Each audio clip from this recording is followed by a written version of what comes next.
States Senate Foreign Relations Committee will come to order. We have an important hearing this afternoon, obviously, as we talk about the President-elect's nomination of Antony J. Blinken to be Secretary of State, and we'll get to that very quickly. Every time I'm sworn in for a new term, as a matter of personal privilege for just 2 minutes, every time I'm sworn in for a new term, I kind of think back. This is as I start my 41st year, I've learned some things over that period of time. I spent 28 years in our state Senate, over 2 decades as leading it, and now 13 years here. And some things I've learned, I can make very briefly an observation. If we treat each other with kindness and respect, we get things done. One of the best friends I had during my time in the state Senate was the Democrat leader. We're still close personal friends. My wife and I stay with him when we travel to North Idaho. He consults with me frequently and gives me advice even when I don't want it. And we have become and stayed very, very good friends over the years. We always got things done in Idaho. And I hope that as we go forward, that we will do likewise here. This not only is beginning of my 41st year in a Senate body, this will be my 53rd year of married to my wife. And after completing 36 elections, I consider that all quite an accomplishment. So with that, we're going to proceed to hear from Mr. Blinken after we make our opening statements. But Senator Durbin has very, very important matters that he must attend to, and we're honored to have him come and address this august body. And Senator Durbin, the floor is yours. Chairman Risch, thank you very much. It's great to be back in the committee, which I served on many years ago. And Senator Menendez, thank you for your leadership and all of you who've gathered here today.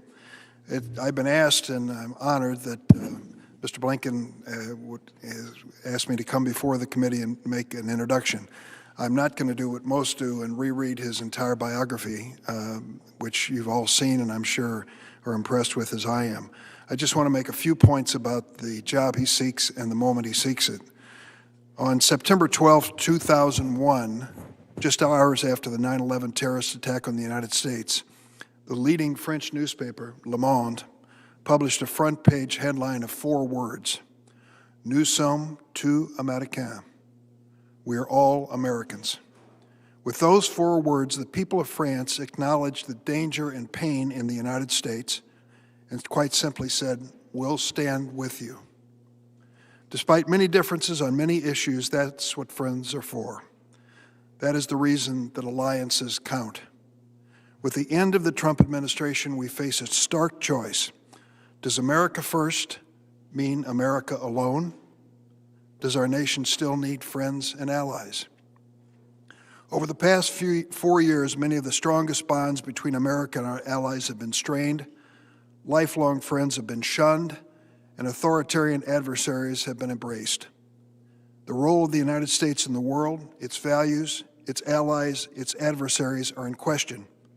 The world is waiting for a clear policy from our new president, and our new president has chosen one man to lead that effort, Tony Blinken. When you take a look at his background, it starts with the State Department. It includes service as staff director on this committee, with the National Security Council, working as Deputy Secretary of State. It's an amazing background. And there's also a moment, which I'm sure you all have seen and we've seen over and over again. There was that iconic photograph in the Situation Room when approximately 12 people were gathered with the President and Vice President of the United States and Secretary of State to see if finally we would capture Osama bin Laden. Tony Blinken was in that room. It tells you that he was more than just a peripheral staffer. He was an integral part of the security decisions of the United States of America. He's ready for this job, and we know it. There's one thing that we discussed before we walked in here that I think is a critical element, and that is the fact that he inherits a great department and many men and women who've dedicated their lives to the security of the United States of America. We need them. We see their expertise wherever we travel, in every corner of the world. Sometimes at great personal sacrifice, they are representing this country and literally risking their lives to do so. It is his job, and he understands it, to thank them for their efforts and to make sure that their morale is at the highest level so that America continues to be well represented around the world.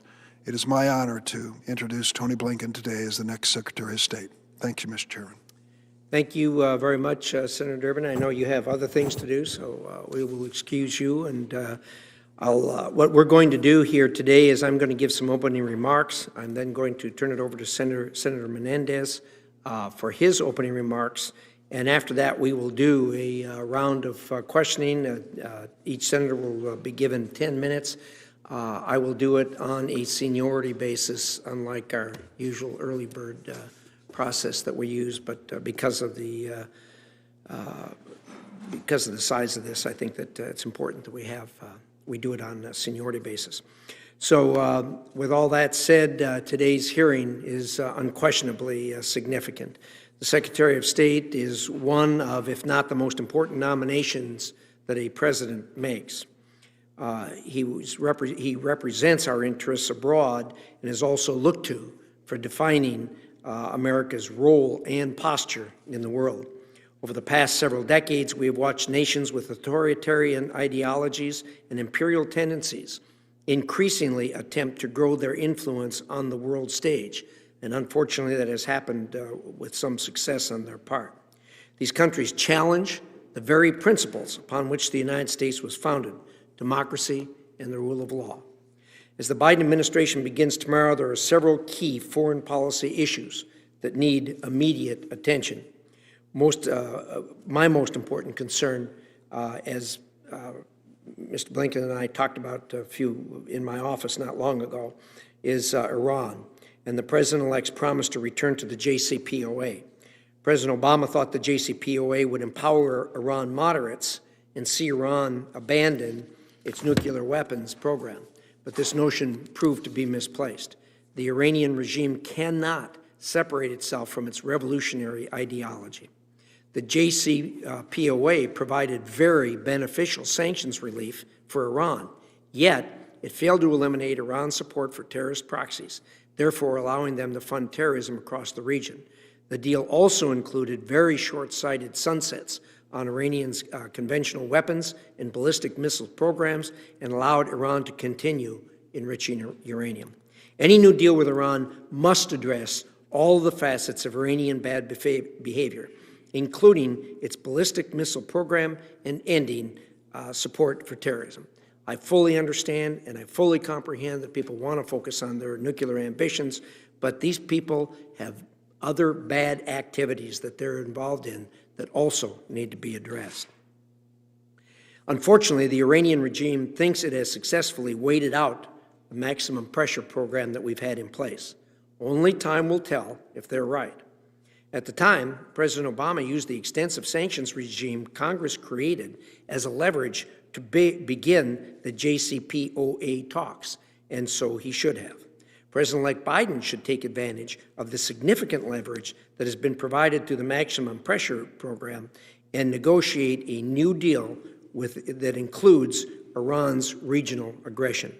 A policy of containment rather than appeasement is the only approach that will be successful. However, any discussions with Iran should begin and end with our allies in the region. Israel and many of our other Gulf allies felt the United States abandoned them and their security concerns during the JCPOA negotiations. With U.S. leadership over the last 4 years, our relations were rebuilt and paved the way for the Abraham Accords. The Abraham Accords signed last year were a significant step in fundamentally improving the security, economic, and diplomatic environment in the Middle East. But they also underscored the significant threat that Iran poses to our regional partners. I would hope future negotiations with Iran would include extensive consultations with not just Congress, but also Israel and our Gulf partners. And given its significant implications, any new deal should also be submitted as a treaty for Senate ratifications. I understand that that's a controversial issue, but if we're going to have the support of the United States, it can't just be one branch of government. It needs to be all branches of government. I hope that the Biden administration will adhere to these conditions before and during any engagement with Iran, and I sincerely appreciate, Mr. Blinken, your offer that prior to beginning or ending all of these negotiations, there will be significant consultation with this committee. I greatly appreciate that. Another area of serious concern with the new administration, obviously, is China, which I believe will be our greatest foreign policy challenge of this century. On a personal note, I want to thank you, Mr. Blinken, for having read the report, the 143-page report that I published just recently, and I also appreciate the kind words that you had for the conclusions and suggestions in that report. China is a strategic and global competitor of the United States, and the Chinese Communist Party routinely engages in economic coercion, military aggression, human rights abuses, and influence operations.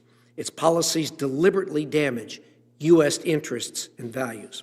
In the face of the Chinese Communist Party's dangerous goals, the United States must maintain a strong competitive stance. Rising to this challenge is now a sprint and a marathon that will require sustained political will, expanded cooperation with allies and partners, and properly aligned resources and personnel. Last year, I introduced the Strategic Act, the first comprehensive legislative proposal to compete with China effectively. This bill was written with Democratic senators' input and other Democrat organizations around this city who are in the think tank business, along with Republican think tanks. And it should be noted that China is not a partisan issue. It is an American issue. I know Senator Menendez has strong concerns in this regard also, and I hope we will work together as we move forward with those challenges. I hope and expect that the Biden administration will pursue bipartisan cooperation on challenges posed by the Chinese Communist Party. One of those challenges is Taiwan. The PRC's obliteration of Hong Kong's autonomy last year makes the question of Taiwan's future all the more urgent and serious. China's military modernization and expansion has dramatically shifted the balance of power in the Indo-Pacific. This is eroding conventional deterrence, putting the U.S. military as well as Indo-Pacific allies and partners at risk. Taiwan is among the strategically consequential issues and should remain a key strategic priority. Finally, the COVID-19 pandemic has evolved into the largest, most destructive global health emergency in more than a century. More than 83 million people have been infected and 1.8 million people have died. Economies have been upended, schools and offices closed, and livelihoods destroyed. It will take years to recover from this global health catastrophe. There is a lot we still do not know about COVID-19, but two things are clear. Its global spread was accelerated by catastrophic failures at all levels of the existing global health security architecture. And unless we do something now, it will happen again. Last year, I introduced an effort to help the United States and our international partners get ahead of the next pandemic. I, along with my committee colleagues, pressed the WHO to launch an independent interim review of its response to the outbreak so we could figure out what worked, what didn't, and how to prepare for future outbreaks. The WHO ultimately followed our suggestion. If confirmed, I'm committed to working with you, Mr. Blinken, to advance reforms at the WHO that will help restore public confidence and enable it to more effectively respond to crisis in real time. I, along with Senator Murphy, Cardin, and Portman, also introduced bipartisan legislation to strengthen the ability of the United States and our international partners to detect, prevent, and respond to outbreaks before they become pandemics. I'm well aware that Senator Menendez also has a strong interest in this area, and I look forward to working with him and with the committee as we move legislation forward. This bill, the Global Health Security and Diplomacy Act, provides much-needed leadership and direction for U.S. global health security efforts overseas and incentivizes greater leadership and investment by others. I'm also eager to work with you, Mr. Blinken, if confirmed, to further redefine and enact this important legislation. Over the last 5 years, the world has seen dramatic change, and it is imperative policies are updated to reflect these new realities. I look forward to hearing your thoughts on these important issues, and I thank you for being here today, and I thank you and your family for the willingness to take on the sacrifice to serve in this important position. With that, Senator Menendez, the floor is yours. Well, thank you, Mr. Chairman. Let me first of all start off by saying I appreciate your efforts to work with me to get this hearing up today. to expedite the consideration of one of the most important national security positions in our government, the Secretary of State. So thank you. You're welcome. And I think all of us have a very strong interest in seeing that the President has in place as rapidly as possible his national security team. Thank you for that. I'll say amen to that, and I appreciate this, and also hopefully, if everything works out well, the expeditious consideration at a committee meeting to vote out the nominee. And let me just say one remark. I'll save my remarks about our future work together as a committee when the gavel changes, but as someone who has met your lovely wife, you are an incredibly fortunate man to have had over a half a century with her as a partner. So no one knows better than I. So congratulations to you on such a great long time together. She's just an incredibly charming person. Mr. Blinken, congratulations on your nomination.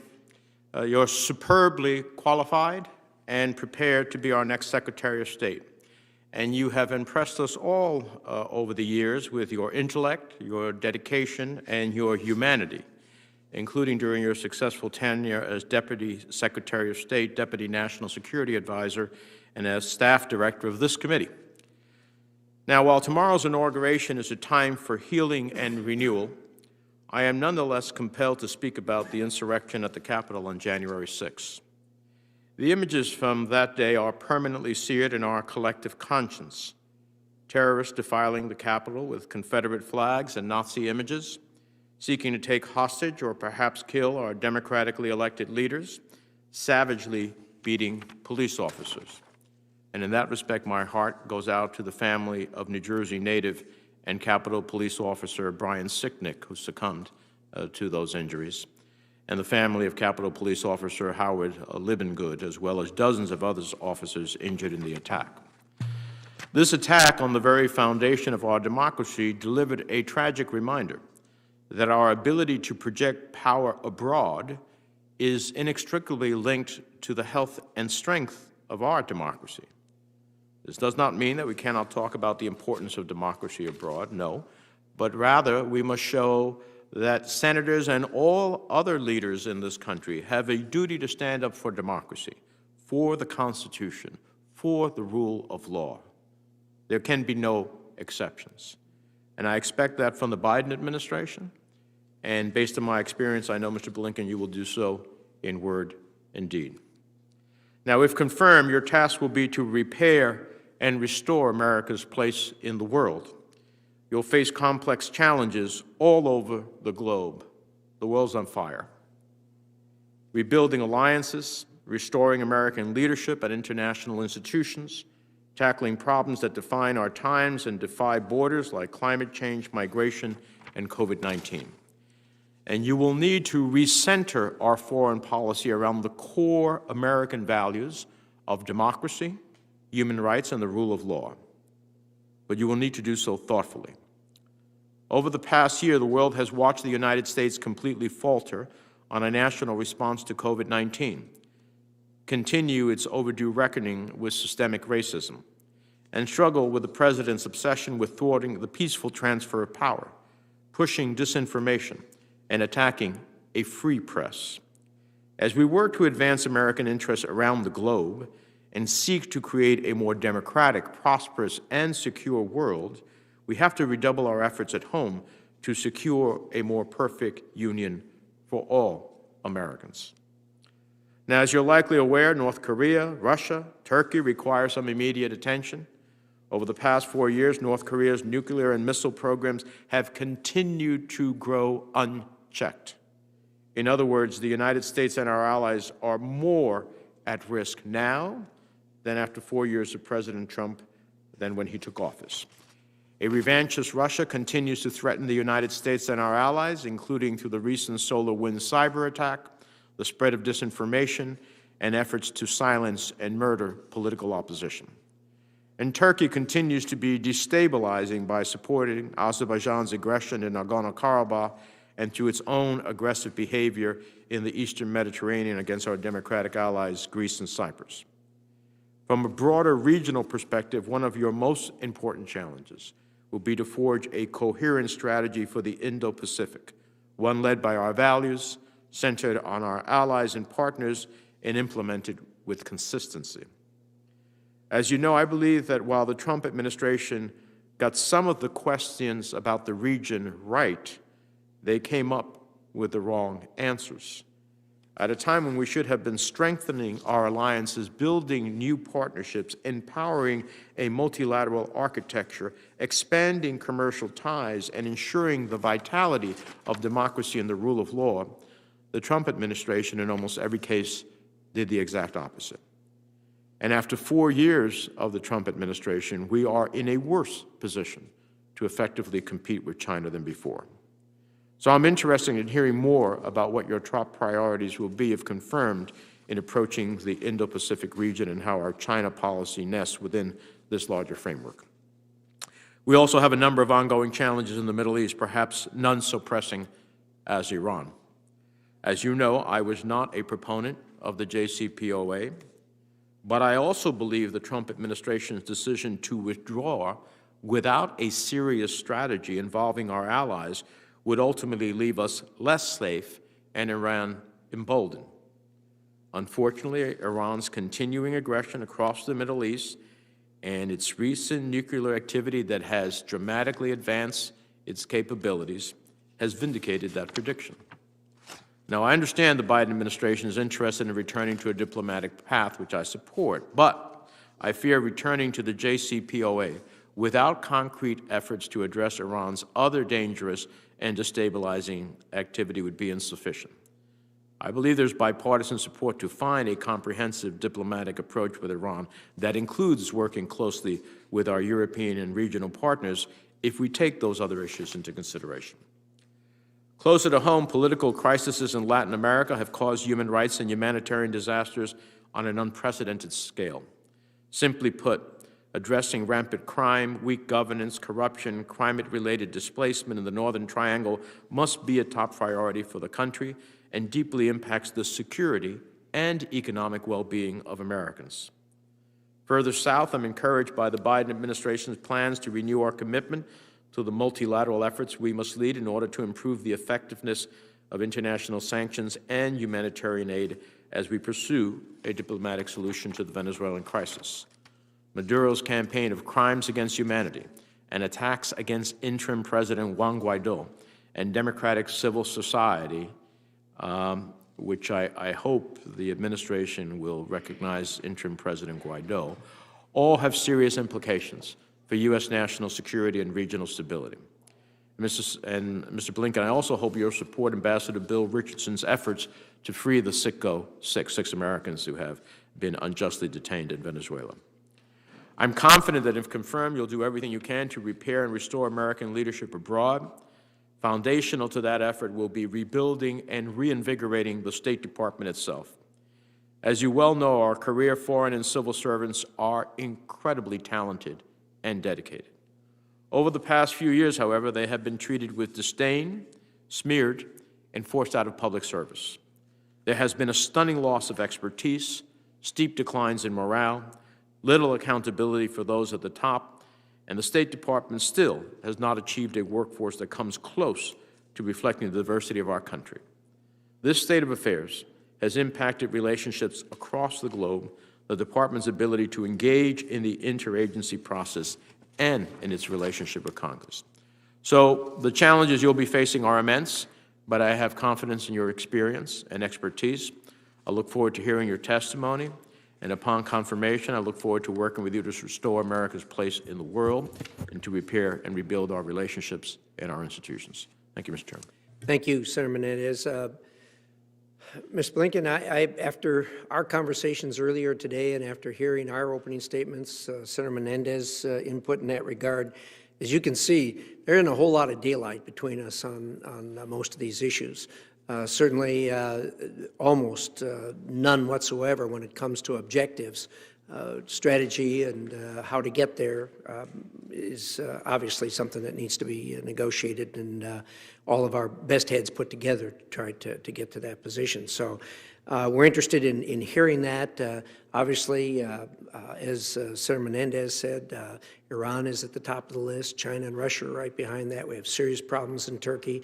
North Korea is on the list, and there's lots and lots of challenges. But we will do better if we all pull the wagon together, and I think we're headed in that direction right now. So with that, again, thank you for your willingness to serve, and the floor is yours.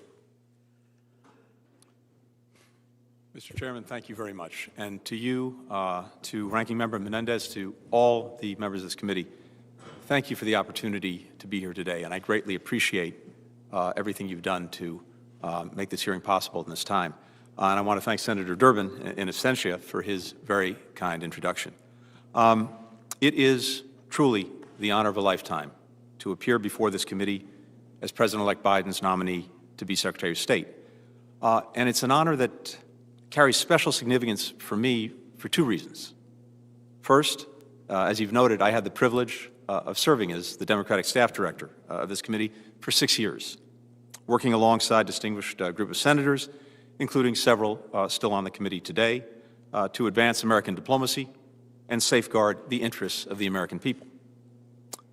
That experience gave me an abiding respect for this committee, for its finest bipartisan traditions, for the caliber of its members and staff, for the essential work it does to strengthen U.S. leadership around the world. If I have the honor of being confirmed, those lessons that I learned in my years with this committee will guide my approach to our work together. The second point of significance for me is a little bit more personal. In addition to my own confirmation as Deputy Secretary of State, this committee confirmed my wife, Evan Ryan, who is here with me today, as Assistant Secretary of State for Educational and Cultural Affairs. Confirmed my uncle, Alan Blinken, as Ambassador to Belgium, and confirmed my father, Donald Blinken, as Ambassador to Hungary. I hope I don't break the streak today. My family, especially my wife and our children, John and Lila, is my greatest blessing. Our tradition of public service is a source of tremendous pride. I view that tradition as something of a sacred duty, payment on the debt that our family owes to the nation that gave so many of my relatives refuge and extraordinary opportunities across the generations. My grandfather, Maurice Blinken, found refuge in America after fleeing Russian pogroms. My father's wife, Vera Blinken, found refuge in America after fleeing the communist regime in Hungary. And my late stepfather, Samuel Pizar, found refuge in America after enduring the horrors of the Holocaust. Sam was the only survivor among his immediate family and school of 900 children in Białystok, Poland, after 4 years in the concentration camps. At the end of the war, he made a break from a death march into the Bavarian woods, and from his hideout, he heard the rumbling sound of a tank. And as he looked out, instead of seeing the dreaded Iron Cross, he saw a 5-pointed white star.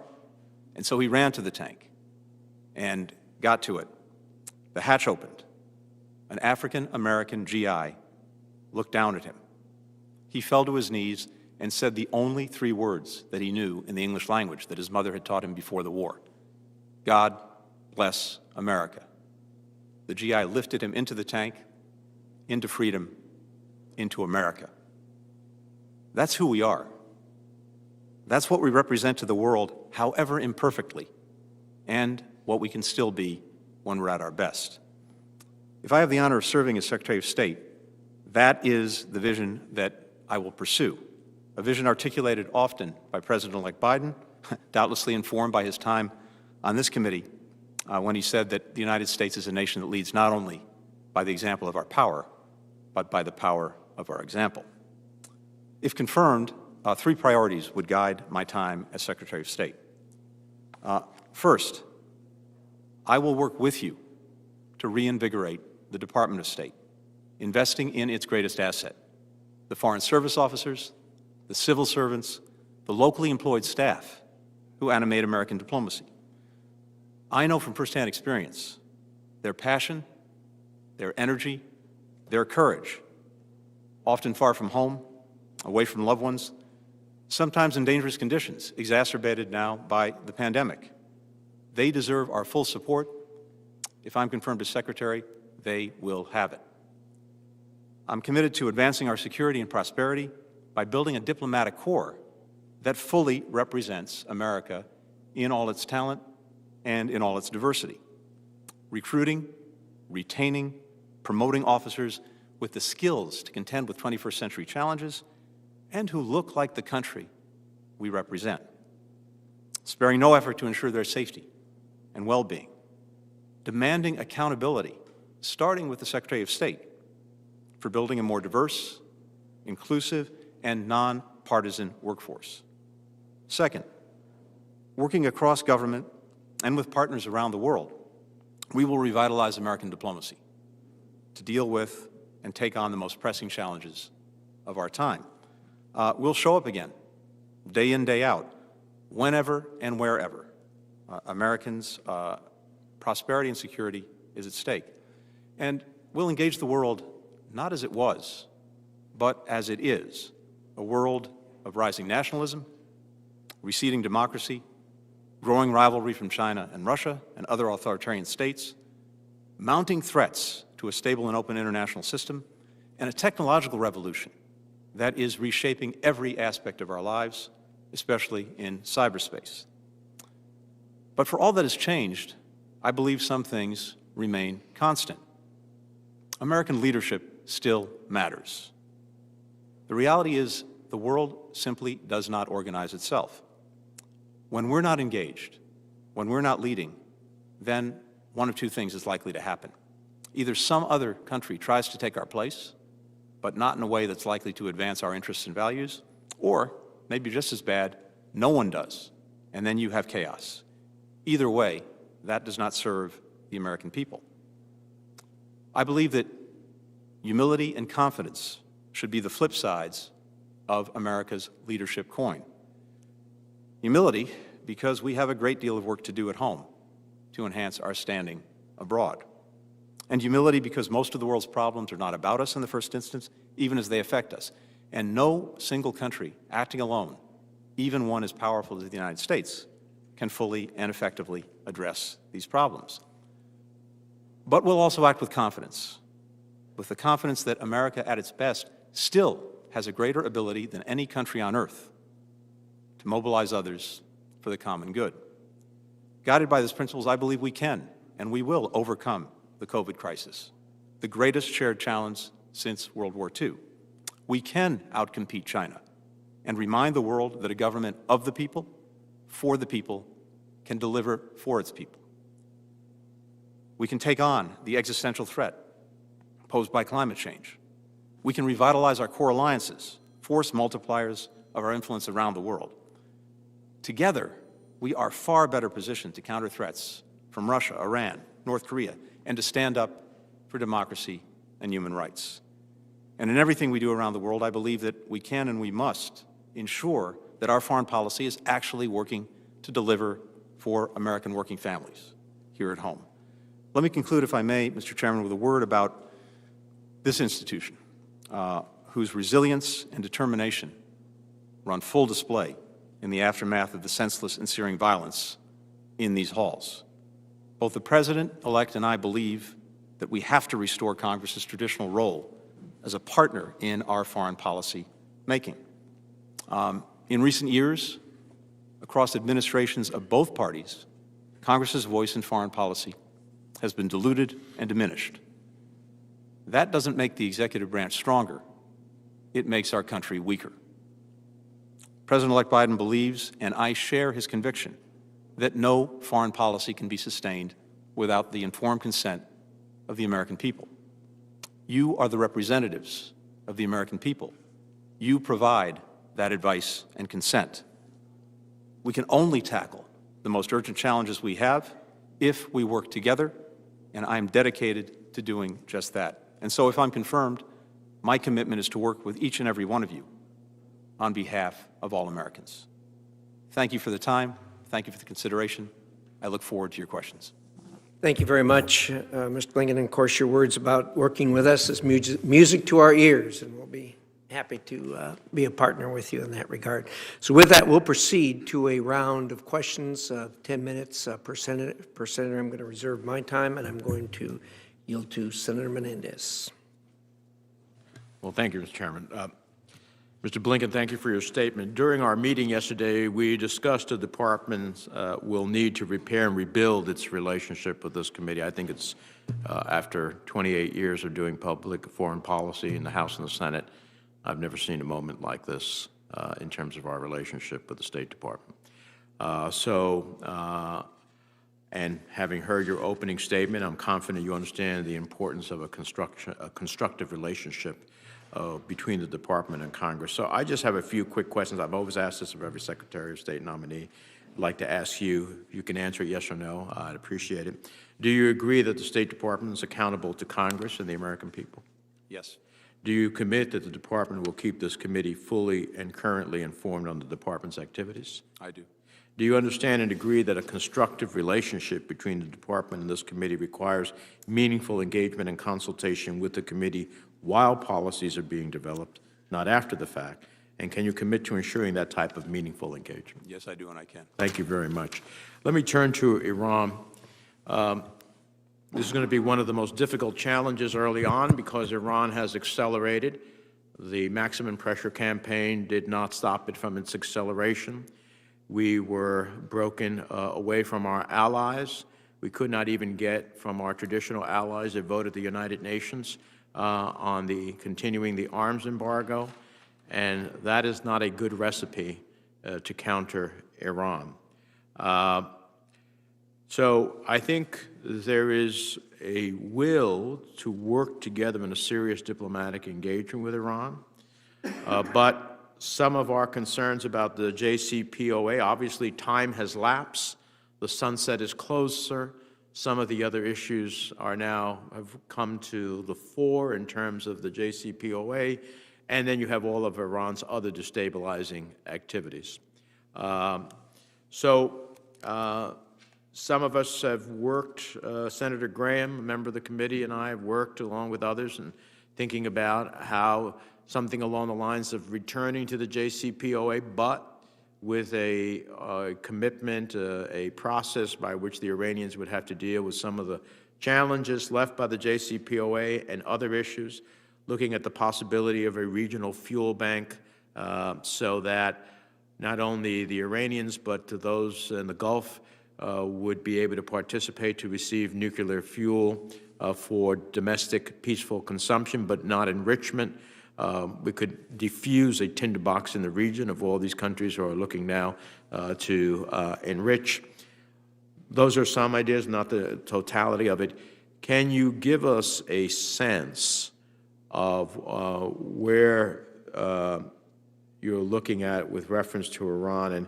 And as part of that, are you going to proactively reach out to Congress in order to forge such a consensus that can move us together with one voice towards meeting Iran as a challenge?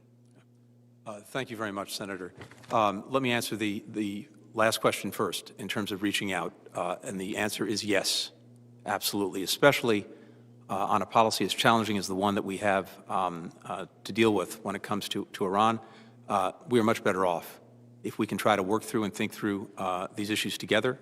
And you have my commitment that we intend and will do that. And I look forward to the consultations and conversations that we have. When it comes to Iran, a couple of things.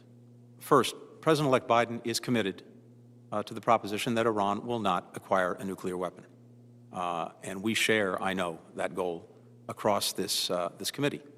An Iran with a nuclear weapon, or on the threshold of having one, with the capacity to build one on short order, would be an Iran that is even more dangerous than it already is when it comes to all of the other malicious activities that it's engaged in, whether it is support for terrorism, whether it is fueling and feeding its proxies, whether it is destabilizing the region. An Iran with a nuclear weapon or with the threshold capacity to build one is an Iran that would act potentially with even greater impunity than it already is.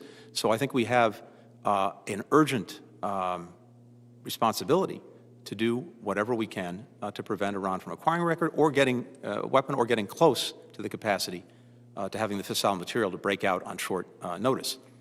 In my judgment, the JCPOA, for whatever its limitations, was succeeding on its own terms in blocking Iran's pathways to producing fissile material for a nuclear weapon on short order. It also featured, and a feature that continues, the most intrusive inspections and monitoring regime in the history of arms control. The challenge we face now is that we pulled out of the agreement. Iran is now taking steps to undo the various constraints that were imposed on it by the agreement. And so it has increased its stockpile of low-enriched uranium. It is now enriching at a higher level. It is deploying centrifuges in ways that were prohibited under the agreement. The result is, based on public reporting, the breakout time, the time it would take Iran to produce enough fissile material for one weapon, has gone from beyond a year, as it was under the JCPOA, to about 3 or 4 months, based at least on public reporting. And that potentially brings us right back to the crisis point that we were reaching before the deal was negotiated. And so the President-elect believes that if Iran comes back into compliance, we would too, but we would use that as a platform with our allies and partners who would once again be on the same side with us to seek a longer and stronger agreement, and also, as you and the Chairman have rightly pointed out, to capture these other issues, particularly with regard to missiles and Iran's destabilizing activities. That would be the objective. Having said that, I think we're a long way from there. We would have to see, once the President-elect is in office, what steps Iran actually takes and is prepared to take. We would then have to evaluate whether they were actually making good if they say they're coming back into compliance with their obligations, and then we would take it from there. But in the first instance, and the last thing I'll say on this, sir, is that yes, we absolutely will consult with you, and not only with you, I think as the Chairman suggested, it's also vitally important that we engage on the takeoff, not the landing, with our allies and with our partners in the region, to include Israel and to include the Gulf countries. Thank you. Now, so I'm all for stronger and longer, and very much glad to hear that these other issues also the administration will look forward to engage and challenge Iran on. I think those are important. Let me turn to China. Many of us, certainly Senator Romney, since my first meeting with him when he came to the Senate, has made China one of the focal points, and he's right about the challenge that China poses. The chairman talked about his initiative. We, meaning Democrats, introduced a couple of months ago the America Leads Act, which brought all of the relevant committees, finance, on trade, commerce, on technology, armed services, just about everybody, in a comprehensive national strategy to deal with China, which deals with both investments here at home, because some of us believe we must not only confront China, we must compete with China to be successful.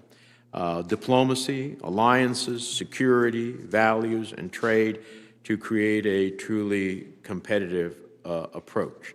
And I believe this is one of the most significant national security challenges we will have, as well as economic challenges. Can you speak a little bit about, too, how do you see that?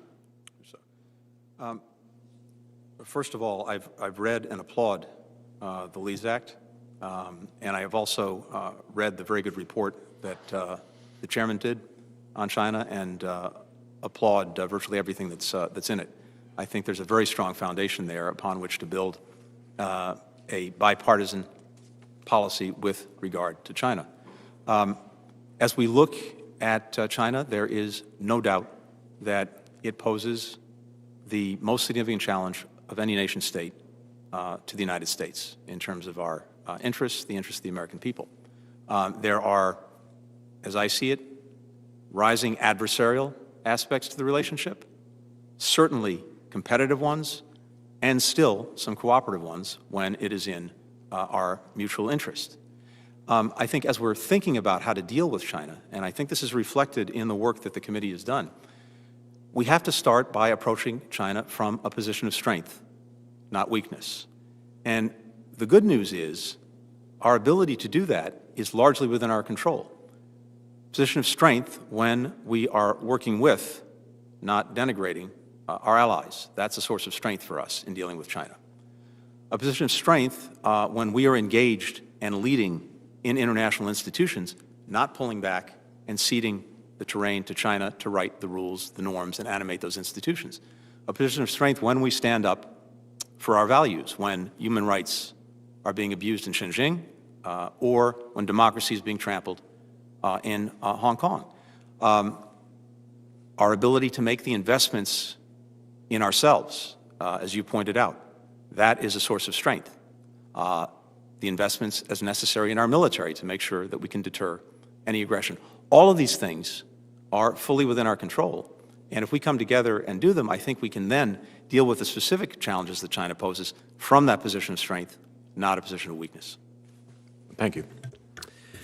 Thank you, Senator Menendez. Senator Johnson. Thank you, Mr. Chairman. Mr. Blinken, welcome. Let me start out by saying I got a phone call from a former contact in the Obama-Biden administration. I won't name the individual because I don't want to get that person in trouble. But it was a very welcome phone call. I think to summarize it, it started out saying that we're really in an unsustainable position in this country. We're so grossly divided. And particularly in areas of foreign policy, I mean, the standard saying is politics ought to end at the water's edge. I hope that can be true. I don't think it ever has been completely true, but I think there are some really good areas of agreement. And so it's a very sincere attempt to reach out and say, let's try and focus on areas of agreement. And by the way, as a chairman and ranking member on the European Subcommittee, whether it's Nord Stream 2, the European Energy Security and Diversification Act with Senator Murphy, we found those areas of agreement. So I really want to focus on that because I think that's one of the areas, one of the ways we can try and narrow that divide, which I think is just completely unsustainable in this nation. I think one of the areas I think we can all agree on is the world is a very dangerous and complicated place. And there's just no doubt about it. There's not a whole lot of black and white. There is black and white, but there's a lot of gray areas. And how you address, whether it's Iran or North Korea or China or Russia, these are difficult situations. So I have no doubt that you have just a wealth of knowledge, as did Secretary Kerry. I think there's a difference between knowledge, though, and judgment. And so, in all sincerity, I just really want to talk to you about judgment. And again, I know you take a look at the Trump administration and it's like all bad. I don't think that's true. And so let me start out what I think are foreign policy accomplishments and see whether or not you agree. First of all, we did get our NATO partners to invest more in NATO. And that's a good thing, right? Do you have any reservations about that? I do not. I think the peace or the agreements between Israel and Bahrain and UAE and Sudan and Morocco, those are good things. You're going to want to build on that, correct? I very much agree. Just a quick aside, again, knowledge versus judgment, it's something that Secretary Kerry thought was not possible whatsoever. Again, that's a judgment call, I understand that. But it's been proven wrong, and I guess I'm kind of looking for an acknowledgement that maybe past judgments have been overtaken by new knowledge and as times have moved on. One thing pretty near and dear in my heart is the economic agreement between Kosovo and Serbia.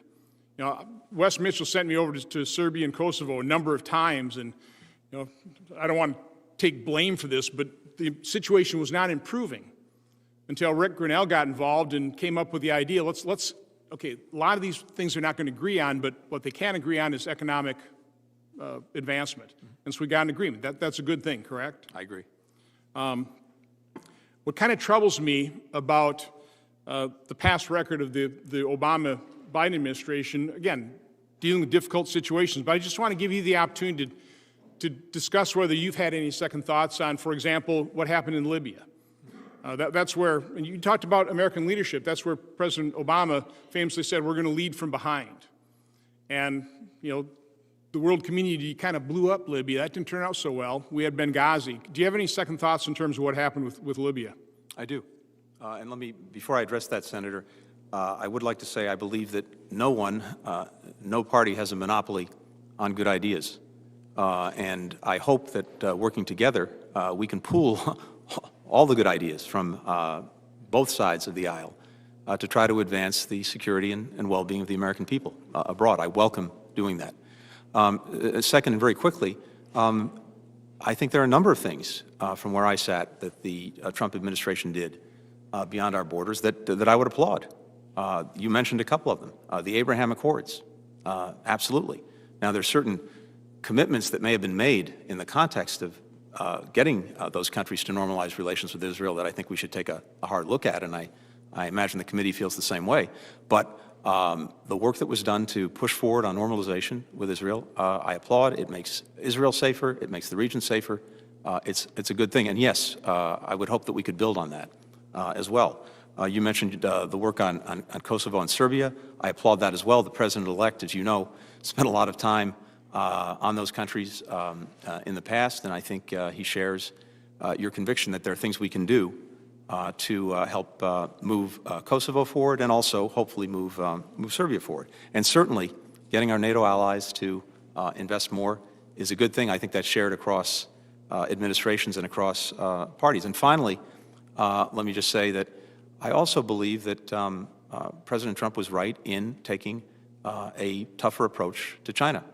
I disagree very much with the way that he went about it in a number of areas, but the basic principle was the right one, and I think that's actually helpful to our foreign policy. No, I think President Trump opened everybody's eyes in terms of China's malign intent. But again, I want to kind of quickly go through Libya, Syria, sure. Not providing lethal defensive weaponry to Ukraine. Are those things you've given second thoughts to?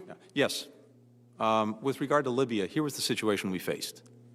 We had Muammar Gaddafi saying that he was going to slaughter like rats those opposing him, including all of the inhabitants of Benghazi.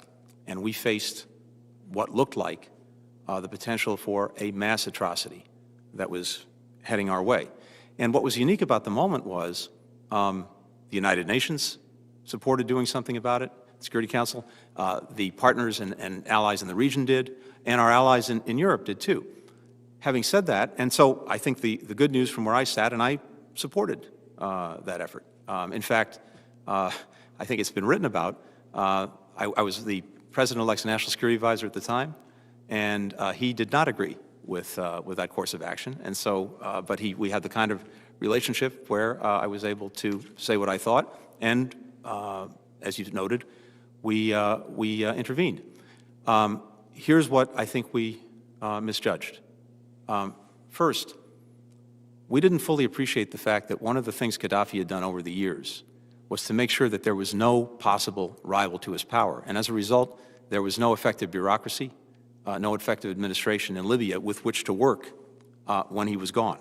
That made things much more challenging than I think we understood. Okay, so again, because I want to step, so basically there was no plan afterwards. That's a lesson you've learned. I think there was a plan that ran into some reality that unfortunately the result has been that there's been more space in Libya for extremist groups who filled some of the vacuum left by Gaddafi. Okay, one of the things that Congress did unanimously is we approved $300 million of lethal defensive weaponry for Ukraine. The Obama administration never implemented. The Trump administration did. Do you still disagree with providing that lethal defensive weaponry, or do you think over time now that's been proven to be the correct decision by Congress and the Trump administration? Senator, I support providing that lethal defensive assistance to Ukraine. In fact, I had the opportunity to write exactly that in the New York Times about 3 years ago. One of the comments, and this is to prepare for this hearing, and I'm not going to enter this in the record, but my staff did provide me Senator McCain's 2014 floor speech, which I'm sure you've read. It was pretty, I know it well. pretty blistering. So one of the reasons I thought I'd kind of give you an opportunity to maybe respond, but the chairman also provided a list of questions, and one of the questions he asked was about Soleimani. I mean, is it a good thing that Soleimani is off the battlefield? And I was surprised because you remain adamant that it did not improve our national security. I mean, I would take the opposite side of that viewpoint. You want to try and explain that one? I mean, I think because he was a mastermind, because he was so effective, because he was responsible for hundreds of American lives lost. I don't see how you can agree that that enhances our national security. No one is shedding a tear for the demise of Qasem Soleimani. And certainly when I was last in office, I saw firsthand the blood that he had on his hands. So no one regrets the fact that he's no longer there. I think from where I sat, Senator, the question is not whether taking him out was the right thing to do. It was gaming out what might be the consequences and asking ourselves whether, on balance, we would be left safer or not in taking that action. Previous administrations, including the Bush administration and the Obama administration, concluded that we wouldn't be. And I think what we saw after his death, including attacks on our positions in Iraq that left dozens, if not hundreds, of Americans with brain injuries, the fact that our forward posts in Iraq that were there to prevent the reemergence of ISIL had to pull back because of concerns that Iranian-backed militia, after Soleimani's death, would attack them. The fact that we are talking about, apparently, closing our embassy in Baghdad, again, for fear of the actions of these militia, and the fact that we've seen Iran acting out in a whole variety of ways, because we're not the only actor in this drama. I think, on balance, that action actually left us less safe, not more safe. Well, he was in Baghdad for a reason, probably to plan further attacks, so we don't know what he might have done, but I appreciate your answer. Thank you, Mr. Chairman. Thank you. Let's move to Senator Cardin, I believe, is joining us online. Senator Cardin, are you there?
So my question to you is whether you are prepared to make the preservation of democracy for the government's human rights anti-corruption a priority, a top priority within the State Department, which requires the use of resources devoted to protecting democracy, whether it's at USAID or whether it's the resources in our missions and needs of our countries that will be made a priority to help preserve democracies around the world and the protection of human rights and anti-corruption activities.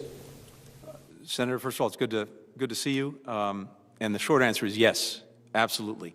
The President-elect's been very clear that our charge would be to put democracy and human rights back at the center of American foreign policy. And we intend to do just that. That is a question of resources. It's a question of focus. It's a question of commitment. Of course, a lot of this begins at home.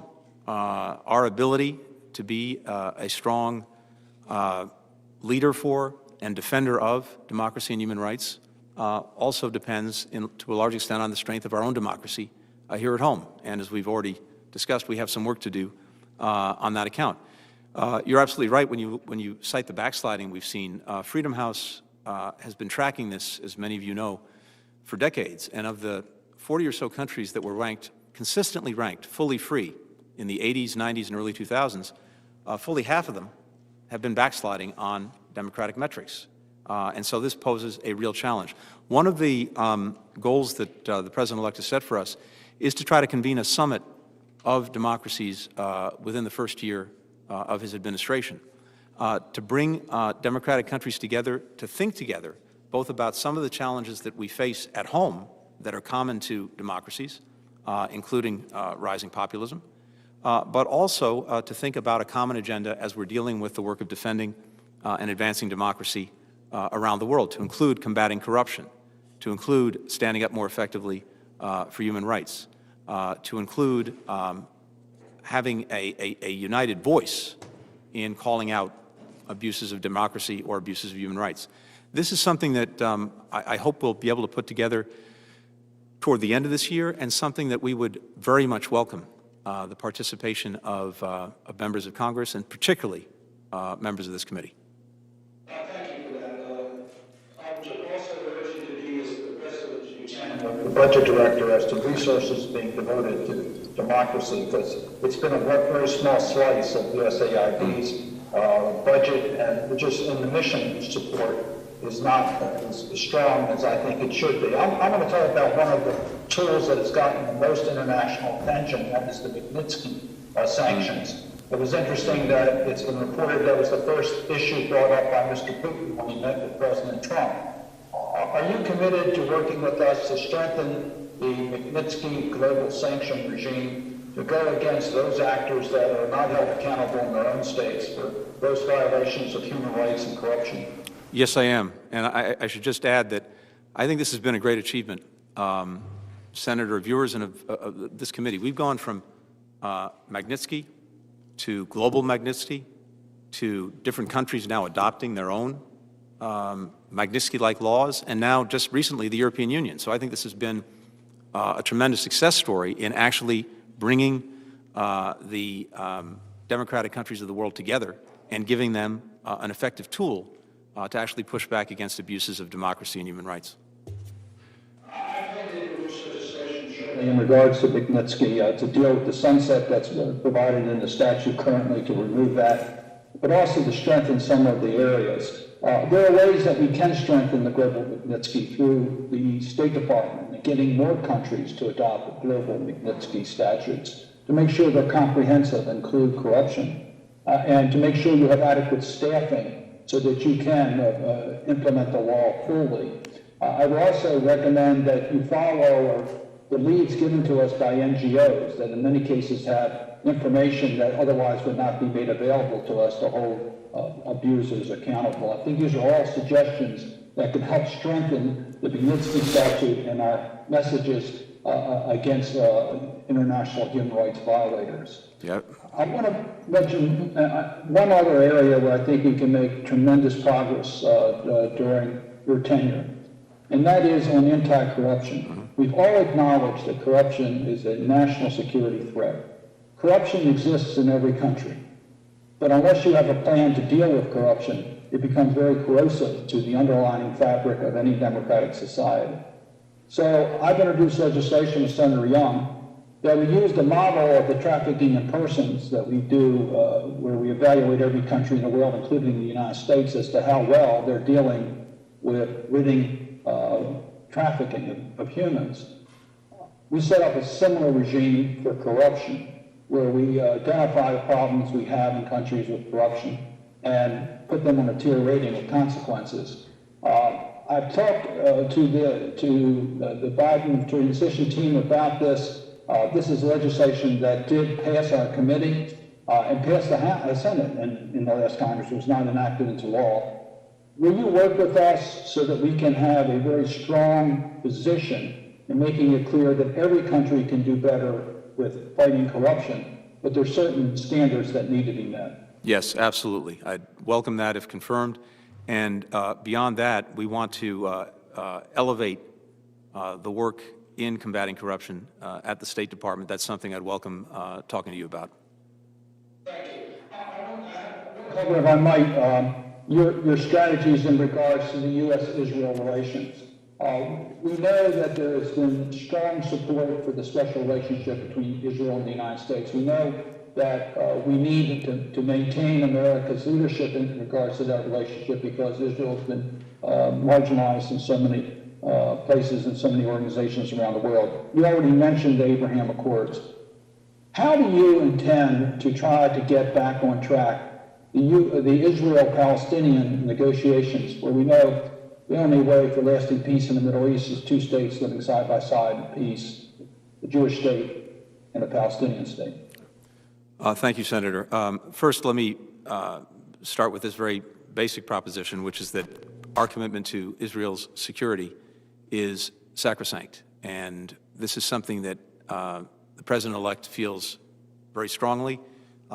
His very first trip, when he was a member of this committee, as a senator, his first foreign trip was to Israel. He met with a prime minister by the name of Golda Meir. She had a young aide by the name of Yitzhak Rabin, and he has worked with every Israeli prime minister since then. And so the foundation of our relationship is support for Israel's security. Having said that, the President-elect believes, and I share this conviction, that the best way and maybe the only way to ensure Israel's future as a Jewish democratic state and to give the Palestinians the state to which they are entitled is through the so-called two-state solution, obviously a solution that is very challenged at this moment. I think realistically, it's hard to see near-term prospects for moving forward on that. In the first instance, what would be important is to make sure that neither party takes steps that make the already difficult proposition even more challenging, and certainly avoids unilateral actions that makes that more challenging. And then hopefully to start working to slowly build some confidence on both sides to create an environment in which we might once again be able to help advance a solution to the Israel and Palestinian relationship. Thank you, and of course, Strong support in Congress, as you've seen by our actions, and I do think Congress working with the administration, we should be able to advance the process. One last question dealing with Central America. You talked about corruption. Senator Biden, Vice President Biden, had a game plan to try to deal with the corruption in Central America in a way for good governance that provided opportunities that would help against the migration, people wanting to live because of fear of gangs, etc. Is there a game plan for how you're going to deal with Central America? There is, and I think, as you rightly point out, at the end of the Obama-Biden administration, toward the end, then Vice President Biden worked very closely with Congress, with this committee, to develop a plan to deal with the challenges posed by the systemic and endemic problems in the Northern Triangle countries, in Honduras and Guatemala and El Salvador. And these drivers, of course, were the primary drivers of migration crisis that continues to challenge us to this very day. So getting at some of the root causes that are causing people to make that incredibly difficult decision to pick up one day, leave everything they know behind, leave their families, their country, their culture, their language behind, because life is simply not tolerable in its present circumstance. If we don't help these countries address those causes, it's going to be very hard to get at the root of the problem. And so there was a bipartisan plan put forward that passed Congress with about $800 million to help countries in the Northern Triangle, but not simply throwing money at them, but tying the assistance we were providing to concrete reforms that they would take in the criminal justice system, in combating corruption, in creating greater economic opportunity, et cetera. And we began to see some, I think, progress in each of those countries as a result of this assistance and coordination. Unfortunately, that plan went into abeyance in the last few years, and we will come forward to talk to you about a renewed effort at a bigger scale that involves assistance for the Northern Triangle countries, but again, assistance tied to concrete, demonstrable reforms. thank you very much. Appreciate it. And again, thank you for your service. Thank you, Mr. Chairman. Thank you, Senator Cardin. Senator Romney. Thank you, Mr. Chairman. I'd like to be associated also with the comments you made at the opening of this session, also the comments of Ranking Member Menendez, as well as the questions which he asked. And I'd like to indicate my concurrence also with the comments made by Mr. Blinken as he began. A number of things stood out. One was his conviction, which I share, that we be involved in the world, because the world is a safer place if we are involved in the world. And I think something we sometimes lose in our discussion of this involvement is that doesn't mean necessarily military engagement in the world. It means promoting our values, our economic interests, and so forth. And we're involved in the world because it is good for America. Not just good for the world, but it's good for us and for the people of America. And I applaud that recognition. I want to begin with some thoughts about China and think for the committee as well as for the American public that's watching this. If you'd perhaps describe for us what China has described as their ambition over this century, what they intend to achieve, and how the world would be different if they were successful in doing so. Thank you very much, Senator.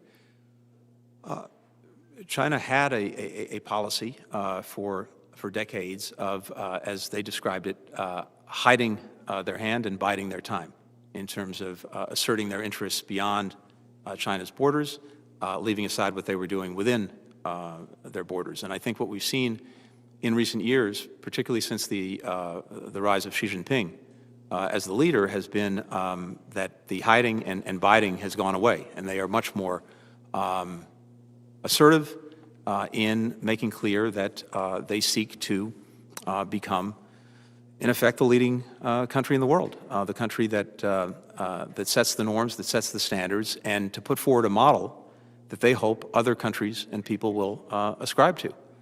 And, Senator, my own conviction is that there are many very apparent weaknesses that China continues to try to hide when it comes to projecting its model. But in the absence of an alternative, they may do better than we think. And so I think our obligation is to demonstrate that the vision that we have, the policies we pursue, and the way we do it is much more effective in actually delivering for our people, as well as for people around the world, to make sure that our model is the one that carries the day. If we're pulling back from the world, if we're pulling back from the institutions, if we're pulling back from playing that lead role in shaping the rules and the norms, that gives them a free field to redefine the century more on their terms than on ours. One of the ways, this is just one example, but I think one of the ways we see this acutely is there's an increasing divide between what you might call techno-democracies, that is, technologically sophisticated countries that are also democracies, and techno-autocracies, like China. And whether the techno-democracies or the techno-autocracies are the ones that get to define how technology is used, the technology that dominates all of our lives, I think is going to go a long way towards shaping the next decades. We have a very strong interest in making sure that the techno-democracies come together more effectively so that we are the ones who are doing the shaping of those norms and rules. And to the extent technology can be infused with values, that these are more our values than theirs. But there is no doubt that I think China would like to recapture its extraordinary past, but to do so in a way that is potentially and very practically, as we're seeing already, inimical to our own values and our own interests. Yeah, I think my own view is that their ambition is to become the geopolitical leader of the world, as well as the economic leader of the world, the military leader of the world, and ultimately to impose their authoritarian views in such a way that would put in great risk the freedom and liberty of people here and around the world. How does Taiwan and our commitments to Taiwan figure in your thinking with regards to our interests in the region? There's been a strong and long bipartisan commitment to Taiwan, the Taiwan Relations Act, also the communiques with China. And part of that commitment is making sure that Taiwan have the ability to defend itself against aggression. And that is a commitment that will absolutely endure in a Biden administration. We will make sure that Taiwan has the ability to do that. I'd also like to see Taiwan playing a greater role around the world, including in international organizations. When those organizations don't require the status of a country to be a member, they should become members. When it does, there are other ways that they can participate. And I think our own engagement with Taiwan should be looked at. And indeed, that's being done, as you know. Some regulations were promulgated by the outgoing Secretary of State. We're going to take a hard look at those pursuant to the Taiwan Assurance Act, and we will look at that. I had the opportunity, Senator, when President Tsai was running for office, to actually receive her as a candidate at the State Department when I was last there. I spoke to her a number of times when she became president, and I was Deputy Secretary of State. But the commitment to Taiwan is something that we hold to very strongly. India has perhaps begun to see China in a new light, not only because of the border dispute, which led to the death of many Indian military individuals. They've indicated an openness to work with us with actually in military preparations as well and war games. How can we strengthen our ties with India and strengthen their resolve to defend democratic interests in the region? I think India has been very much a bipartisan success story over successive administrations. It started with, toward the end of the Clinton administration, after the nuclear tests, when relations were put back on a better footing. Under President Bush, we secured a peaceful nuclear cooperation agreement with India. Then Senator Biden led the efforts at this committee to get that through Congress. And then I think during the Obama administration, we deepened cooperation with India, particularly in the defense procurement area, also on information sharing. And I think the Trump administration has carried that forward, including with this concept of an Indo-Pacific, and to make sure that we were working with India so that no country in the region, including China, could challenge its sovereignty, and also working with it on concerns that we share about terrorism. So I think there are many ways in which we can deepen that cooperation to pursue the path that successive administrations have put us on. One area I think that has a lot of promise and maybe even necessity is actually climate. At the current rate things are going, India is poised over the next 2 or 3 decades to catch up to China in terms of the emissions that it produces. At the same time, as you know, Prime Minister Modi has been a very strong advocate for looking at renewable energy and different technologies. I think there's a very strong potential for our countries to work together in that area. Thank you. That does raise the question of what it's going to be like to serve in an administration where former Secretary Kerry is going to be working with you. I hope that you're never tempted to give in your strategy with regards to China in order to obtain a climate advantage that Secretary Kerry might be promoting. So your State Department commitment to confront China, I think, is a great significance and hopefully the priority. Let me turn to another topic, which was raised by Senator Johnson appropriately, which is a number of accomplishments of the Trump administration shouldn't be lost, and in the foreign policy arena. One of those that is perhaps questionable by members in this committee relates to the JCPOA with regards to Iran. I, like Senator Menendez, was not supportive of the JCPOA and wrote a column suggesting that it was a mistake to enter into. My concern was that it allowed Iran to eventually have a nuclear weapon, or have the capacity to have a nuclear weapon. And my view was that an agreement should only be reached if it prevented Iran forever from having a nuclear weapon. And I would only suggest that before the administration takes a posture with regards to the JCPOA, that there be a very careful review of intelligence to determine just what the state is of Iran right now with regards to the health of its leaders, with regards to the fragility of its economy, because there may well be a potential to take a more aggressive stance than might have been anticipated, and hope that you will give due consideration to not just reversing policies of the prior administration, but perhaps taking advantage of some things done by the prior administration that may prevent an opportunity that we might otherwise not be able to recognize. I welcome having the opportunity to do that, to plunge into the intelligence if confirmed, and then also to working on that with you and other members of this committee.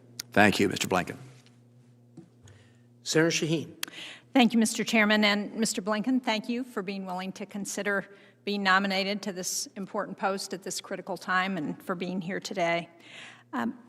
One of the things we've heard in the last few days is the President-elect Biden's interest in resuming the United States position in a number of international alliances, from everything from the Paris Climate Accords to the WHO.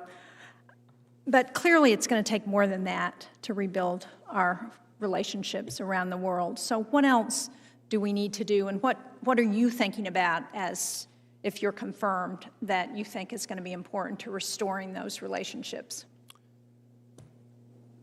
Senator, I think we have and several members of the committee have already alluded to this, we do have a big task ahead of us in restoring, revitalizing those relationships. I do think it starts, to use a colloquial term, with showing up again, with being present, with having our diplomats engaged in the painstaking, sometimes not very glamorous, hard work of day in, day out diplomacy, and being in the room, not pulling back from it. And I know sometimes that sounds trite, but I just think that we are so much better off, even in institutions and organizations that are clearly imperfect and need reform. We're, as a general rule, much better off being at the table than being outside the room if we're going to try to influence those institutions and organizations and move them in a better direction. So I think you will see in a Biden administration that kind of engagement, that kind of leadership. I think it's also fair to say that some of our allies and partners question the sustainability of our commitments based on the experience of recent years. And that's going to be a hard hill to climb, and they're going to have to make their own calculations about that. But I think it comes down to this. One is, and maybe this is an obligation that I think all of us share who are in this line of work. Part of our challenge, I think, is to connect what all of us are doing to the lives of the American people. Because if we want to have their support for American leadership, American engagement in the world, we have to demonstrate that it is actually making an improvement in their lives or preventing something bad from happening. And I think COVID-19, to some extent, has maybe brought that home, as nothing else has in recent years, going back to 9/11. But there's so many other areas where what we're doing around the world connects directly to the lives that our fellow citizens are leading, and I think we need to make those connections. That'll give us a stronger foundation upon which to build an engaged foreign policy, and in turn one that's, I think, sustainable and that our partners and allies recognize as such. Last word on this. I think one of the things that we all have in common with our democratic partners and allies is the recognition that most of the challenges we face, as I mentioned earlier, simply can't be addressed effectively by any one country acting alone, even the United States. And so whether it's a global pandemic, whether it is a changing climate, whether it's the spread of bad weapons, you name it, all of these things demand international cooperation and coordination. And I believe that if we're stepping up and playing the role that we played in the past, but focused on the problems of today and tomorrow, we'll actually get a receptive audience to work with us. Well, I certainly agree with that, and agree with the importance of robust diplomatic efforts. And given the discussion about China this afternoon, it seems to me that we ought to look at what China is doing in terms of their increase in investments in diplomacy, their opening consulates around the world, their focus on economic assistance for other countries, because right now they're eating our lunch, and we better do better if we're going to be able to continue to compete. When you and I had the opportunity to talk a couple of weeks ago, which I very much appreciated, but one of the things we talked about were the attacks on our diplomatic personnel in Cuba and China and some other locations. And I and a number of other senators have continuously asked the State Department and Secretary Pompeo to provide information about those attacks, about what caused them, about our response to them, to make sure that our personnel are all treated fairly. And we were able to get some language into the defense bill that passed this year to do that.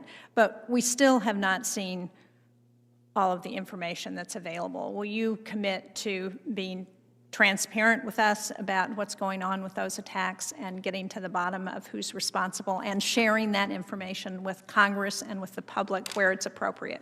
Yes, absolutely. And Senator, if I can just say first that your leadership on this issue, that of Senator Rubio, I know has been deeply appreciated within the department. I had some opportunity to get briefed on a few issues during this transition and nomination period, and one of the ones I asked for immediately was to get everything we knew about the so-called Havana syndrome and these attacks. And so I've read the reports. I was briefed on it. I welcome an opportunity to come and, if confirmed, to talk to all of you about it. Priority is making sure that our diplomats are safe and secure, but also that we find out who's responsible if a state actor or others are responsible, having accountability and making sure that we put the protections in place so that our folks are safe and secure. Would welcome working with the committee on that. Good. I hope, Senators Risch and Menendez, that we can make that happen with this committee in the next month or so. Another topic we talked about briefly was the importance of ensuring that women are part of our foreign policy agenda.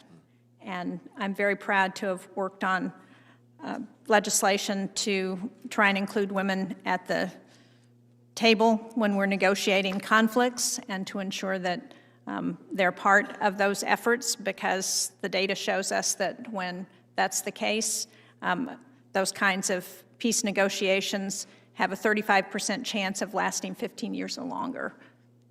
35% better chance of lasting 15 years or longer. So it's something that makes sense. And I would hope, again, that the State Department would take more robust effort to be engaged in that. The Defense Department has, I think, been more proactive in that, and I hope that the state will join in those efforts in the coming year. But one of the areas where it's clearly an issue is in Afghanistan, and we have not gotten any commitment from the Taliban on the role of women in any future Afghan state post peace talks. So I wonder if you could talk about what you think we should be saying to the Taliban. First, Senator, I couldn't agree more with the larger point you were making, and that is very much a lens that we would intend to put on our foreign policy and on the work of the State Department. And again, would welcome the opportunity to work with you on that. When it comes to Afghanistan, we have a real challenge there, to state the obvious. First, yes, we want to end this so-called forever war. We want to bring our forces home. We want to retain some capacity to deal with any resurgence of terrorism, which is what brought us there in the first place. And we have to look carefully at what has actually been negotiated. I haven't been privy to it yet, particularly with regard to the agreement that was reached in the first instance between the United States and the Taliban, to understand fully what commitments were made or not made by the Taliban, and then to see where they get in their negotiations with the government of Afghanistan. I don't believe that any outcome that they might achieve, the government of Afghanistan and the Taliban, is sustainable without protecting the gains that have been made by women and girls in Afghanistan over the last 20 years when it comes to access to education, to health care, to employment. And so I think we have a strong interest, if that agreement is actually, if there is an agreement, if it's going to hold up, to do what we can to make sure that those rights are preserved. But I would acknowledge to you I don't think that's going to be easy, but we will work on it. Yeah, no, I appreciate that, and I intend to ask General Austin the same question at his hearing this afternoon. Can you finally, I know I'm almost out of time, but can you talk about what our response to Putin's taken into custody Mr. Navalny should be, and how we continue to put pressure on Russia? It is extraordinary how frightened Vladimir Putin seems to be of one man. I think that speaks volumes. And Mr. Navalny is a voice, I think, for millions and millions and millions of Russians, and their voice needs to be heard in Russia. And the attempts to silence that voice by silencing Mr. Navalny is something that we strongly condemn, and we've spoken to it, and will continue to do so. I would say more broadly, and this is probably subject for ongoing conversation, we've talked about a number of challenges. The challenge posed by Russia across a whole series of fronts is also one that is urgent.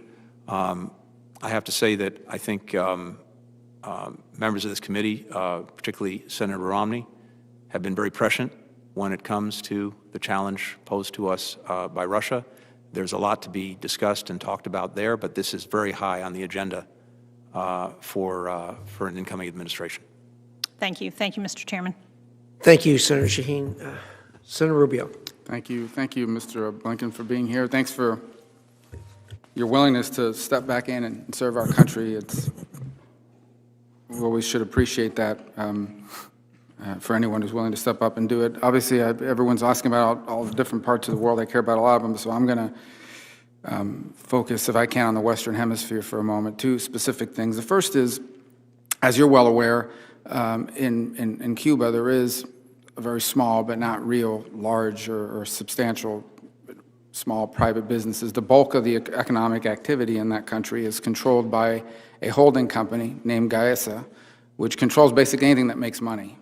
And they've actually, anytime they figure out something might make money, they pull it into that. Gaesa is controlled by the Cuban military and military officials. And the current administration, the Trump administration, put in place a policy that prohibits financial transactions with any of those companies that are controlled by that holding company owned by the Cuban military. And so, theoretically, if the Cuban government would allow it, an independent Cuban can open up a restaurant, a hotel, or business and interact and have transactions, but not a company controlled by the Cuban military as identified through that holding company. Is that a policy that you would recommend to the Biden administration that we keep, or not? Senator, I would propose to review that very, very quickly. In terms of the objectives that you cite, that makes very good sense to me.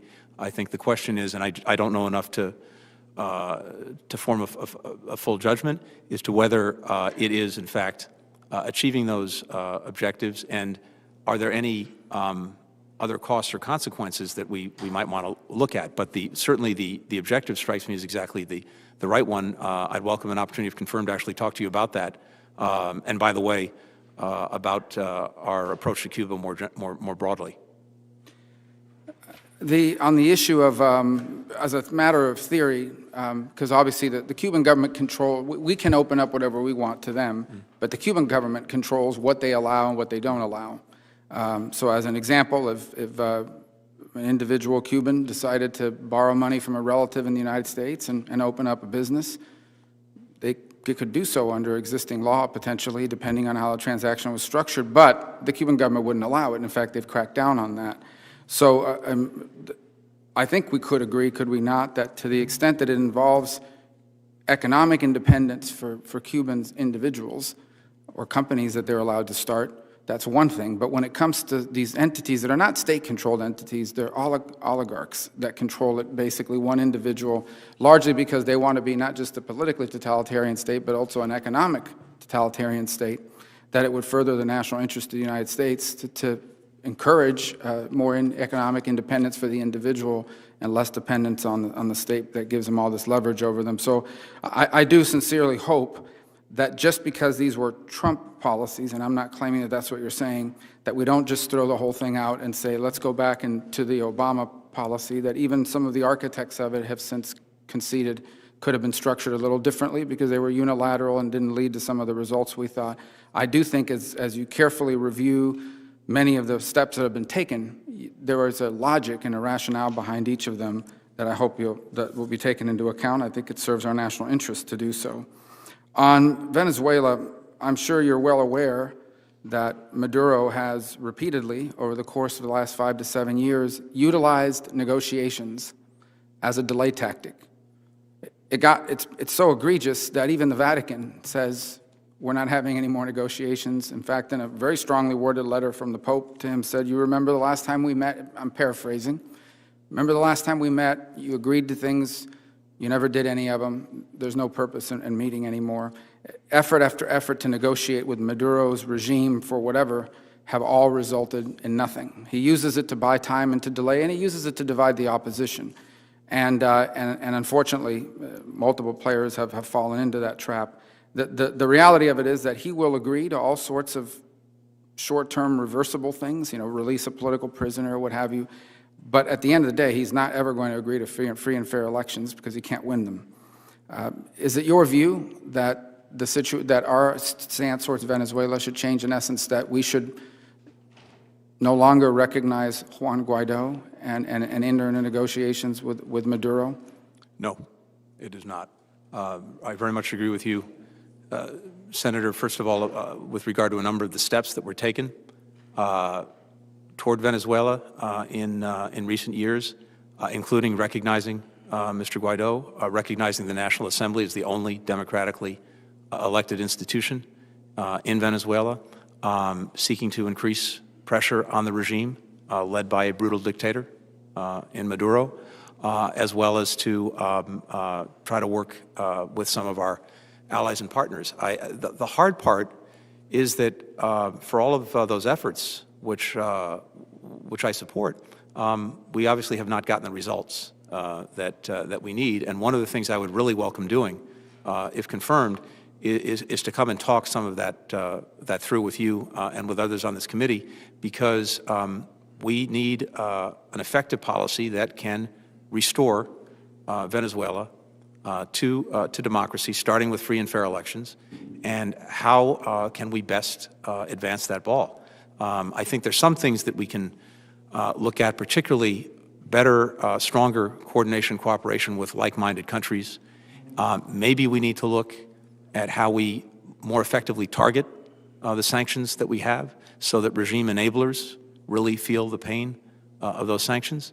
And certainly, I believe there's more that we need to try to do in terms of humanitarian assistance, given the tremendous suffering of the Venezuelan people, as well as helping some of the neighboring countries that have borne the brunt of refugees from Venezuela. But I'd welcome an opportunity, if confirmed, to talk to you about that. Yeah, and I would just encourage that every time we talk about issues like Venezuela, that it's important we point to the direct national interest of the United States in the matter, because I think sometimes people start to get the imagery that this is about nation building or picking sides in an internal dispute. The reason why the U.S. cares about of course, we care about democracy, we care a lot about human rights, but there is a direct national interest to the United States involved.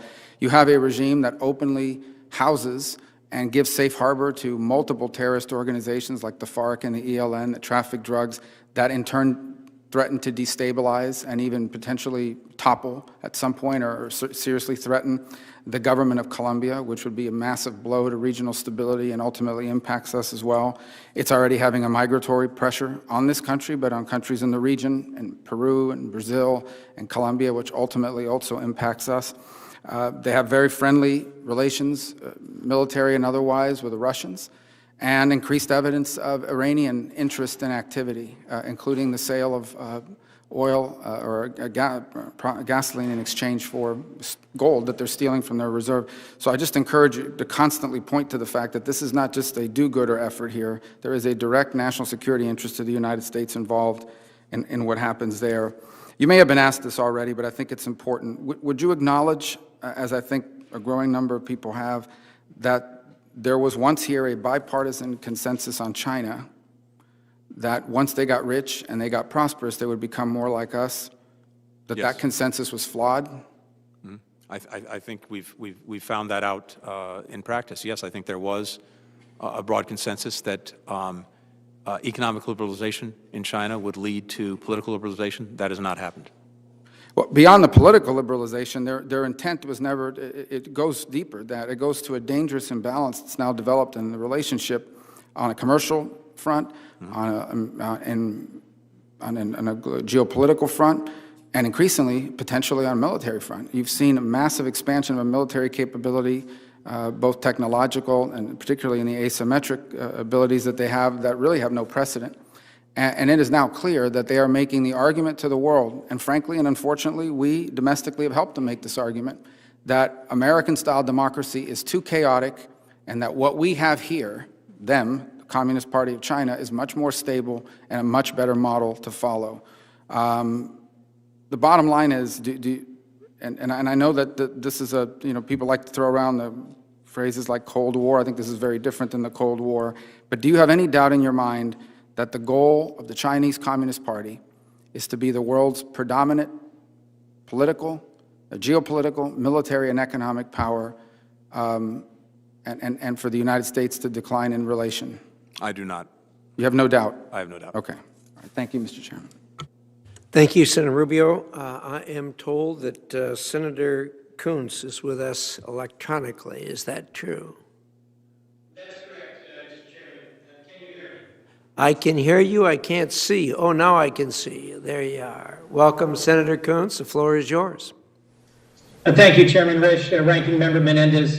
Thank you so much for a chance to be with you, Tony. It is great to be with you again. Thank you to you and your family, to Evan and John and Lila, for your willingness to serve once again. Given your previous experience as Deputy Secretary of State, Deputy National Security Advisor, as the staff director of this important committee, you have excellent experience and credentials, and in your opening statement, you once again reinforce the ways in which your life experience, your values, reinforce all the ways in which you will be an excellent Secretary of State for this nation. I'm sorry not to be with you in person. I was here for the send-off celebration as the President-elect departed Delaware and headed towards Washington to begin the inauguration. But it has been exciting to me to have a chance to hear my colleagues, both Democrats and Republicans, raise challenging issues, and to hear your engaged and thoughtful and forward-looking answers. We gather today at a moment when it is a real challenge for all of us that the events of last Wednesday highlighted some of the deep divisions in our country and some of the challenges our democracy faces. And I am hopeful that after a national day of service yesterday celebrating Martin Luther King Day, after this evening's national reflection on all the American lives that have been lost in this COVID pandemic, and after tomorrow's inauguration, that we can begin the work of investing in our democracy, rebuilding our bipartisan consensus around some of the challenges facing us in the world, and to do that in partnership with you. Let me first start with something that's been the topic of many questions from colleagues, the U.S.-China relationship and how that in many ways will define this century. I very much look forward to working with the incoming chairman and ranking member of this committee, with you, Mr. Blinken, and with many of my colleagues in figuring out how we craft a durable, a sustainable, and effective, and a bipartisan strategy with regards to China. You've made reference, Tony, to the techno-democracies and techno-autocracies of the world, and the ways in which there is an intersection between concerns about digital privacy, digital promotion of democracy, intellectual property, and ways in which China's bad behavior on the world stage with regards to IP is laying the groundwork for them to successfully export their model of digital authoritarianism. Do you think in confronting China's digital authoritarianism, we should make that a part of the agenda of our convening a global group of digital democracy, something like the D10 that Prime Minister Boris Johnson has proposed? Or do you think we should pursue something with more weight, a regional structure, like a digital free trade zone of democracies aligned like the United States, in order to help keep emerging technologies free and available and open to the world? So my sense is everything should be on the table. It may be something that requires multiple steps to get to the destination. In the first instance, bringing concerned countries together, the digital democracies together in an appropriate forum, I think is the place to start. And I don't want to minimize the challenge. We obviously have disagreements among democracies about a lot of profound questions about how technology is used. So we've got some work to do just to get our own collective house in order. But I think you start there, and then some of the more expansive ideas, Senator, that you alluded to is something that we might be able to get to and work toward. I'd be excited to do that work with you. Senator Menendez, Senator Risch, a number of colleagues raised concerns about Iran and Iran's aggressive pursuit, both regionally of influence of their ballistic missile program and of their restarting their more robust enrichment program and the threat that that poses to the region and to our security. I also just want to renew my commitment to the U.S.-Israel relationship and to trying to pursue some positive path towards a two-state solution. The Middle East as a region remains as unsettled and unstable as it's ever been, although there was progress in some of the normalization aspects of the Abraham Accords that you have recognized. The administration will face real challenges in assessing Iran's willingness to negotiate in good faith and the path forward.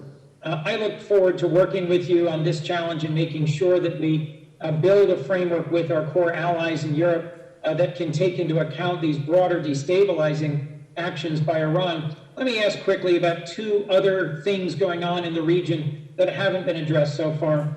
Recently, outgoing Secretary Pompeo designated the Houthi movement in Yemen as a foreign terrorist organization. Many humanitarian leaders, including the head of the World Food Program and senators on both sides of the aisle, denounced that designation as something that may well create now a humanitarian crisis of greater scale.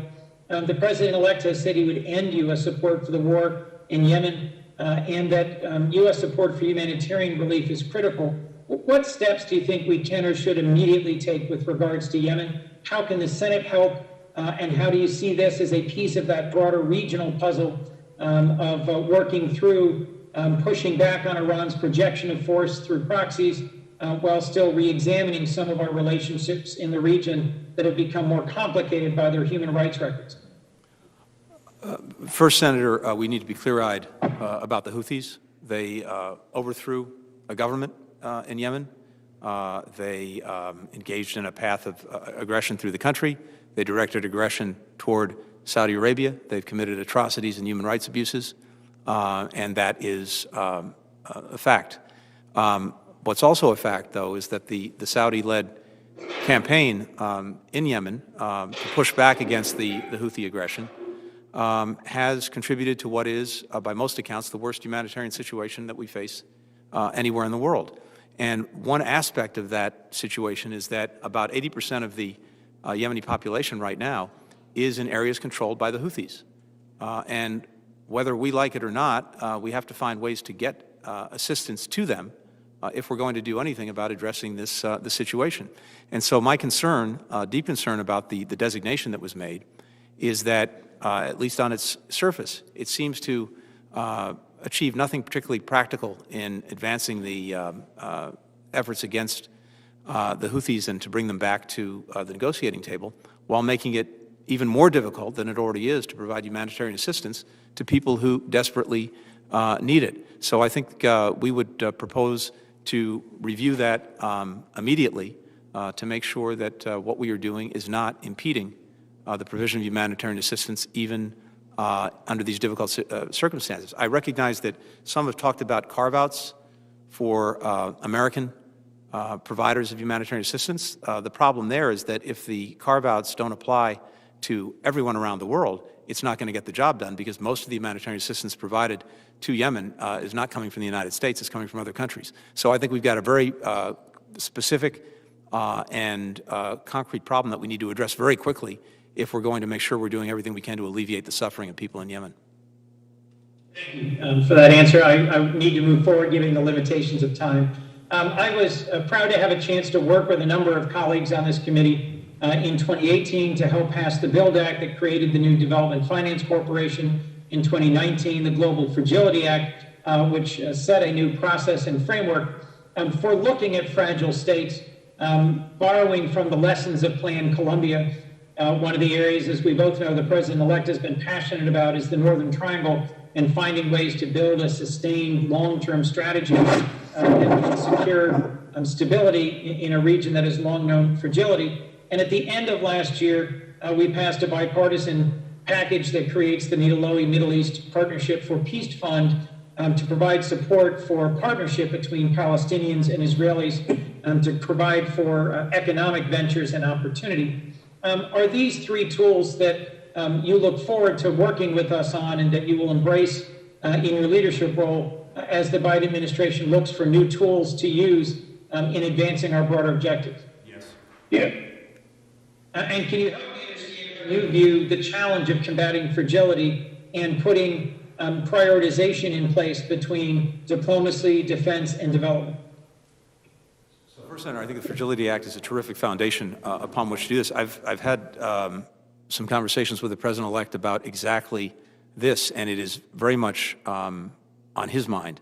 That is the risks that continue to be posed emanating from fragile states and the national security interests that we have, as well as the humanitarian one, in doing what we can to help strengthen fragile states and prevent fragile states from becoming failed states. And I think you put in place a very good foundation for thinking about that. And of course, part of this is making sure that our development programs are fully and thoroughly integrated into our foreign policy, making sure that they are delivering and effective, because we are conscious that we're using the taxpayers' money in advancing them, but also making sure that we put these front and center, that they are not an afterthought, they're actually the first thought, along with our diplomacy, in our foreign policy. And I think the Development Finance Corporation provides a critical new tool as long as it is a development finance corporation. Let me just, a number of colleagues have referenced Russia and the tragic arrest of Navalny and the importance of advancing human rights and supporting the fight for democracy, whether it's in failed authoritarian states like Venezuela, or it's in Putin's Russia, or it's elsewhere in the world. You know my long concern for Africa. There was just a deeply flawed election in Uganda, where Museveni has again held on to power in no small part by engaging in a blatant disregard for human rights.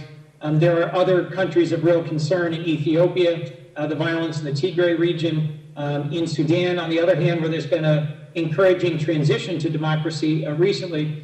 How do you plan to better support the fragile transition in Sudan while pushing back on those countries that are backsliding on their commitment to democracy, like Uganda, or some would argue Ethiopia?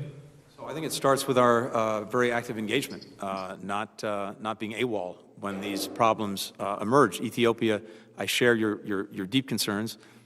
We have seen a number of deeply concerning actions taken, including atrocities directed both at people in Tigray, directed at Eritrean refugees in Ethiopia. We, I think, need to see much greater access to the region, accountability, an effort to put a dialogue in place so that the issues that cause the conflict can actually be discussed and litigated as opposed to dealt with through violence. We need to see a restoration of communications. We need access for humanitarian assistance in the region.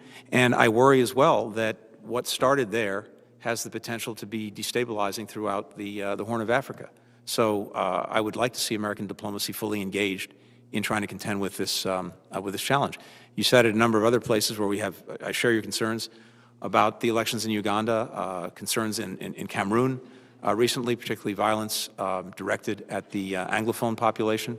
So there are a whole series of places where we have challenges where I think the United States can help make a difference, and that starts with being engaged. Thank you, Senator Coons. If I can just in closing say, I share your commitment to a diverse workforce in the State Department and to ensuring that the State Department has the resources it needs to do its job well. I could not agree more, Tony, with your statement that we have to connect foreign policy to the lived daily concerns of average working people across this country. You will be an excellent leader in doing so, and I very much look forward to supporting your nomination and to working with you. Thank you for your indulgence, Mr. Chair. Thank you, Senator Coons. Next up is Senator Graham, and after that will be Senator Murphy. However, between the two, and after Senator Graham, we're going to take a humanitarian break for about 10 minutes since we've been at it for a couple of hours. So you're holding up well, Mr. Blinken, but we don't want you to wither. So we'll take a break after Senator Graham's, as usual, poignant questions. Senator Graham. Thank you. I'll try to make sure that I don't violate the Geneva Convention here. The one thing I want to say is I think you're an outstanding choice by President-elect Biden. I've known you for a long time. I think you're loyal to the president. I think you understand the world. We have different viewpoints on certain issues, but to me, the whole point of this is to nominate qualified people, get them in place as quick as possible, reach agreement where you can, and disagree when you must. So Senator Coons and I are going to be working together on the State Department appropriations account. You have my complete support. The people at the State Department are incredibly patriotic. They live in dangerous places doing very dangerous things. They don't get the notoriety they deserve.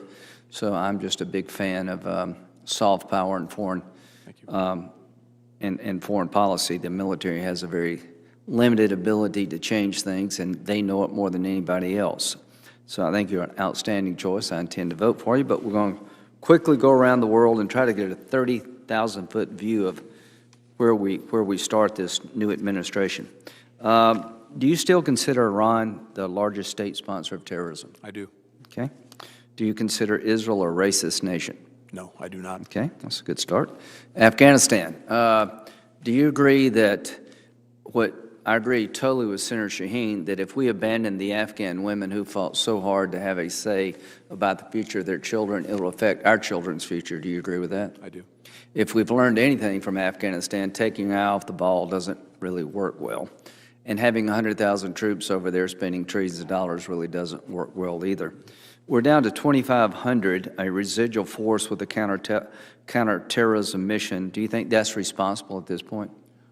I know the President-elect wants to make sure that even as we pull back our forces, that we retain the capacity to deal with any reemergence. And anything would be conditions-based. That's correct. Do you trust the Taliban to police al-Qaeda and ISIS regarding attacking America? Trust is not a word that I would apply. No, that's right. I agree with you. So any agreement that trusts the Taliban to police al-Qaeda and ISIS without us having some say, I think would be a bad deal. Appreciate that very much. On immigration, you're soon going to be Secretary of State with hopefully a good bipartisan vote. I think you deserve it. What would you tell the people in a caravan coming toward America? I would say do not come. Yeah, I think that's a good message.'re going to work on comprehensive immigration reform. I'll try to help where I can, but just don't come. That creates more problems than it solves. When it comes to asylum seekers have been staying in Mexico under the Trump administration. Do you find value in that program? I have issues with that program, Senator. I think that we need to make sure that we are approaching what we do when it comes to those seeking asylum, seeking protection in this country, in line with the finest traditions that this country has shown from generation to generation. Part of that is the ability, that is both, I believe, a legal one and a moral one, from where I sit, to allow people to make asylum claims and to deal with those claims expeditiously. People who need protection should get it. Those who do not meet the criteria should, with dignity, be removed. But our problem is that we're not resourced adequately to do this. Yeah. And that's what we need to work on. If I could go a bit further, I think it's been gamed. I mean, I would like to increase the number of people that can come here seeking asylum. There are troubled parts of the world. A lot of people come here for economic reasons. They realize if they get 1 foot in the United States, claim asylum, they'll be giving a hearing date in the future, and most of them don't show up. Do you think we need to make sure that that narrative does not restart? I agree, and we need a humane, a fair, and an orderly system. That's imperative, and I know you've heard the President-elect talk about the... Some people on the left have been saying that we should decriminalize entry into the country. Do you agree with that? Not my jurisdiction, but I disagree. Okay, all right. China. Secretary Pompeo designated the Chinese Communist Party as having engaged in genocide regarding the Uyghur Muslim population. Do you agree with that designation? That would be my judgment as well. You do agree? Yes. Yeah, we're on a good start here. So this really, I just very much appreciate that. Do you believe that the Chinese Communist Party misled the world about the coronavirus? I do. What price, if any, should they pay? When it comes to China's role in the virus, I think we want to, there's as you know, an investigation that is ongoing. We obviously want to see the results of that investigation, but there's some things we already know. If they don't cooperate, what should we do? I think that we have to look at very hard, because that cooperation, this is really the point, I think, of where we need to go on this. What we do know already with regard to China and the virus is that they did not provide transparency. They did not share information. They did not give access when it mattered most in the early days of this virus. Had they done so, it's possible that the course of the virus would have been different, and we could have dealt with it sooner and more effectively. My sense, Senator, going forward, is that what we should be focusing on, I know people talk about the punitive, I would be very focused on the preventative, which is to say, Sure. what steps will China take going forward? Like wet markets. For example, right. yes, a very, very good Gotcha. example. Yeah, I agree with that. When it comes to Taiwan, it's been the policy of the United States to basically, for lack of a better term, to guarantee Taiwanese democracy. What's your view of that? My view is we have an abiding and longstanding and bipartisan commitment to Taiwan and to the Taiwan Relations Act. We need to make sure that they have the means to deter aggression, to defend themselves. I'd like to see Taiwan even more engaged in the world. It's in many ways a model democracy, a strong economy, and a technological powerhouse. And of course, the way they've dealt with COVID-19 has a lot of lessons to teach us. But if the Chinese Communist Party decided to use military force against the population in Taiwan, that would create great upheaval throughout the world, and they would pay a heavy price. Is that fair to say? That would be a grievous mistake on their part. Hong Kong. Seems to be that they're not really paying much attention to what Congress is doing and what this administration is doing regarding Hong Kong. What can we do to get their attention that we're not doing? So I wish we had taken some steps earlier. The national security law, the crackdown on media, the crackdown on free speech, on assembly, all of that has, I think, put in tatters the notion of real freedom and autonomy in Hong Kong, which were guarantees in the handover. One of the things, this is not going to fix the problem, but I'd like to see us, for example, be able to take in some of those fleeing Hong Kong and fleeing the repression for standing up for their democratic rights. And I know there's some legislation that looks at doing that. But I think we have to take a hard look about what our position should be on the presence of institutions and companies there. Is it going to remain a hub and a financial center? Does Beijing then get both sides of the benefit? We should take a hard look at that. I think the first thing we have to do is send a stronger message, because they're clearly not listening to this Congress, and this administration's efforts, which I applaud, have fallen short. It's very difficult. When it comes to Turkey, the Congress has been pretty tough on Turkey for continuing to purchase Russian weapons and the S-400. Do you believe that Turkey needs to continue to be sanctioned until they change their behavior? So I've looked at some of the so-called CATSA sanctions. I think that what Turkey has done as a NATO ally in acquiring the S-400s is unacceptable. The idea that a so-called strategic partner of ours would actually be in line with one of our biggest strategic competitors in Russia is not acceptable. I think we need to take a look and see the impact that the existing sanctions have had, and then determine whether there's more that needs to be done. Okay, I think this administration may have, yesterday, I don't know, lifted a travel ban from Europe and other areas with a high COVID-19 infection rate. Are you considering restoring that ban? So right now, that's I would encourage you to.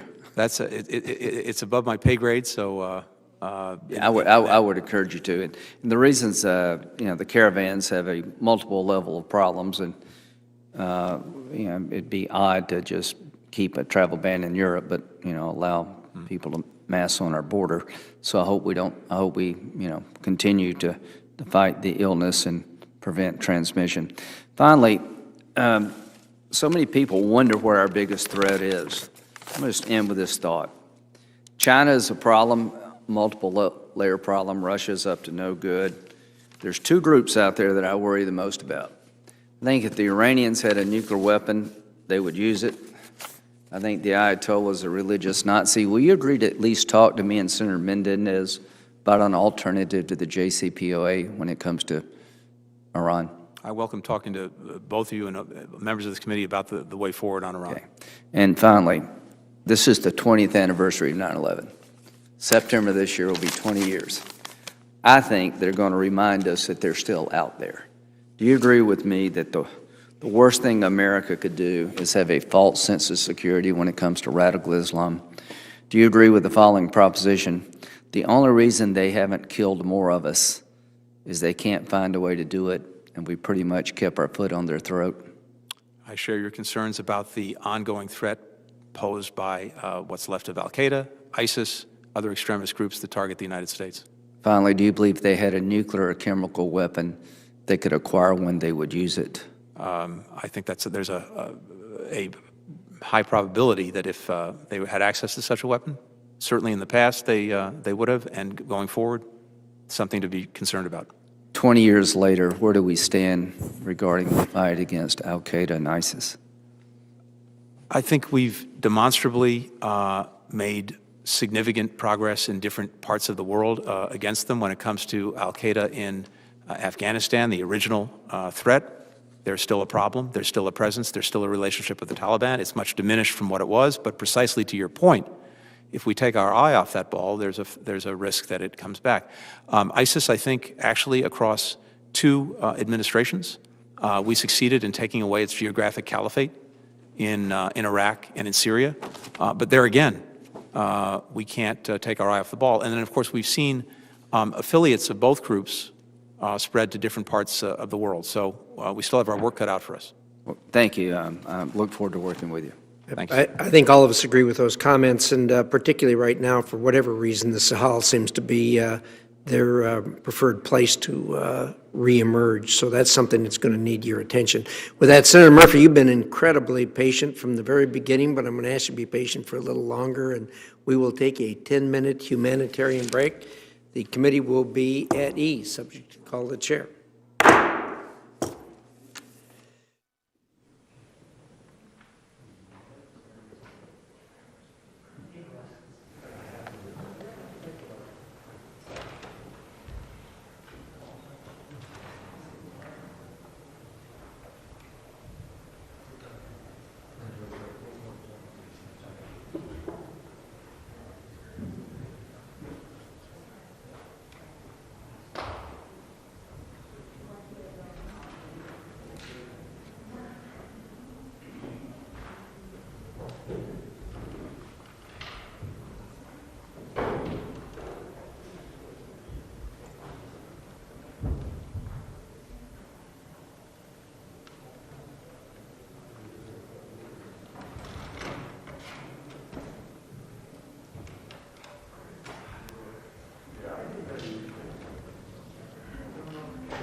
Committee will come to order. Senator Murphy, you're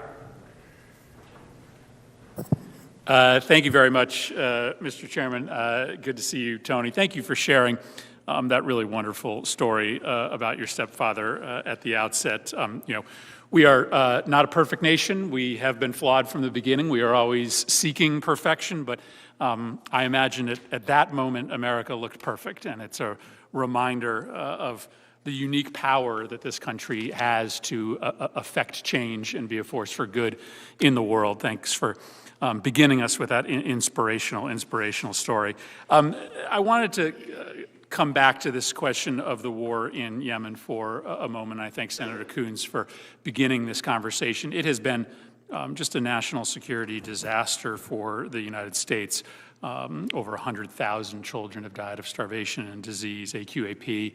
To Senator Graham's point, maybe the arm of al-Qaeda with the clearest intentions to hit the United States remains active, controlling territory, and I would argue it has strengthened Iran the longer that it has gone on. President-elect Biden made a commitment during the campaign to end our military support for the Saudi-led coalition, and I wanted to ask you to speak to that commitment, but then also maybe to step back and talk about what our work through this coalition has taught us about the path forward in our relationship with Saudi Arabia. This is an important ally, a strategic partner, but one that has begun to act very differently, and Yemen is an example of a set of behaviors that has gone off the rails in many ways, and probably argues for us to take a different approach to an ally, but an ally whose interests often do not align with ours any longer. So the specific question of military support for the coalition and then a broader look at the alliance. Yeah, thank you very much, Senator. President-elect has made clear that we will end our support for the military campaign led by Saudi Arabia in Yemen, and I think we will work on that in very short order once the President-elect is President. For the reasons that you've cited, we have seen Yemen become the worst humanitarian situation in the world. And of course, as we were discussing earlier, the Houthis bear significant responsibility for what's happened in Yemen, but the way the campaign has been conducted has also contributed significantly to that situation, and so our support should end. We, of course, as you cited, have a partnership with Saudi Arabia. We, I believe, should do what we need to do to help defend Saudi Arabia against aggression directed at Saudi Arabia, including from Yemen and from the Houthis. But again, as you've said, we have real concerns about some of the policies that our Saudi partners have pursued, and accordingly, the President-elect has said that we will review the entirety of the relationship to make sure that, as it stands, it is advancing the interests and is respectful of the values that we bring to that partnership. You made, I think, an interesting and I think very candid comment in response to Senator Johnson's query about Libya, that we were met with realities on the ground that we didn't expect. You could probably tell a very similar story about our engagements in most Middle Eastern theaters of war, that we had a plan, and then once we got on the ground, that plan was met with realities we did not expect, whether it's the ability of Iran and al-Qaeda to fill vacuums in Iraq, the difficulty of finding moderate vetted rebels in Syria to train that could be effective in pushing back against Bashar al-Assad. And I think there's probably a lot of reasons for the series of mistakes we have made. Hubris is probably one of them, and so I appreciate your comment about humility. But I also think it's due to I think secondary role that state has played often in many of these strategic conversations over the years because of a lack of capacity that state has. In Syria, when we put 2,000 troops on the ground, we had at times only one diplomat, one State Department personnel there, even though every single general came before us and told us that there was no military solution inside Saudi Arabia, inside Syria.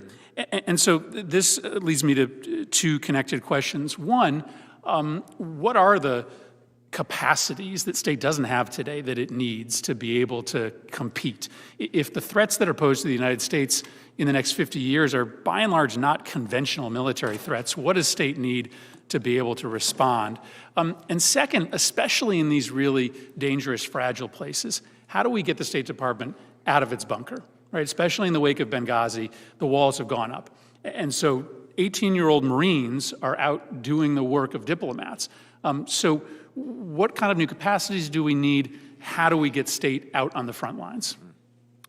I really appreciate the question. I think it goes to the heart of the mission I would have responsibility for if I'm confirmed to this job. First, in terms of state capacity, in the first instance, we have, as a result of attrition, as a result of morale,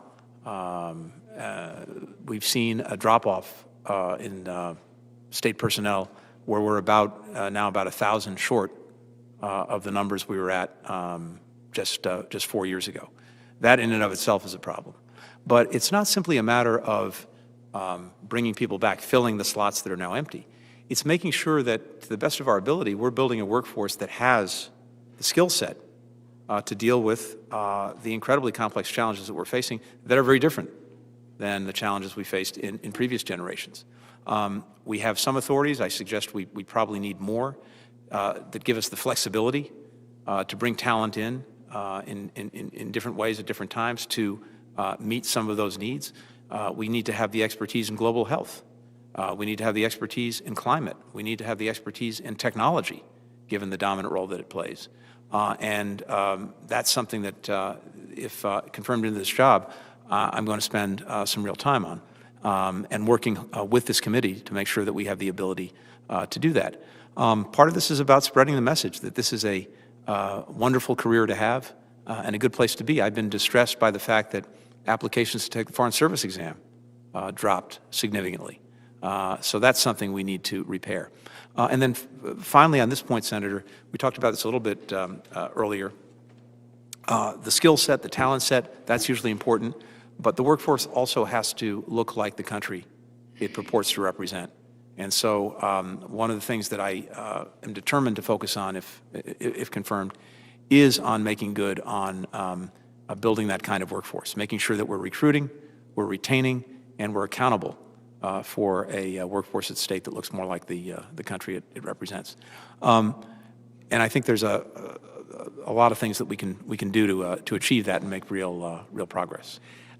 I think you're right. This is about capabilities. I do think it's also just about a finite number of resources. It doesn't make sense to me, given the threats presented to the United States today, that we have more military band members than we do diplomats, and we have to watch what China's doing. 2019 was the first year in which they had more diplomatic posts around the world than the United States did.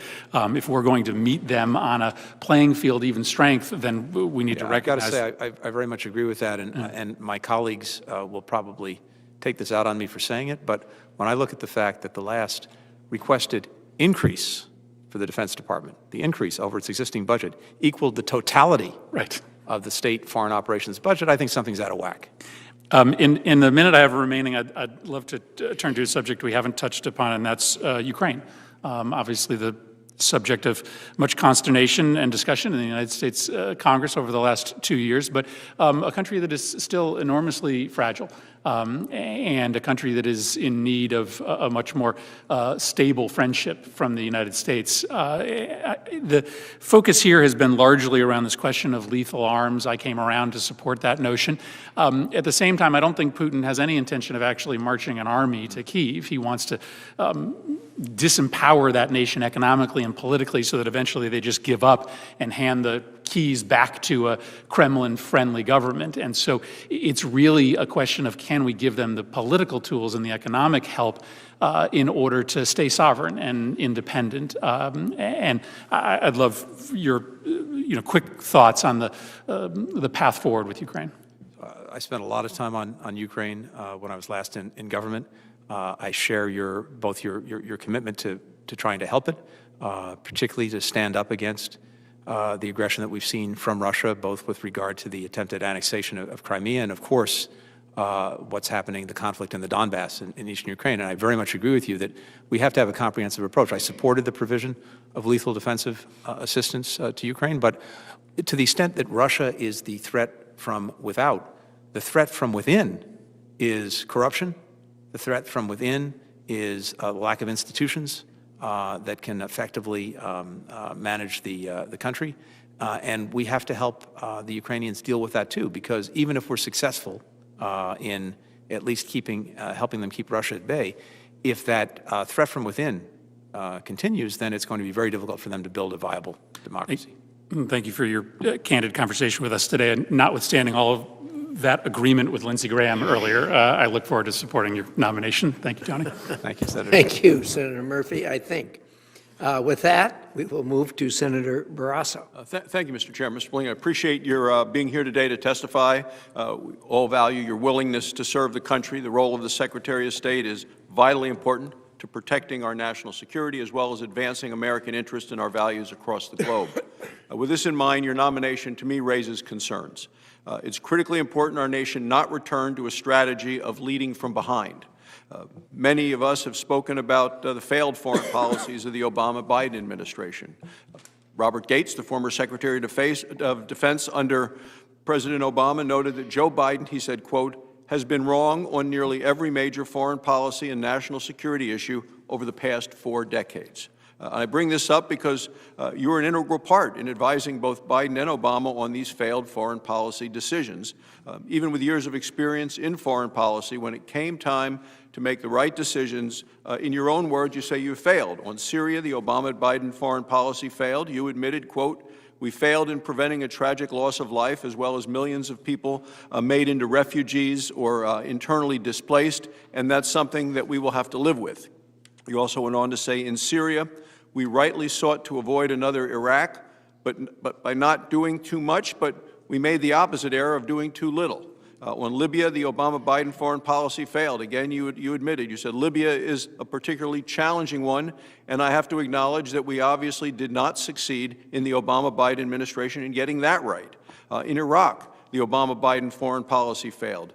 Unfortunately, you continue, I believe, to mistakenly call the withdrawal of U.S. troops in Iraq a success, but the rest of the world knows that the failure to get a status of force agreements in Iraq created a vacuum which led to the rise, the creation of ISIS. In 2014, Senator John McCain, who was a member of this committee, raised these issues, went to the Senate floor to speak against your nomination to be Deputy Secretary of State. I ask, Mr. Chairman, that his statement be submitted to the record. Thank you, Mr. Chairman. He raised concerns with your actions, statements, and decisions regarding Iraq, Afghanistan, Syria, and Ukraine. Based on that record of failed foreign policy decisions, Senator McCain said, not only is Mr. Blinken unqualified, but he said, I believe, a threat to the traditional interests and values that embody the United States of America. So once you were confirmed, what happened? You helped negotiate the terrible Iran nuclear deal. These botched decisions have serious consequences. I believe they embolden terrorist organizations around the globe. These failures put the lives of the men and women who serve our nation at risk, and I think it would be a grave mistake to confirm a Secretary of State who has a demonstrated track record of repeatedly making the wrong decisions when it comes to American foreign policy and national security. In your opening statement, you talked about the Chinese Communist Party, who continues to commit terrible human rights abuses. I want to talk about that. You have confirmed that you believe it is genocide, that the Uyghurs, a religious and ethnic minority in China, has experienced, as you know, brutal repression at the hands of the Chinese government. What do you plan to do with within the first 30 days to address what Joe Biden has described as a genocide committed by the Chinese government? Thank you, Senator. I was tempted to start by saying it's good to see you again. So on the Uyghurs, I think we're very much in agreement, and the forcing men, women, and children into concentration camps, trying to, in effect, re-educate them to be adherents to the ideology of the Chinese Communist Party. All of that speaks to an effort to commit genocide. And so I agree with that finding. I think we have to look at the tools that we have available to us, including some of the tools that the Congress has provided, to see what actions we can take. So, for example, I think we should be looking at making sure that we are not importing products that are made with forced labor from Xinjiang. That's one such thing. We need to make sure that we're also not exporting technologies and tools that could be used to further their repression. That's one place to start. In your opening statement, and I agree with it, you said that strengthening Congress's traditional role in foreign policy would be helpful. And the U.S. Constitution provides the Senate the power to approve or reject treaties. But treaties have to be submitted to Congress before we can approve them or reject them. So whether it's the Paris Climate Agreement or the Iran nuclear deal, the Obama-Biden administration disregarded the important role of the Senate. They refused to submit the agreements to the Senate for its advice and consent. So the Obama-Biden administration did an end run around us, attempted to draft them in a way to avoid the ratification process. So if confirmed, is it going to be continuation to disregard the will of the American people by negotiating international agreements and then refusing to submit them to the Senate? Or will we go by what you said in your opening statement, which is more of a partnership? So I think two things. First of all, with regard to any of these issues, any of these agreements, in whatever form they are, my strong commitment to you and to this committee is that we will engage in genuine consultations, not notification, real consultations, real dialogue on the takeoff, not on the landing, so we can try to work these things through together. When it comes to various arms control agreements, there's a long history, as you know, of many agreements not being treaties, whether it's the Nuclear Suppliers Group, whether it is the Proliferation Security Initiative, and then in other areas like the Helsinki Final Act, none of these were treaties. There are sometimes good reasons, in fact, reasons that advance our national security for why a treaty is not advisable. There is international treaty law that sometimes makes it more difficult to take action against a country that is not complying with its obligations under a treaty than it is under a non-treaty agreement. So I think we have to look at this on a case-by-case basis. With regard to Iran, of course, there is the ANARA legislation. We will certainly make sure that we're in compliance with that legislation and its requirements. Many of the reporting requirements, of course, have fallen by the wayside once we got out of the agreement. At a minimum, those would resume, and we'll have to look at what the obligations under the law would be if there is any forward movement with Iran. Well, you brought up the arms control agreement. As our country continues to face threats from around the world, you should not take any action, I believe, that's going to hinder our missile defense options. The United States must always remain in charge of our missile defense system, not Russia, not any other country. So I have concerns about efforts of Russia to limit our own missile defense and actions that the Obama administration took in this issue. So can you commit to us that in any arms control discussion with Russia for which you're responsible, that the United States will never agree to any limiting of our own missile defense programs? It's hard to see a circumstance in which we would do that. And so the new START expires February 5th, coming up, 2021, in less than a month. There are only a few weeks before the arms reduction treaty between us ends. Does the Biden administration plan to extend the treaty, and if so, for how long? Senator, I think we're going to seek an extension. I think because we've been very focused on observing the one president at a time tradition and rule, and so this is something that the president-elect, I know, will have to take up almost immediately upon assuming office for the very reasons that you cited. We have an agreement that's expiring in just 16 days or so. So what I can tell you is that I know we will be coming to you very quickly, almost immediately, to discuss that. And what I can say at this point is that, yes, we'll seek to extend it. President-elect Biden has pledged to treat U.S. allies with respect, consideration. One of our most important allies is our neighbor to the north, Canada. Today, Canadian Prime Minister Justin Trudeau urged the incoming administration to consider any potential efforts to sabotage, reconsider any potential efforts to sabotage the Keystone XL pipeline. President-elect Biden has made comments, or I understand from the news, that he wants to shut that down.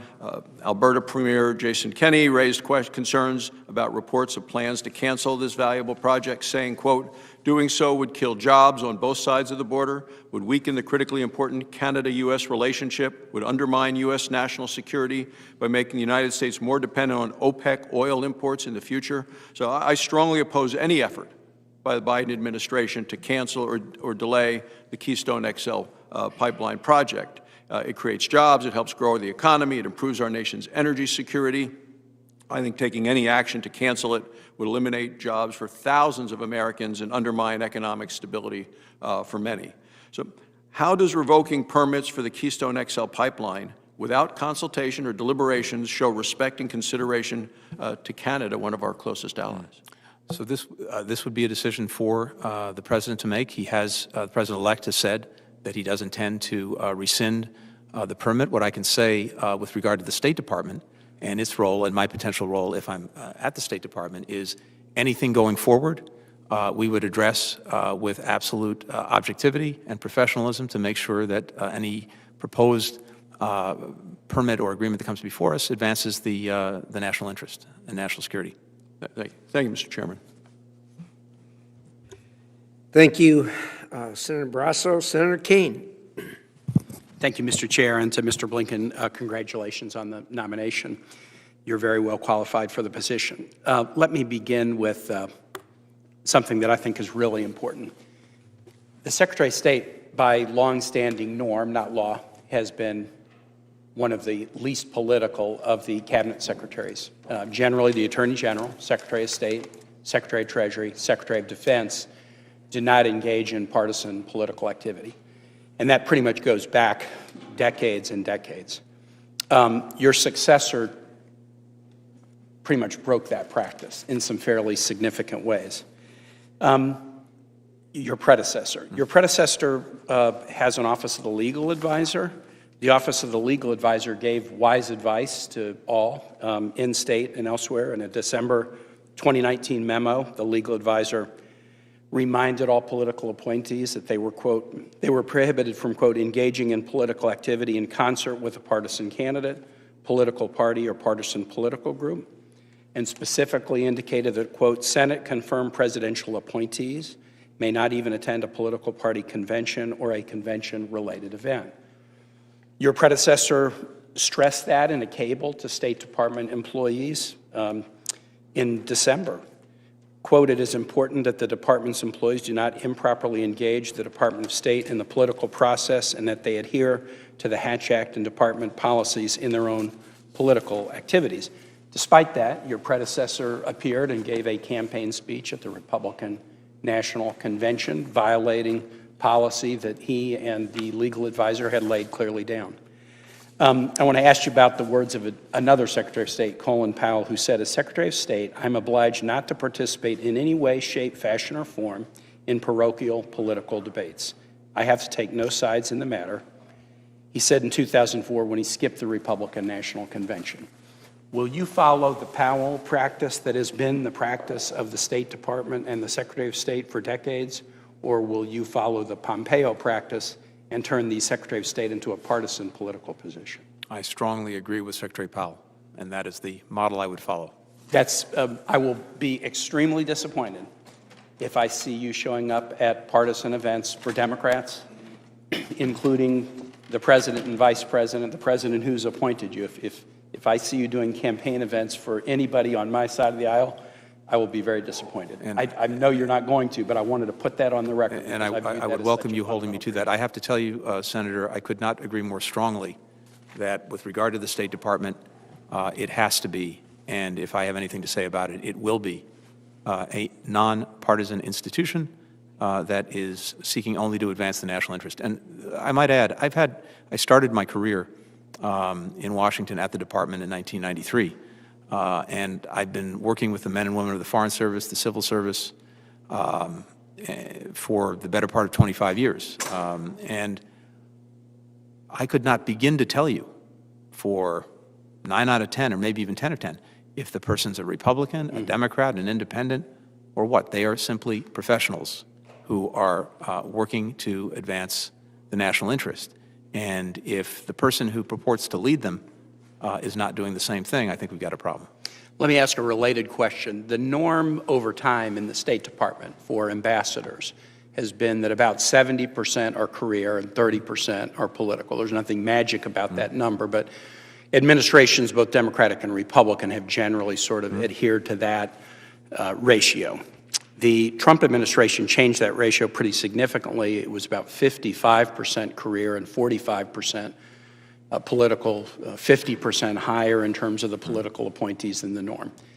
As you have had dialogue with President-elect Biden about his thoughts about the State Department, do you think you'll see us go back to the norm?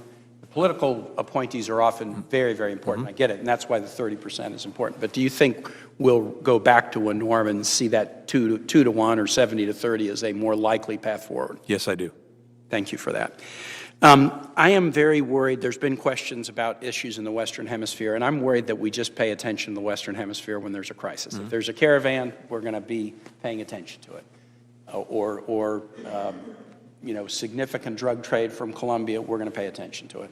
But then we sort of lose attention, and we tend to look at the world as if it has an east-west axis and not a north-south axis. President-elect Biden, I think, starts with some real goodwill in the region because when he was vice president, he did spend significant time working with our State Department and other professionals to sort of build relations in the Americas. I still think there's just tremendous upside in this.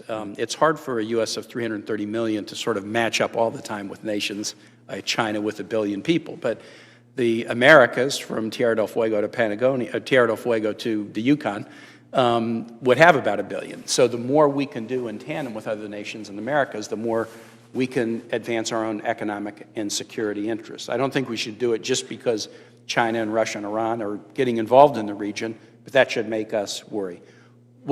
Talk to me a little bit about your big picture perspective and that of the Biden administration on sort of an all America's policy or focus on our own backyard. Thank you for raising that.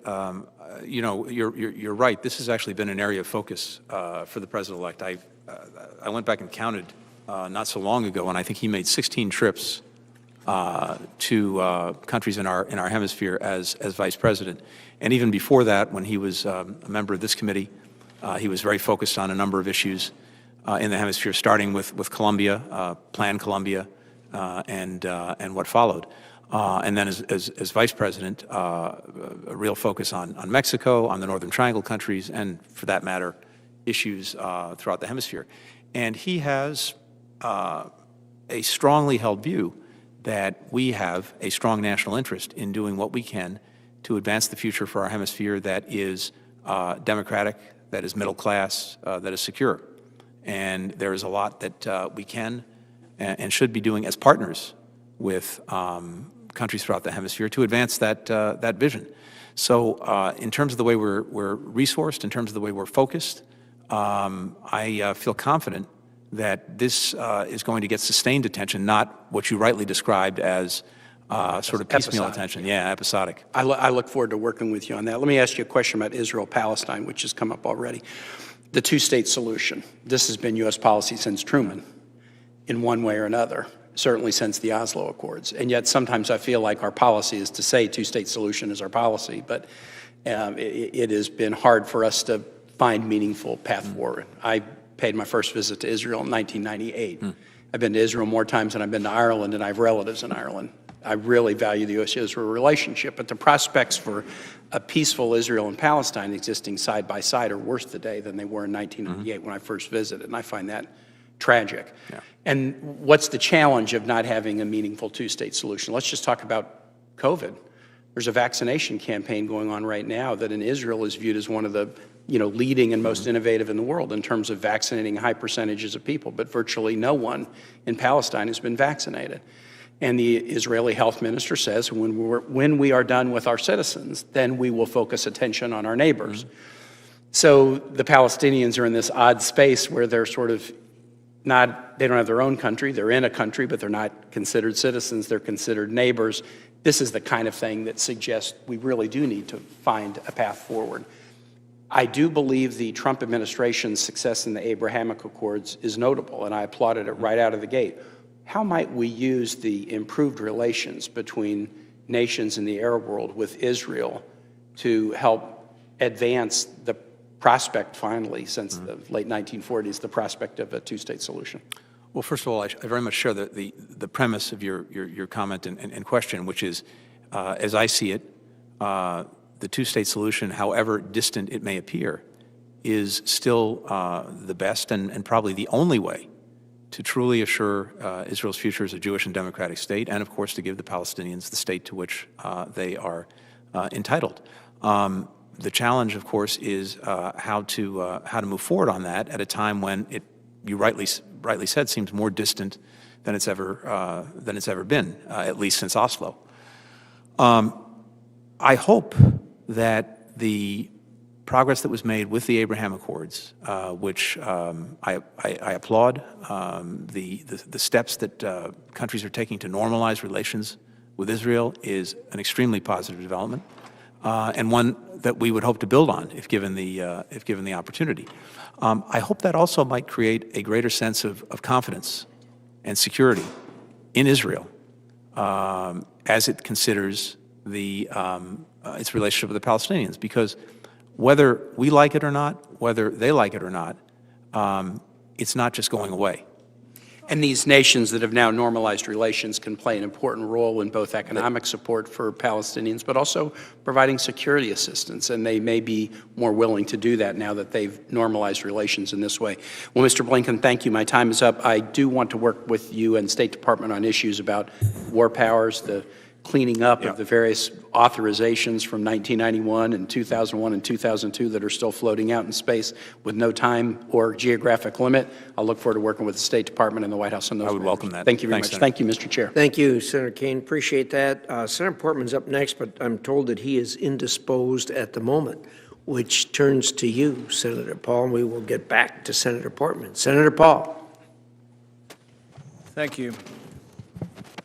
Like Joe Biden and Hillary Clinton, you've been a consistent supporter of military intervention in the Middle East, from the Iraq War to the Libyan War to the Syrian Civil War. Some on your side of the aisle, including the President-elect, have said, well, we were given bad intelligence. They misled us on the intelligence on Iraq. That's a very specific reason. There's probably some truth to it, but I think it misses sort of the lesson of the Iraq War. Likewise, your justification for maybe coming to a new approach on the Libyan civil war is, well, maybe we overestimated the idea of having viable successors there. To me, it seems like we're still missing the point, because even after Libya, you guys went on to Syria wanting to do the same thing again, and you've argued, well, maybe we just didn't do enough. If we'd done more, we could have toppled Assad and we could have had real regime change in Syria. Well, you got it in Iraq, you got it in Libya, and it's a disaster. The lesson of these wars is that regime change doesn't work. People say, oh, we're going to get rid of the iron fist, and Thomas Jefferson's going to arise from the ashes. Well, that, is a naive notion to believe that Thomas Jefferson or his like live in Libya or live in Iraq. Their tradition is so much different than ours. I mean, we've been fighting against centralized power in the English tradition for 1,000 years. The revolution in England was 350 years ago. Ours was 250 years ago. That tradition they don't have. They have a tribal existence. You trade one for another.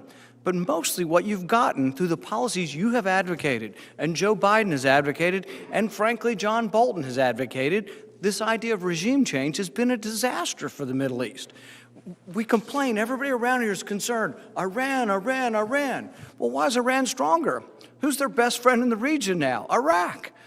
We did that. We had a balance of power. It wasn't perfect, but we had somewhat of a balance of power in the Middle East, and you guys messed it up. You got rid of the one bad guy, and another bad guy got stronger. And so then you went to Libya and did the same thing. And they said, well, maybe Libya's a one-off. Well, maybe there's a rule here. Maybe there's something we can learn about regime change, and maybe we can learn that humility would be that maybe we shouldn't be choosing every government in the Middle East. I would argue that instead of always choosing the governments, maybe we should not reward the bad ones. You know what I mean? So, for example, with Saudi Arabia, I despise the regime.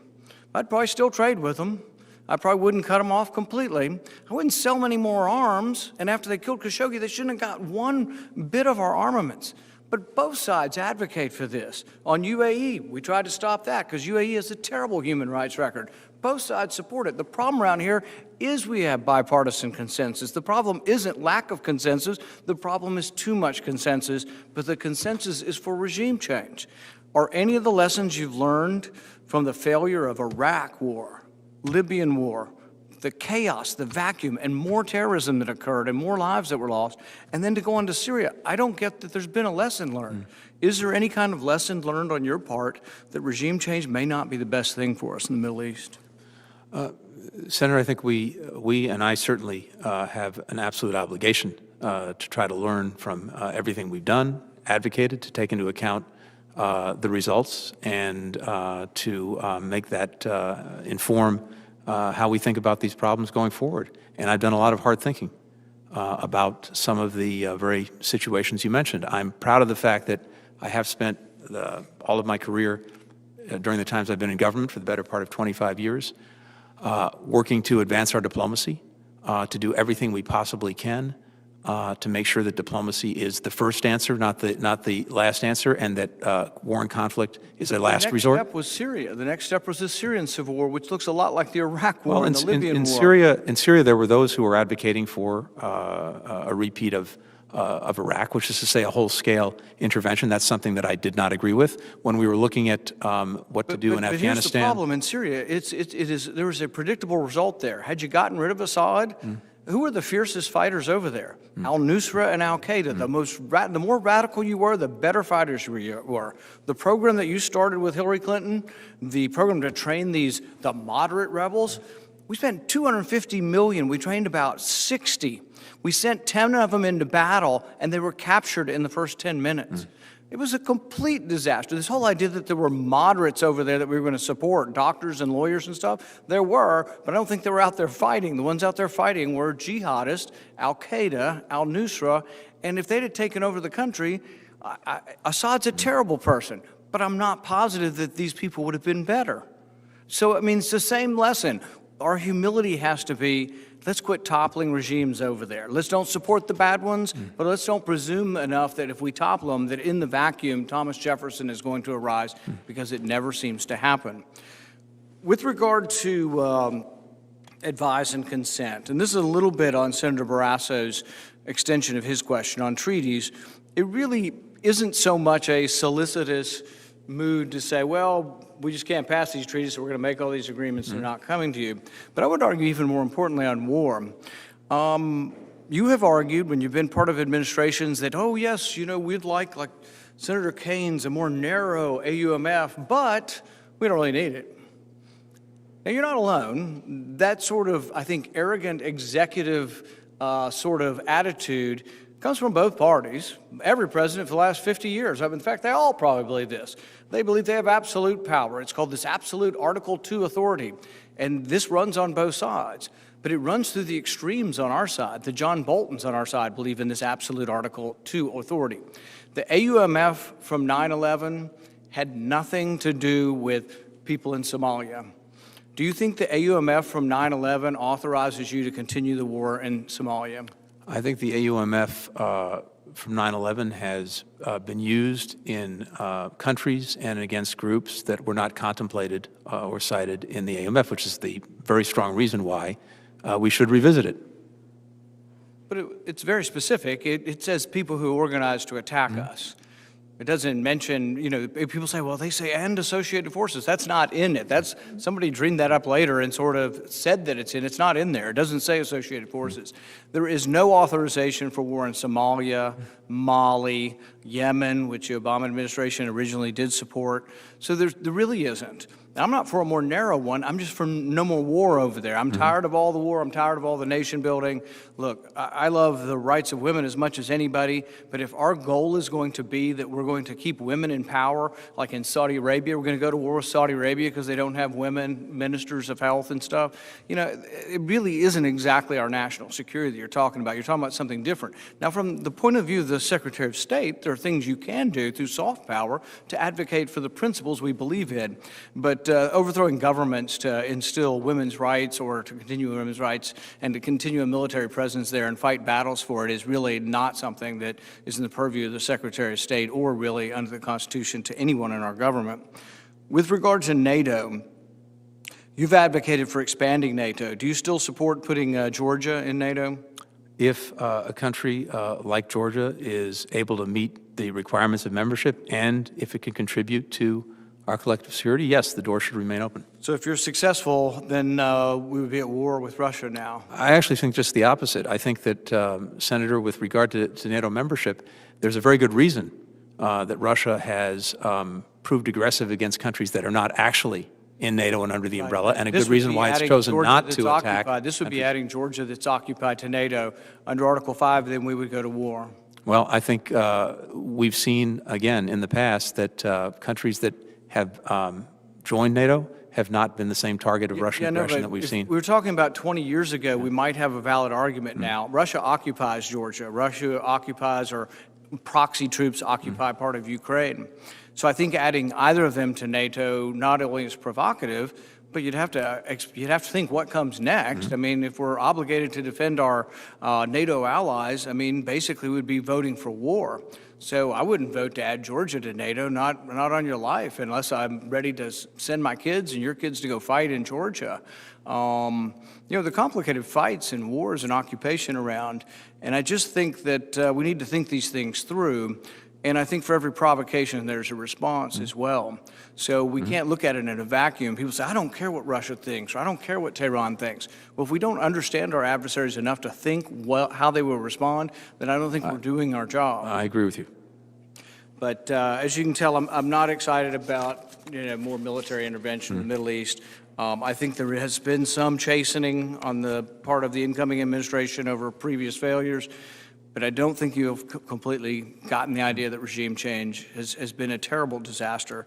It's created vacuums, chaos, and actually more terrorism throughout the region. So I hope you will consider that. It's important, not just for the philosophic point, but it's important for our kids. I mean, we're sending these kids over to fight in these wars that go on forever and ever and ever, and somebody's got to stand up. And I hope you will be somebody brave enough to stand up and stop some of this. I appreciate what you said. Thank you, Senator Paul. Next up is Senator Markey, who I'm told is joining us electronically. Senator Markey, are you with us? Thank you, Mr. Chairman, very much. Can you hear me, Mr. Chairman? I can hear you, Senator Markey. I can't see you, but your voice is well heard here. Okay, thank you. Much appreciated. Let me ask this question.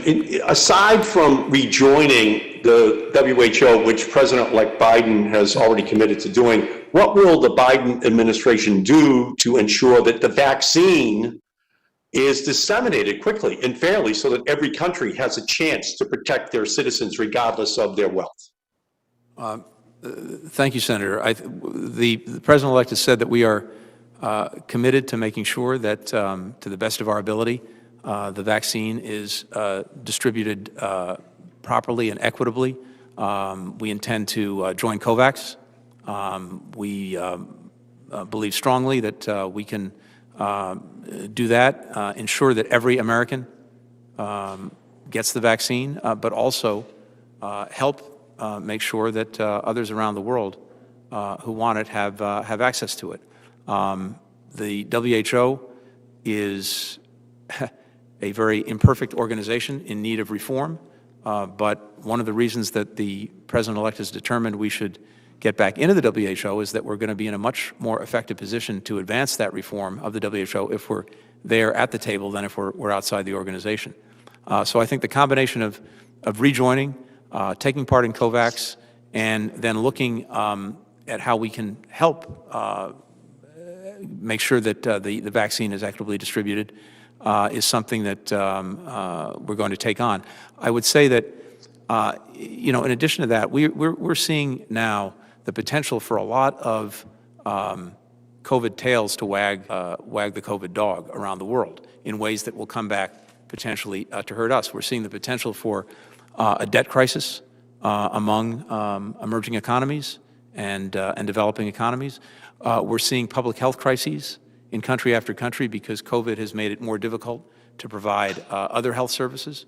And we're seeing state fragility increase, not decrease, as a result of many of the challenges that COVID has exacerbated or in some cases led to. So we have a national interest in helping and in doing our part to make sure that as the vaccine becomes available, we help get it out there as quickly and as effectively as we can. So is the Biden administration committed to seek additional funding for the Global Fund and other programs meant to respond to the massive public health needs related to COVID-19? In short, yes. One of the things, though, that I should say is that Congress has done a very good service, I think, in providing the funding that's already on the table in terms of COVAX and that initiative. But I think that additional resources are likely to be needed. Okay, thank you. Moving on to North Korea, if we could, in moving forward towards the goal of ultimately denuclearizing, would you support an attempt to achieve a phased agreement that offers tailored sanctions relief to North Korea in exchange for a verifiable freeze or other restrictions on North Korea's WMD programs? I think we have, I'm sorry, go ahead. That's the question. I think we have to review, and we intend to review, the entire approach and policy toward North Korea, because this is a hard problem that has plagued administration after administration, and it's a problem that has not gotten better. In fact, it's gotten worse. But I begin by acknowledging the fact that it was a hard problem to begin with. So I think one of the first things we would do, and we would welcome being able to consult on that, is to review the entire approach, look at what options we have and that can be effective in terms of increasing pressure on North Korea to come to the negotiating table, as well as what other diplomatic initiatives may be possible. But that starts with consulting closely with our allies and partners, particularly with South Korea and with Japan and others, and reviewing all of the bidding. And so we'll start there, and we'd welcome a conversation on that. Okay, and if I can just follow up, and I agree with you, we have to increase enforcement so that China and Russia abide by the sanctions meant to target the regime. But we also have to ensure that we don't inadvertently harm the North Korean people, particularly as they suffer from famine and the effects of a complete lockdown of their borders due to the pandemic. When North Korea reopens its borders, will you support easing some of the restrictions to allow legitimate humanitarian assistance to reach the North Korean people? I think in North Korea and in other similarly situated places, we have to have an eye clearly on the people of the country in question and on doing what we can to alleviate their suffering. And even if we have a strong grievance with the regime or with the government, and that we're taking action to do something about that, we, to the best of our ability, try to do so in a way that, in the first instance, isn't harmful to the people of the country. And so we'll take a hard look at that. In the past, as previous administrations have engaged the North Korean nuclear challenge, they found ways to make sure that humanitarian assistance, medical assistance, et cetera, could, in fits and starts, get to the North Korean people. So we do want to make sure that in anything we do, we have an eye on the humanitarian side of the equation, not just on the security side of the equation. No, thank you so much. And we've heard a lot today about the JCPOA in Iran. The bottom line is that the single greatest existential threat in the region is a nuclear Iran, and we must take that off the table before we look to making the agreement longer and stronger. As you say, would you commit to re-entering the JCPOA without any preconditions as a starting point, so long as the Iranians return to all of their commitments as well? What the President-elect has said on that, Senator, is that if Iran returns to compliance with the JCPOA, we would do the same thing and then use that as a platform, working with our allies and partners to build a longer and stronger agreement to also capture some of the other issues that need to be dealt with regard to missiles, with regard to Iran's activities and destabilizing activities in the region. Having said that, I think we're some ways from even that. There is a lot that Iran would need to do to come back into compliance. We would then have to evaluate whether it had actually done so. So I don't think that's anything that's happening tomorrow or the next day. Okay, thank you.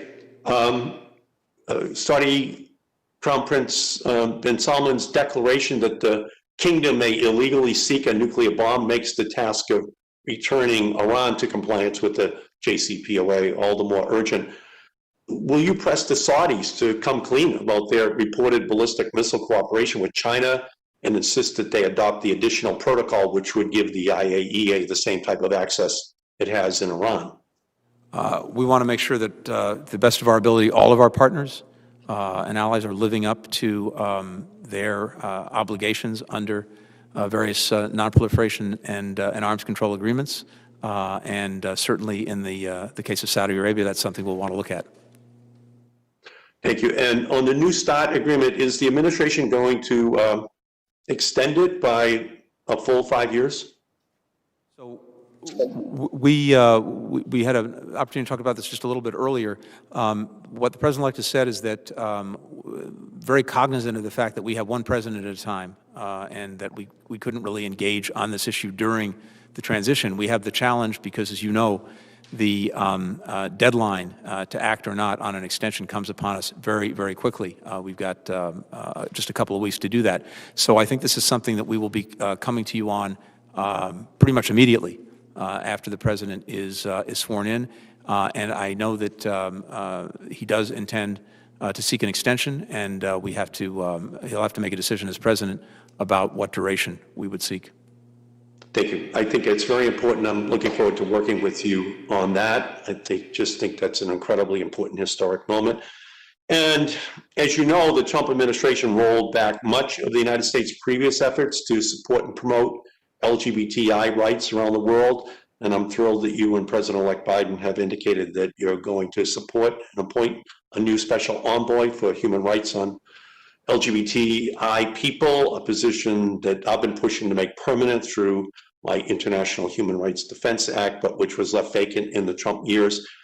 After 4 years of Trump administration efforts to specifically marginalize, minimize, do damage to the rights of the LGBTI people, I think it's going to be vital to appoint a seasoned expert on those issues. Are you going to move forward towards a speedy appointment towards an LGBTI envoy, and would you consider raising it to ambassadorial level? Both questions is yes, absolutely. This is a matter, I think, of some real urgency. We've seen violence directed against LGBTIQ people around the world increase. We've seen, I believe, the highest number of murders of transgender people, particularly women of color, that we've seen ever. And so I think the United States playing the role that it should be playing in standing up for and defending the rights of LGBTQI people is something that the department is going to take on immediately. Thank you. And will you repudiate the findings of the report of the Commission on Unalienable Rights and reaffirm the United States' acceptance and adherence to the human rights laid out in the Universal Declaration of Human Rights? And will you ensure that ambassadors are able to fly the Pride flag at our embassies once again around the world? Yes to both. Beautiful. Thank you. And one final question on Rohingya. If confirmed, will you commit to overseeing an interagency process to make a determination as to whether the crimes committed against the Rohingya in Burma constitute genocide? Yes, I would. Thank you. And by the way, thank you for all of your work on climate change. I think it's just a huge historical change of direction, and congratulations on having John Kerry be named as your partner on those issues. How quickly is the department going to be able to move in order to make sure that we have made climate change a top issue, and that would put climate justice at the center of what we're advocating for globally? Given Secretary Kerry's leadership, I suspect immediately. Excellent. And climate justice? As well, this is something will very much factor into what we're doing around the world. Thank you, Thank you Senator so Markey. much. Thank you. Looking forward to working with you, Mr. Secretary. Thanks. Thank you very much, Senator. Thank you, Senator Markey. And I'm told now that Senator Portman has extricated himself from whatever was more important than this hearing, and so I'm going to recognize him at the present time. Senator Portman.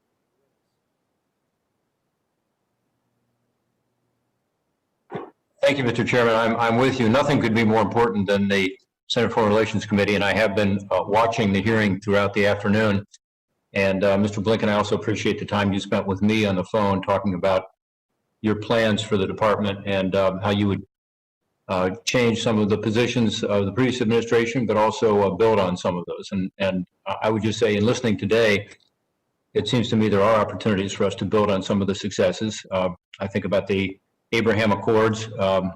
I think about much of our policy toward Russia as an example, being able to provide, as we did this year at a record level, lethal weapons for self-defense in Ukraine.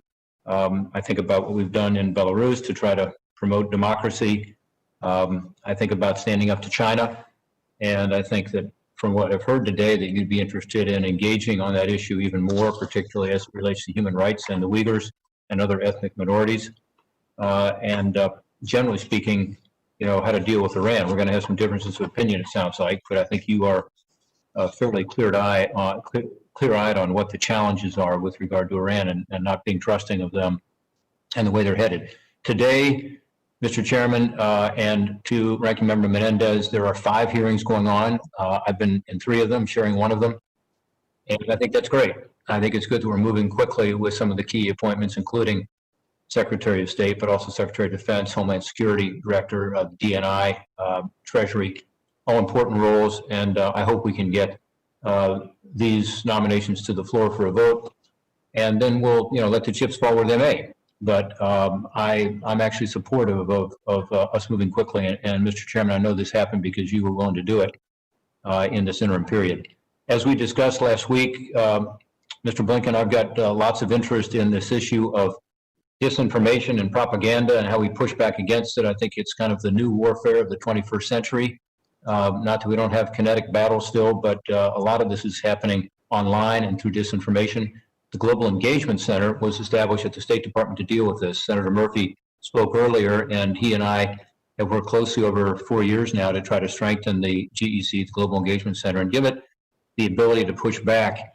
Disinformation operations by our adversaries are inexpensive. There's a lot of deniability associated with it. It's easy for them to do. And when you combine it with economic and political subversion, it can be devastating to some of the nascent democracies we're trying to help. So thanks to the work of the Global Engagement Center, I think we now have the beginnings of an effective organization to deal with that. And again, I hope that's something that you'd be willing to build on. Could you speak to that briefly and also talk about your commitment to the funding level? We were able to get $60 million in this year. That's half of what we wanted, less than half of what we wanted.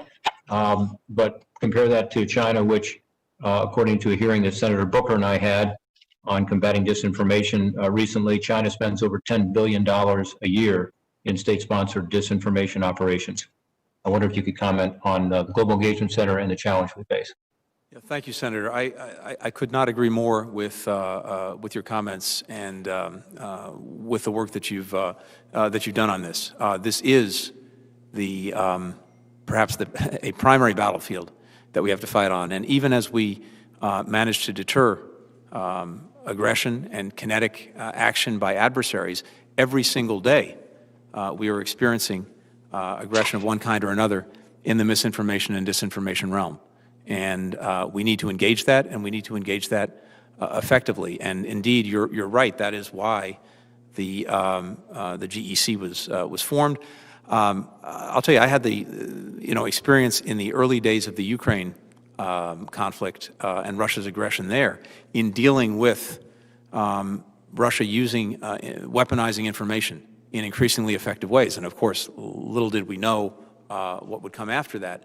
but you'll recall the downing of the Malaysian airliner, and Russia was extraordinarily effective in mixing up and muddying the waters, using misinformation and disinformation as to their culpability and responsibility. And out of some of these experiences, there's been an effort at the State Department to give ourselves the tools and the resources to engage in this fight. And the Global Engagement Center is exactly that. So I'm determined to make sure that if I'm confirmed, that it is resourced adequately and appropriately. As well, I think we need to make sure that we're bringing in the talent, the expertise to be able to use it effectively, because these are specialized skills that in some cases many of us don't have. And to make sure that we have continuity, because this is an ongoing battle every single day, we have conveyed the message that we would welcome the current leader of the GEC to stay on, to make sure that we don't have any drop balls in the weeks and months ahead. Well, I thank you. Leah Gabriel has done a good job. I think Senator Murphy and I agree with that. I know both of us have weighed in with you, and we thank you for that commitment to getting a sustainable funding level that's higher so they can do their job. I think 138 million is what we asked for this year. We got 60. And a lot of members of this committee are interested in ensuring that it has the capability. And then in the hiring authority, we need to extend their hiring authority so they can bring in some expertise from outside the department to deal particularly on the social media front. So thank you for that commitment. We look forward to working with you. On Ukraine, since you mentioned it, I was there in 2014 with Senator Cardin as an election monitor. It was right after the Revolution of Dignity, and the Maidan, the central area where the Revolution of Dignity occurred, was still smoldering. I mean, it was fresh, and we've had some successes and we've had some setbacks. I mean, Russia illegally annexed Ukraine, or Crimea, which was a setback. And that Crimea annexation, by the way, is something we need to continue to stand up to, even as others in the region seem to be, less aggressive about promoting, the legitimate Ukrainian interest. We've seen what's happened in the Donbass, the displacement of thousands of civilians, deaths of a lot of brave Ukrainian soldiers. I'm sure you've been to Kyiv and gone to the memorial to those soldiers, as many of us have. But in 2019, we had free, fair elections, and President Zelensky and his party won by an overwhelming majority, and I know he's got an interest in working with you all. One thing that I'm very interested in is the Ukrainian Security Assistance Initiative. This is something that is providing military aid to them, but also training. And as you know, General Dayton's been very involved with that. So I guess two questions for you. One, are you supportive of continuing to provide the weapons to the Ukrainians they need to defend themselves? And second, with regard to the Ukrainian Security Initiative, are you willing to continue to work on that? And specifically, can you speak to General Dayton, who's been before this committee and made it out of committee, never made it to the floor, as a potential next ambassador to Ukraine? I very much support the continued provision to Ukraine of lethal defensive assistance and indeed of the training program as well. I very much agree with you that this has actually been a real success, and to the extent that across a couple of administrations, we've been able to effectively train and as well as assist in different ways. The Ukrainians, that has made a material difference in their ability to withstand the aggression they've been on the receiving end of from Russia. And as to General Dayton, I have high regard from him, and certainly we'll take a close look at that. Well, I appreciate it. Again, he's gone through this committee already, nonpartisan guy who has a great deal of experience, but also respect in Ukraine. With regard to China, I know there's been discussion today of the importance of the U.S.-China relationship, and I know there's discussion in the last question about working with China on global climate change and other issues, global health. I just hope that in all of this we keep in mind the fact that China continues to irresponsibly and very systematically target U.S. researchers, U.S. research that's paid for by taxpayer dollars, and steal it, in effect, take it to China and use it for their own purposes. It has helped fuel the Chinese economy, but also the Chinese military over the past 2 decades. We do have legislation that's bipartisan that came out of a investigation here in Congress that I chaired with Senator Carper. It's called Securing American Innovation Act. It deals with 5 specific areas, but one has to do with the State Department. And you and I didn't get a chance to talk about this much earlier, but I think you know the issue generally. It provides the State Department the authority to deny visas to foreign researchers whose problematic affiliations, like to the PLA or to the Communist Party for that matter, and access to export control technologies through fundamental research raise national security concerns. This is a balanced bill. We have support from a lot of the university community because we did take a balanced approach, and yet we are interested in, and I think this bill would accomplish this, really tightening up our research enterprise here in this country so that we're not continuing to lose researchers and research to China through things like the talent programs that we were able to investigate. Can you speak to that? Do you agree that we need these new visa authorities? And can you talk about how we can better protect taxpayer-funded research intellectual property from China and others? So, Senator, I'd very much welcome looking into that quickly. I haven't had a chance to read the legislation, so I want to make sure that I do that first, but I'd welcome an opportunity to talk to you about that as soon as I have an opportunity to do so. I think the basic proposition I very strongly agree with. We need to make sure that we're protecting the intellectual property that is produced in this country. We need to make sure that we are protecting the technology that, if going to the wrong place, could undermine our security. And we need to make sure that we have the tools to do that. So I welcome a chance to look at the legislation and talk to you about it. Great. Your career folks at the State Department have been very involved in it. And in fact, we had a fellow from the State Department who helped us put together the legislation who was very helpful from the visa division at the State Department. Israel, we talked about building on the Abraham Accord, some of the positive things that have happened recently. I'd like to hear your comments on that, but also with regard to global boycotts of Israel. Senator Cardin and I have worked together on this over the years to try to oppose the global BDS movement, boycott, divestments, and sanctions against Israel, essentially a double standard for Israel. And then Senator Booker and I have worked on the anti-normalization laws, in other words, adding to the efforts that you make every year to, require countries to include their annual human rights record, also adding to that their people-to-people engagement with Israeli citizens and residents to try to normalize relations between the Arab world and Israel to the extent that we can. Can you talk about those two issues and how you feel about them and what your priority would be with regard to Israel? Senator, yes, as we had a brief opportunity to discuss, I support the Abraham Accords. I applaud the work that was done to achieve them. I think they have significantly advanced the security for Israel and for the countries involved. It opens new perspectives and prospects with regard to travel, to business, to trade. All of which is very, very positive, and I would hope that we have an opportunity to build on them going forward. With regard to BDS, the President-elect, and I strongly share this conviction, is resolutely opposed to BDS for the reasons that you cite. It unfairly and inappropriately singles out Israel. It creates a double standard and a standard that we do not apply to other countries. And so I think we are very much in the same place on that. Of course, we fully respect and will always respect the First Amendment rights of Americans to say what they believe and think, but BDS itself is something that we oppose. Thank you, Senator Portman. Thank you, Chairman. Thank you, Mr. Blinken. Thank you. I'm told Senator Merkley is with us. Is that correct? I am indeed. Greetings, everyone, and thank you so much, Tony, for your testimony. The advantage of coming near the end is that every topic I had planned to ask you about has been discussed to some degree, but I'll invite you to explore it perhaps a little more in depth. Starting with New START, one of the questions is how one extends New START and the advantages of a shorter period of extension or a longer period, and how that might play into possibly launching the negotiations to address some of the evolving threats and strategic nuclear weapons. Your thoughts? Well, thank you, Senator.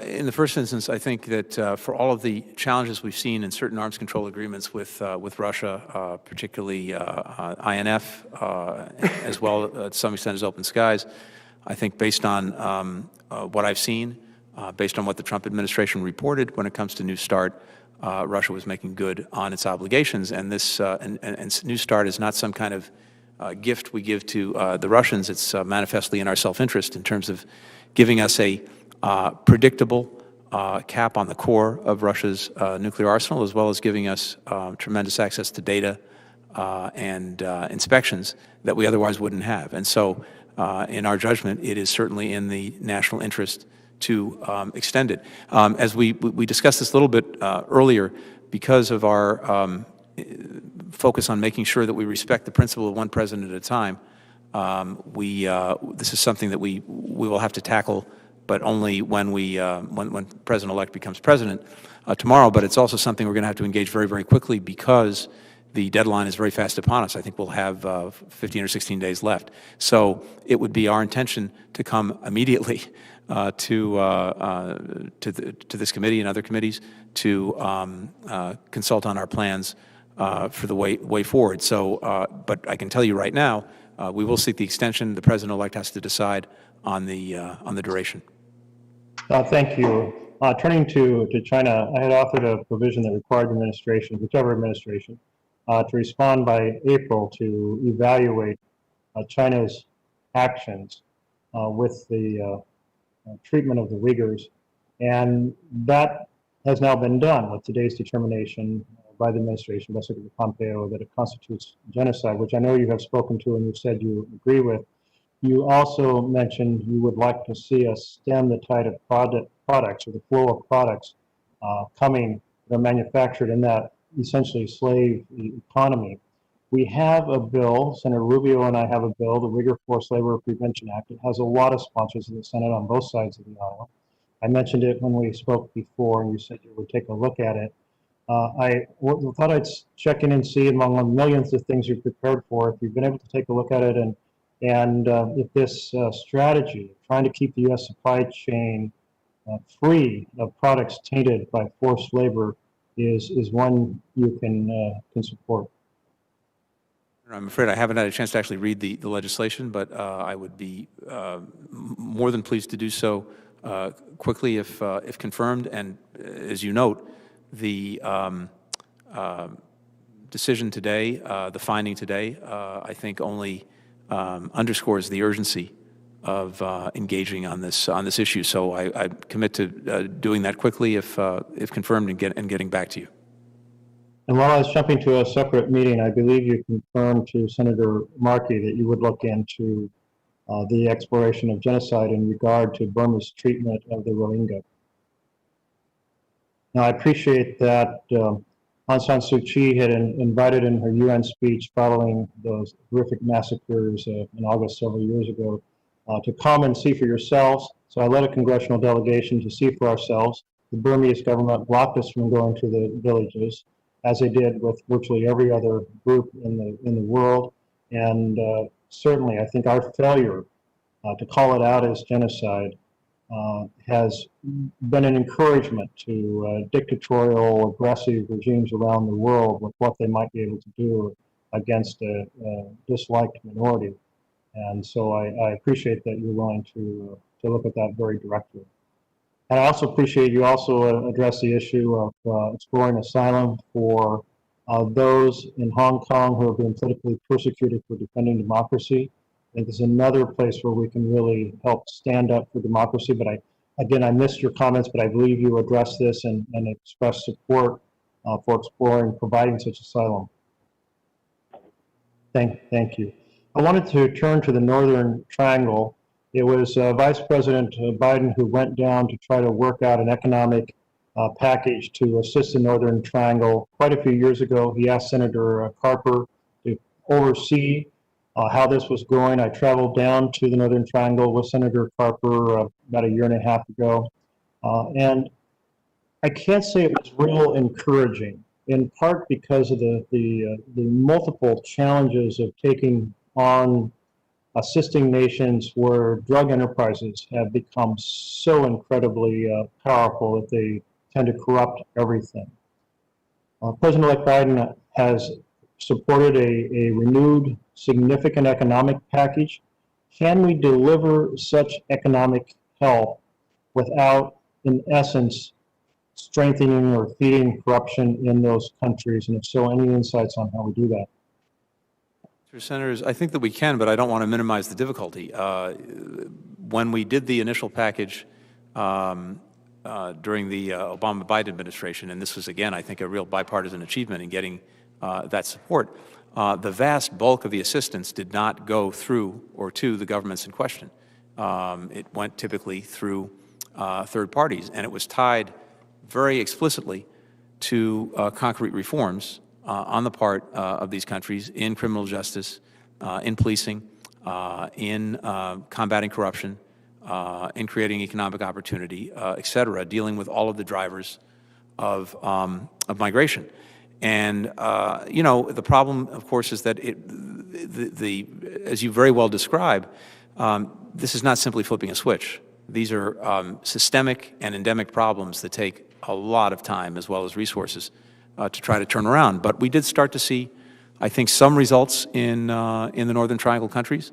And now we have what is admittedly an ambitious plan to pursue this, but to do it in a way that doesn't send money not tied to concrete reforms, and that is making sure that we are working with parties that will not use it for inappropriate purposes and are not plagued with corruption. So I think it's doable.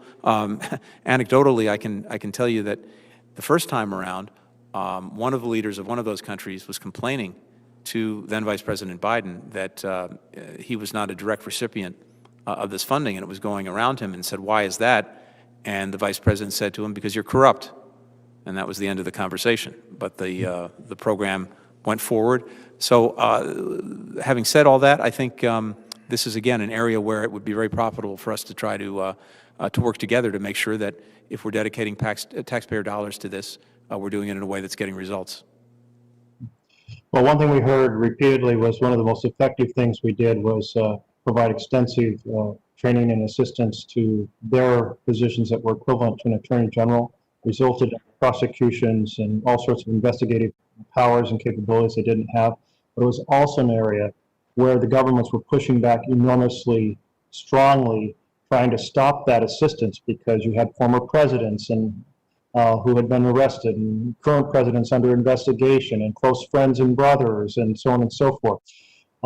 Right now, we have in Honduras, President Juan Orlando Hernandez, who has been named as a co-conspirator in 3 corruption or drug trafficking cases. And what should our posture be towards a president in that situation? We were talking a little bit about this earlier. When we look at just generically the problem of corruption, it is without question one of the main drivers of conflict around the world.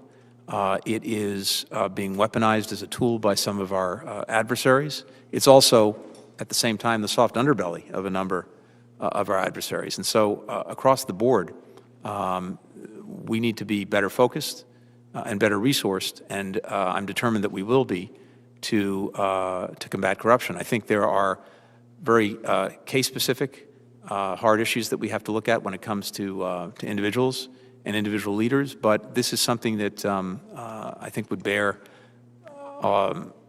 focus, attention, resources, and collaboration with the committee. Will we terminate the so-called safe third country agreements with the Northern Triangle countries? Sorry, could you repeat that? I missed the question. Yes. Will we terminate the so-called safe third country agreements with the Northern Triangle countries? So far, as I understand it, it's only being implemented in Guatemala. I don't see it as an effective answer to the challenge. We'll be coming forward, and we've already started to come forward with both an immigration reform plan in the United States itself, but then other very specific ideas for how to make sure that our border is humane, orderly, and fair.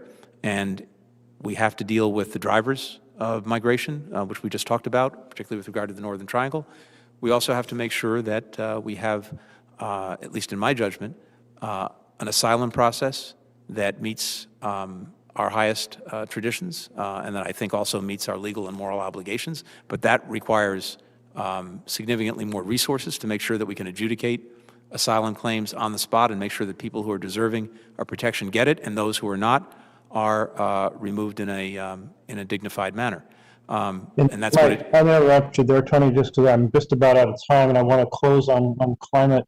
And one of the things tools that we have internationally is to express the use of international finance to support a conversion to renewable energy around the world. And we're all at risk if we fail in this effort. And will the administration push the international lending institutions that we participate in to stop funding new fossil fuel projects? Yes, this is an area we want to focus on. We want to make sure that we are not doing anything to facilitate countries exporting dirty technology around the world, including something we see from China, which is in part through the Belt and Road Initiative and by other means, getting this technology around the world. It should not benefit from international financing to do that. Thank you, Senator Merkley. Thank you very much. Senator Young. Mr. Blinken, welcome to the committee. I enjoyed our conversation just days ago, and I'd like to pick up on one of the threads of that conversation here as I begin to pose some questions to you. But and it pertains to the president's authority to make war, and also existing legal authorities on the books pertaining to authorizations of the use of military force. I'm jealous of congressional prerogatives. I know former Senator Joe Biden was jealous of those prerogatives as well, and so he has longstanding and I think well-established views on this topic. And frankly, I believe that the President-elect and I see very much eye to eye on this. That was my sense during our conversation. Could you kindly explain to the committee whether existing legal authorities through the 91 and 02 Iraq War authorizations still apply today? I think it's long past time that we revisit these and review them. I think in many instances they have been cited and used in countries or against groups that were not part of the original authorization. And so it's long past time that we do this, and I would welcome an opportunity to work with the committee on doing just that. I think as we talked about a little bit, one of the challenges in the past is we did try to do this a few years ago, and it's not easy to get to yes. For some, the porridge is too hot. For others, the porridge is too cold. And can we get a consensus around what's just right? But I would be determined and committed to working on that, and as well for the reasons you cite, the President-elect feels very strongly about this. Well, thank you. I'll personally look forward to working with you, and I'd be remiss if I didn't mention Senator Tim Kaine, who's been toiling on this effort for a number of years, and he'll be walking point on this as well. Last week, you no doubt saw that Secretary of State Pompeo made remarks pertaining to Iran, characterizing it as al-Qaeda's new home. And the implications for the 2000 AUMF is something I'd like to explore with you. Do you believe, based on the connection that Secretary Pompeo makes between Iran and al-Qaeda, that a Trump or a Biden administration would have authority to strike Iran, or do you instead adopt the interpretation that if it's deemed necessary to engage in any sort of military action, it would be the President of the United States need to instead come before this body for authorization? It would be the latter.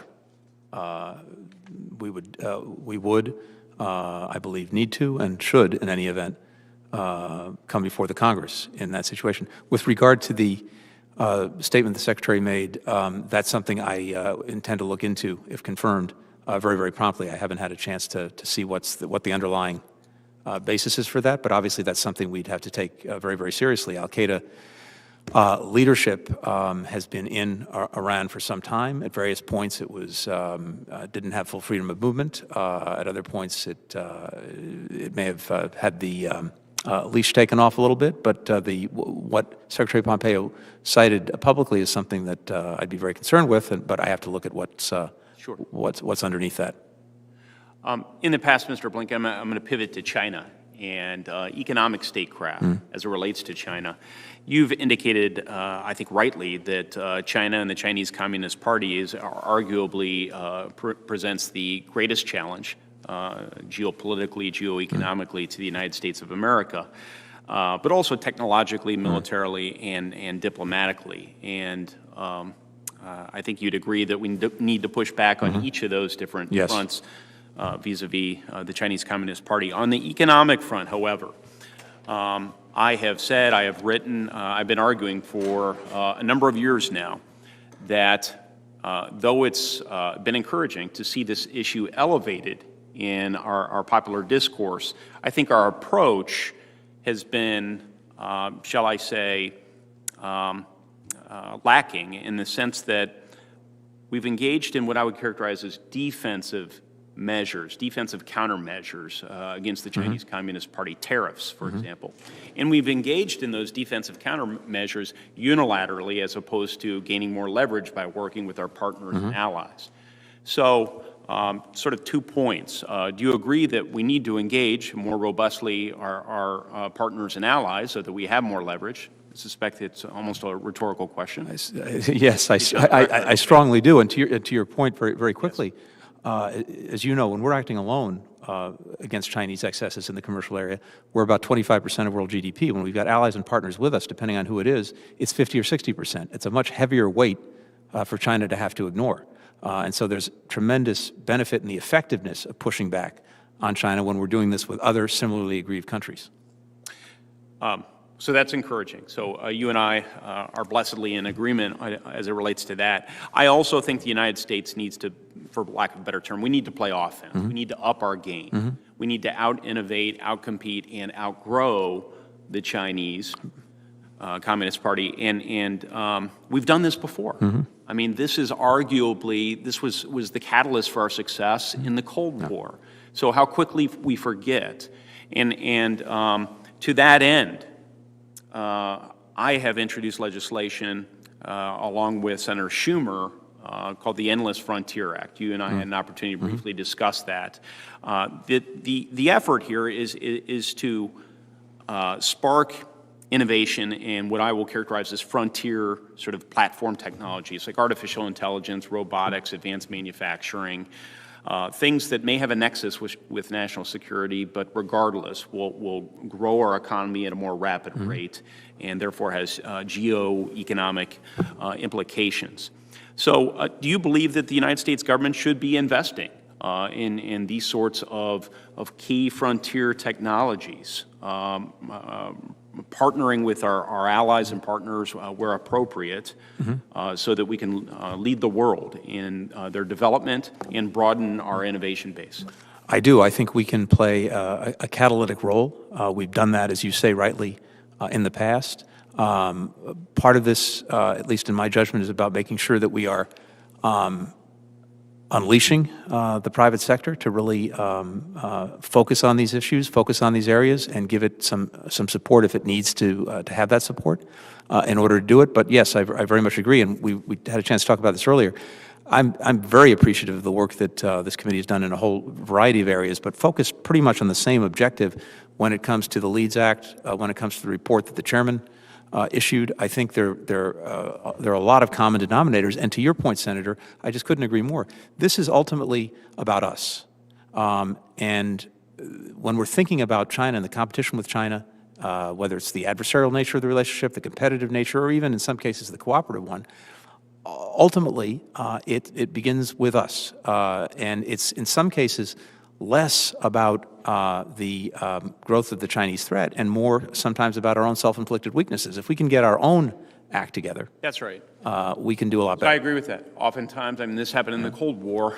We were called by an adversary, by what Ronald Reagan characterized as an evil empire, to become a better version of ourselves. And I see this as an opportunity for our country. Let's invest in ourselves. Let's become a better version of ourselves.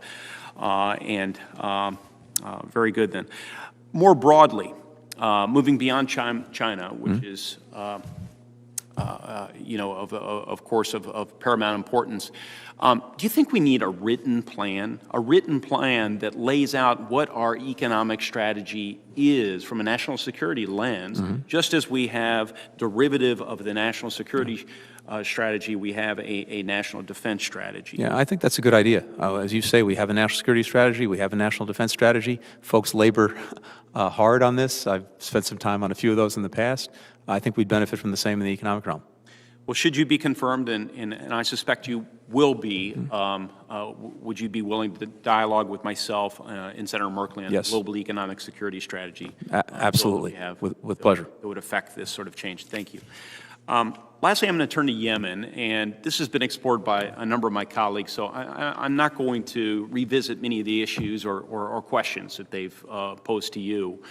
It has indeed been characterized as the worst humanitarian disaster, I think rightly so, but it's also a major national security threat, seeing as it's the home of AQAP, arguably the most dangerous branch of al-Qaeda.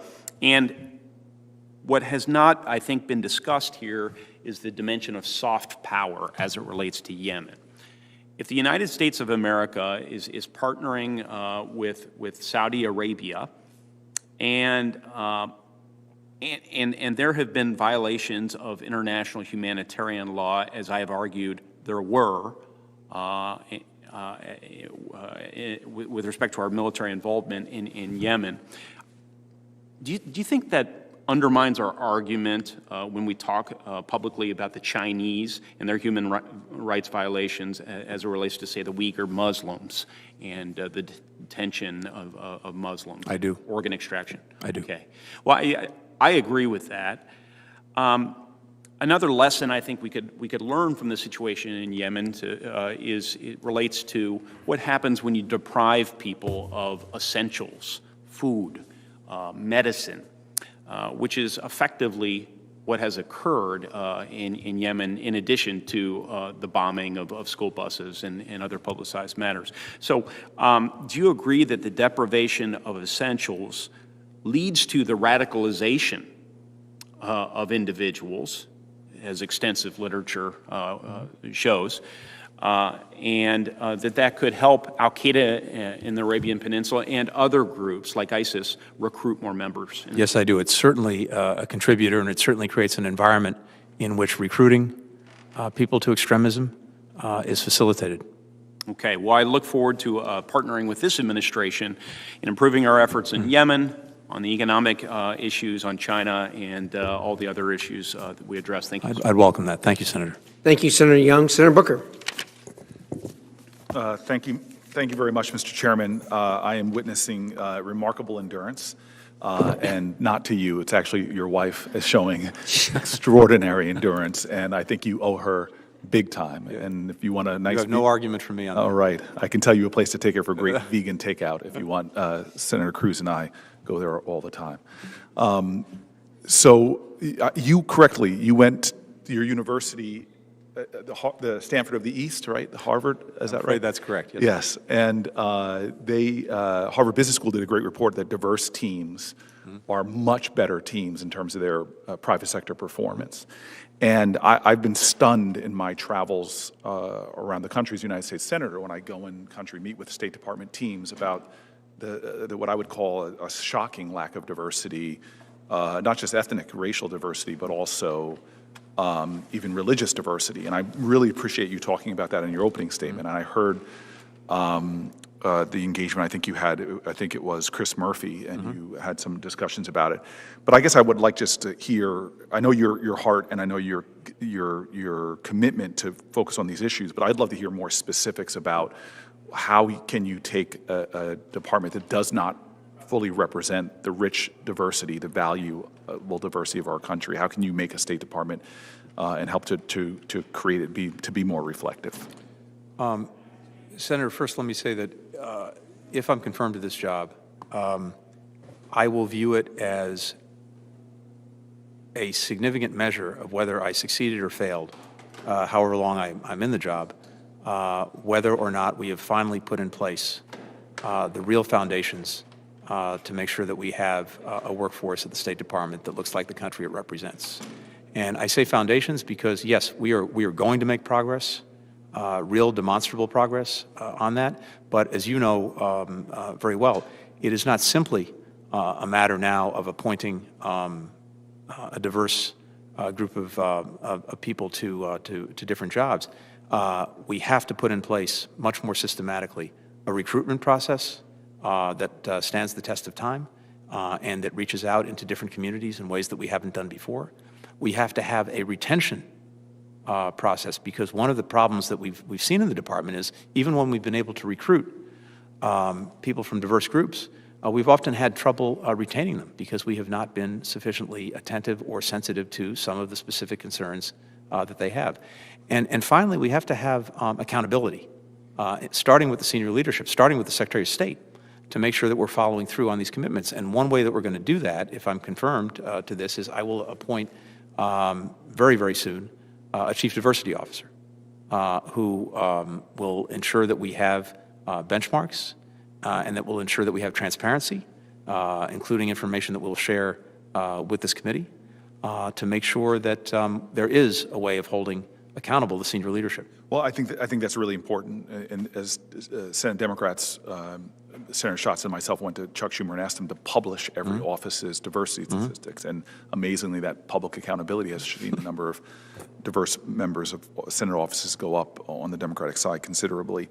I would also say that there's other issues. There are unpaid internship programs at the State Department, which really do select for certain people. And even paid. I think, I know there's been some work done to make sure that we actually have some resources for paid internships. Yeah, and that's what I'm saying. We should be looking at more paid opportunities for disadvantaged people, and I'm doing some work on that, and I look forward to connecting with you on it. I was really appreciative of the dialogue that you and Senator Coons had about the Horn of Africa.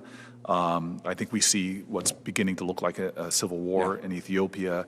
I think the grand Ethiopian Renaissance Dam conflict is growing and could potentially boil over. Sudan and Ethiopia have growing tension and growing conflicts. As you know, the Horn of Africa is of extraordinary importance. We have seen humanitarian disasters there before of staggering human toil. We also have one of the more important shipping lanes where about 10% of all global cargo goes by. You use the words with him that you want to have diplomatic active engagement. What does that mean? Well, in the first instance, it means actually showing up at the right levels to use what diplomatic weight we have with the government, with the leadership in Ethiopia in the first instance. And there are a number of things that I think, at the very least, would need to be done on short order. Can I interrupt you? Yeah, of course. So I actually think that all that's great, but can I just ask you, why not appoint a special envoy to the Horn of Africa? Does that seem like something that might? I'll take a very quick look at that for the reasons that you cite. I share the concern that you have that this is something that the instability that was sparked by the aggression and events in Tigray. Now we have Eritrean refugees who are on the receiving end of atrocities. We have Eritrea possibly getting there. We have other states that are now being affected, and the potential for this to spill over is a real concern. And so, yes, I'll take a look at that. Waiting for Deputy Secretary, I don't know how fast we'll get things confirmed for Africa overall. I just think that this might be something that merits that because it could end up being another international disaster. I think I mentioned to you when I had one of the more amazing trips of my life with Senator Flake, as well as some of my colleagues like Chris Coons, to Africa. One of the first things that jumped out at me as we were flying to Zimbabwe to meet with Mnangagwa and talk to him about the sanctions we were holding, that he was flying back at that time from China, and the headlines were, China doesn't care about their suppression of minorities, their political processes, and the expansion of the Chinese influence is stunning to me. And I think that is something that is far greater than I think people realize. And I'll give you an example of this, and I'd like to hear your thoughts on the DRC as well. Clearly, we have another refugee crisis there. We have a tremendous makings of a humanitarian crisis. But I was stunned, and I think it was 2019, you can correct me if I was wrong, that 37 countries, including the DRC, signed a letter defending China's treatment of Uyghurs. I mean, imagine that. I've heard my colleagues talk about calling it concentration camps and genocide, and here you have China's influence has expanded so much that you have 37 ambassadors to the United Nations, including the countries like the DRC, that have been so thoroughly engaged by China that they are defending something as horrific as that we're going over there. And so that, to me, especially in the continent of Africa, is something that should send alarms to all of us in terms of the global competition between two freedom and democracy and totalitarian or authoritarian governments that suppress minorities and wreak havoc, frankly, in terms of the humanitarian disasters. And I just want to hear more from you, perhaps, about how we're going to meet that specifically in the context of Africa, in the context of from the Horn of Africa to the DRC, to challenges we're seeing in the Sahel region. How do we begin to combat that Chinese competition? Yeah, so look, I couldn't agree more with you, and I think we're seeing in China's commercial diplomacy clear strategic intent that goes beyond the simple commercial proposition that may lie originally at the heart of what they're doing. But we have a couple of things to work with. One is the fact that the way China engages in commercial diplomacy tends to be actually a pretty bad deal for the recipients, except possibly for a leader who may benefit from the corrupt aspect of that. So when China's coming in and it is ladening debt on countries in a way that they can't possibly afford, so that ultimately it either owns the asset when they can't repay it, or resources are taken away from the people to pay off this debt, that winds up being a bad news story.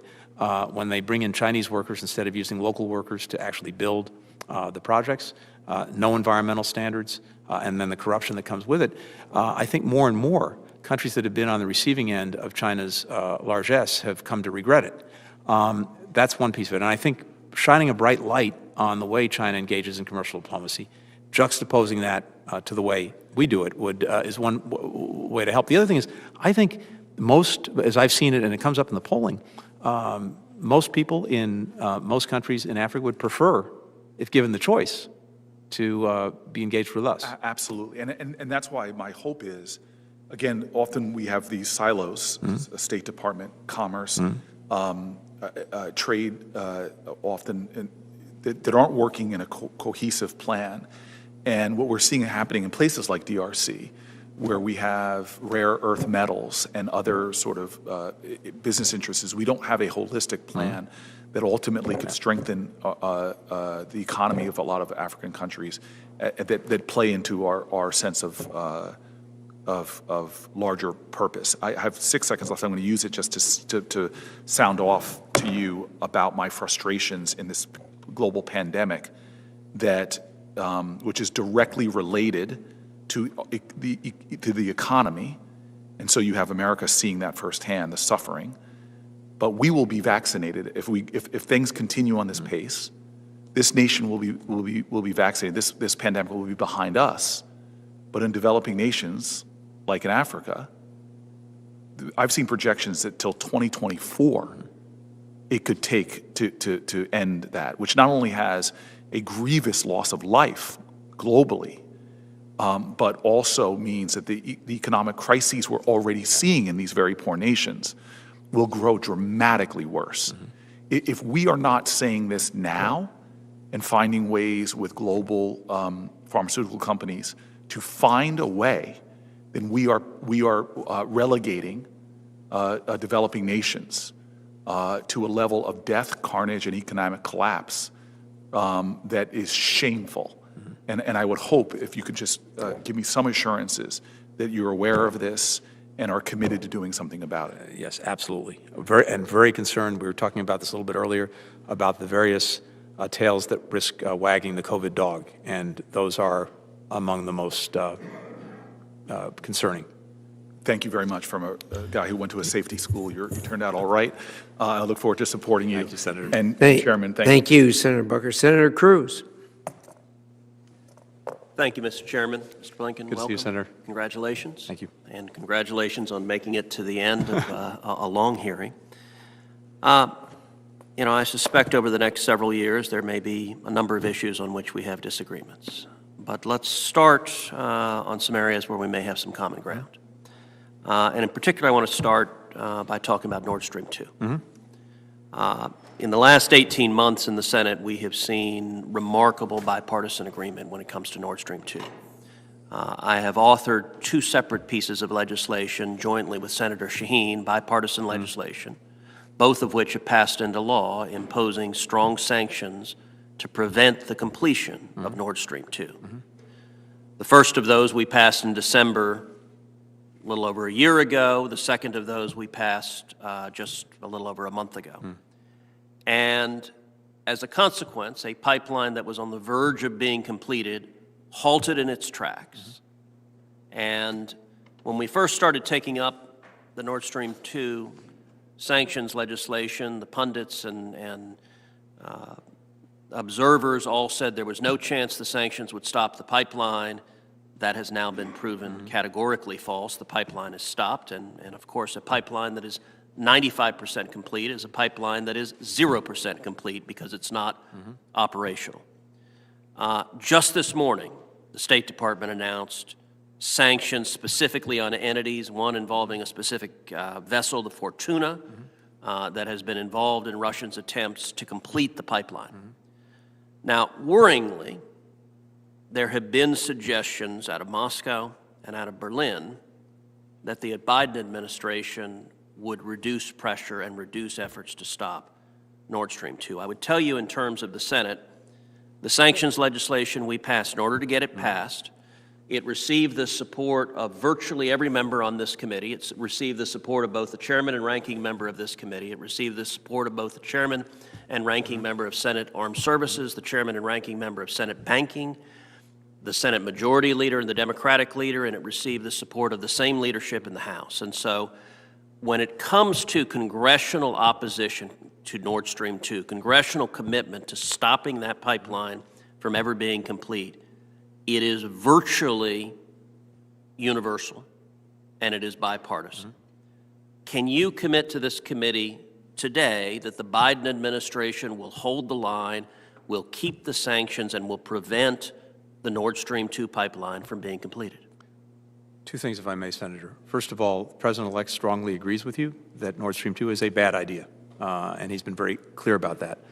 I need to look at the actual legislation. I'm determined to do whatever we can to prevent that completion, the last 100 yards.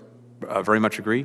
I would need to consult with the President-elect. I haven't had a chance to talk to him about this when he's president, to make a determination on sanctions. In an ideal world, and we probably don't live in one, in an ideal world, we will engage very quickly with our partners and allies in Europe. And I think we would try to seek to convince them to stop this.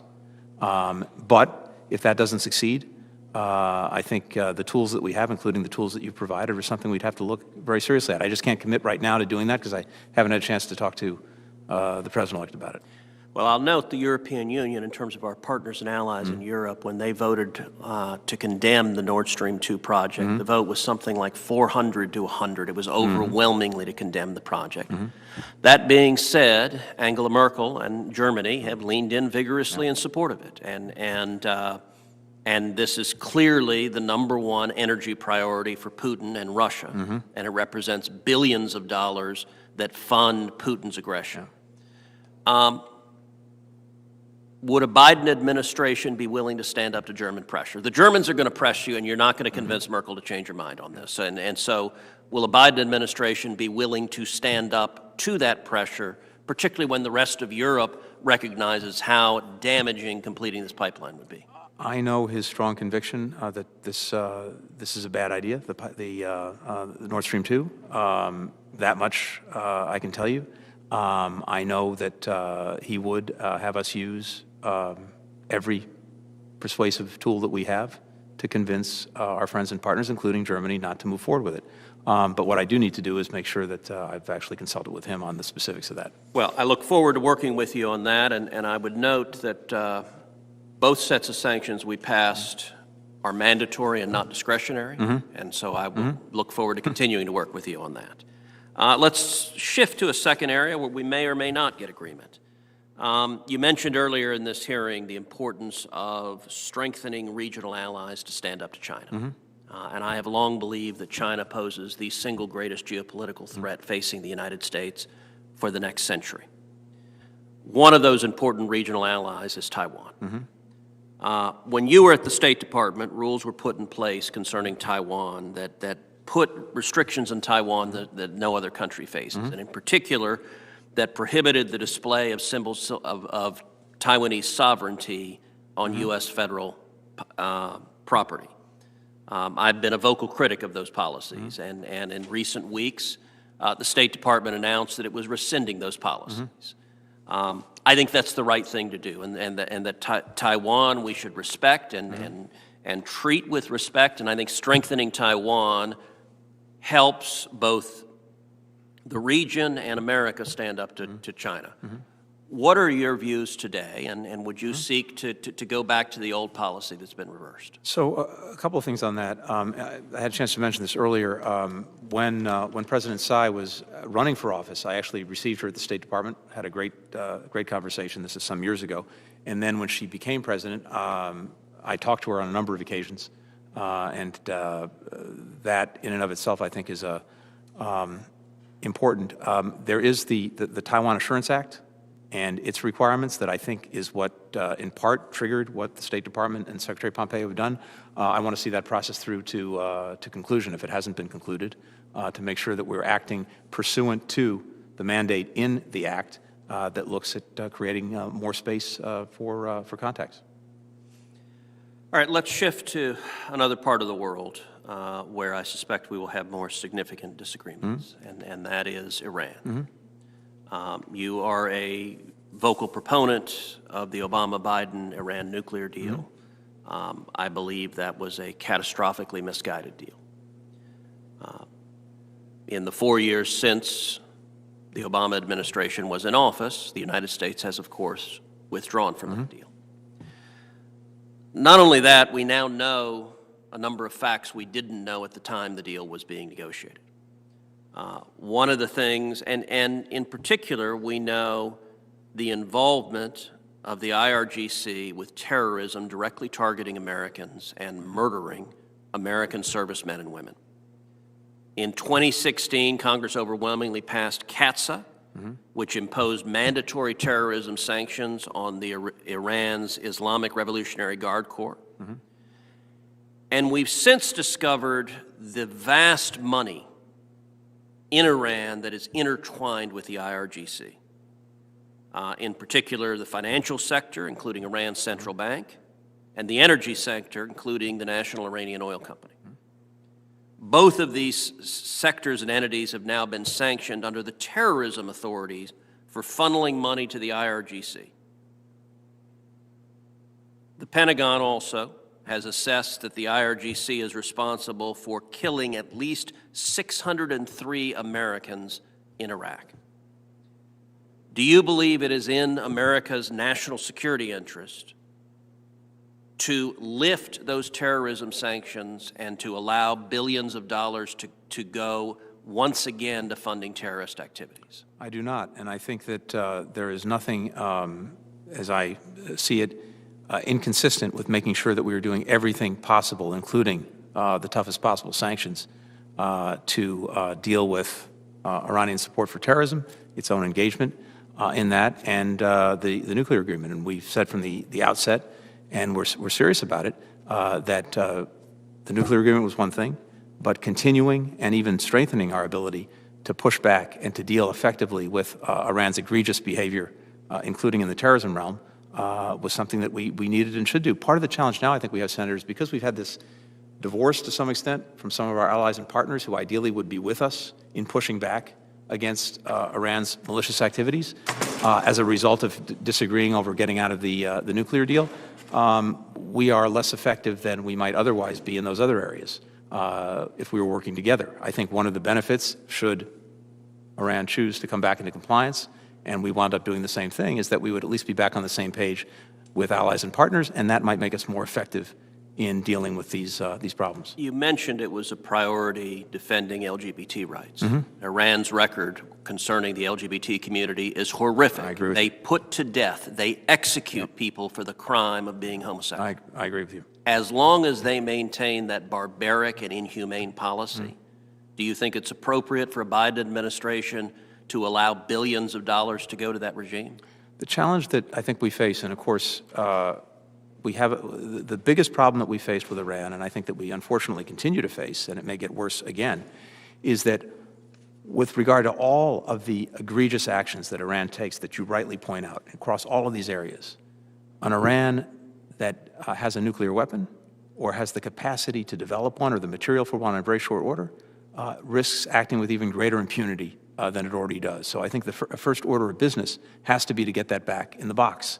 That puts us in a much better position to try to deal with some of these truly egregious actions. And a final question, because my time has expired. Do you agree that Jerusalem is the capital of Israel? And do you commit that the United States will keep our embassy in Jerusalem? Yes and yes. Thank you. Senator Cruz, let me try to wrap this up with just a couple of quick questions. You made reference way back some hours ago that the new administration was going to withdraw the support for the Saudi war in Yemen. Did I characterize that correctly? That's correct, Mr. Chairman. What does that look like? I think it looks like, first and foremost, making sure we understand exactly what support we're actually currently providing. Fair. And which we need to look at. And then withdrawing that support. But I want to make clear, I think we have to be in close contact with Saudi Arabia, with our partner there. We need to be very clear about what we're doing, why we're doing something, and talk it through. But the main point is that, for reasons that we've discussed, we believe that continuing that support is not in the national interest. I hear what you're saying. I think the Saudis themselves would like to be in that position. I think they're having trouble getting away from the tar baby that they've been involved in for some time. What does that mean as far as recognizing who is the legitimate governance of Yemen, or haven't you crossed that bridge yet? I don't think we've crossed the bridge. There is a recognized government in Yemen that's basically in exile. It's not operating from Yemen. I had some dealings with it in the past. There's, as you know, a UN process that seeks to restore a national government in Yemen. But the hard reality is, as we were talking about earlier, 80% of the people live in areas controlled by the Houthis at this point. So we're a long way from that. That's fair. One thing we didn't talk about, or I guess Senator Cruz may have alluded to this briefly, is there is significant amount of cash that's frozen again that's Iran lays claim to. I think it's about $15 billion in 3 different countries, including South Korea. Are you aware of those funds or not? Mr. Chairman, are these the funds from the proceeds of oil sales that have been frozen, or something I can't else? answer that. All I saw was that they're funds that are frozen, that we have frozen because of our sanctions, but that Iran wants their hands on.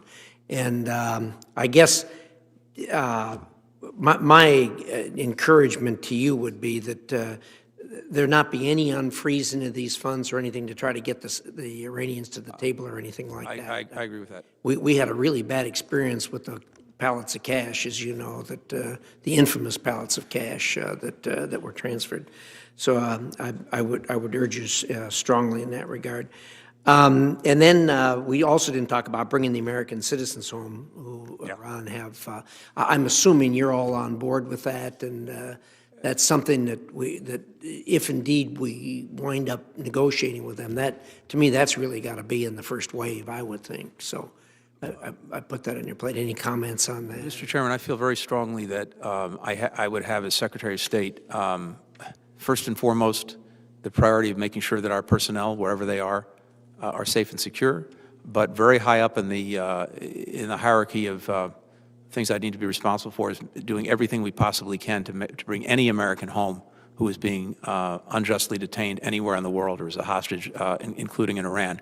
That has to be a priority. I had an opportunity as I was getting some briefings during the transition, to make sure that one of the briefings that I asked for and got was from the current leader of our effort to bring unjustly detained Americans home, Roger Carson's. And I got we had a terrific conversation. I'm very impressed with the work that he's been doing, and indeed we've asked him to stay on for time. That's good. Thank you. Appreciate that. I have to tell you, I'm greatly encouraged by our conversations earlier today before we came in here, and then again today is your commitments regarding the Iran situation. I think it's certainly China is a bigger problem, but Iran, as I explained to you, I think is a flashpoint that could get out of hand very, very quickly because they're notorious for making bad judgments and pushing the envelope.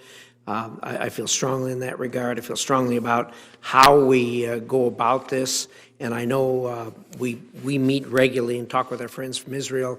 They want to get their 2 cents worth in substantially more than they did last time, so I appreciate your commitments in that regard. With that, Senator Menendez. Thank you, Mr. Chairman. And just some final questions. And you've had an extraordinary tour de force here. I think it shows not only, as I said at the opening statement, your intellect, but the demeanor in which you come to all of these issues and the engagement with the committee. So just some final questions, because the world watches your hearing.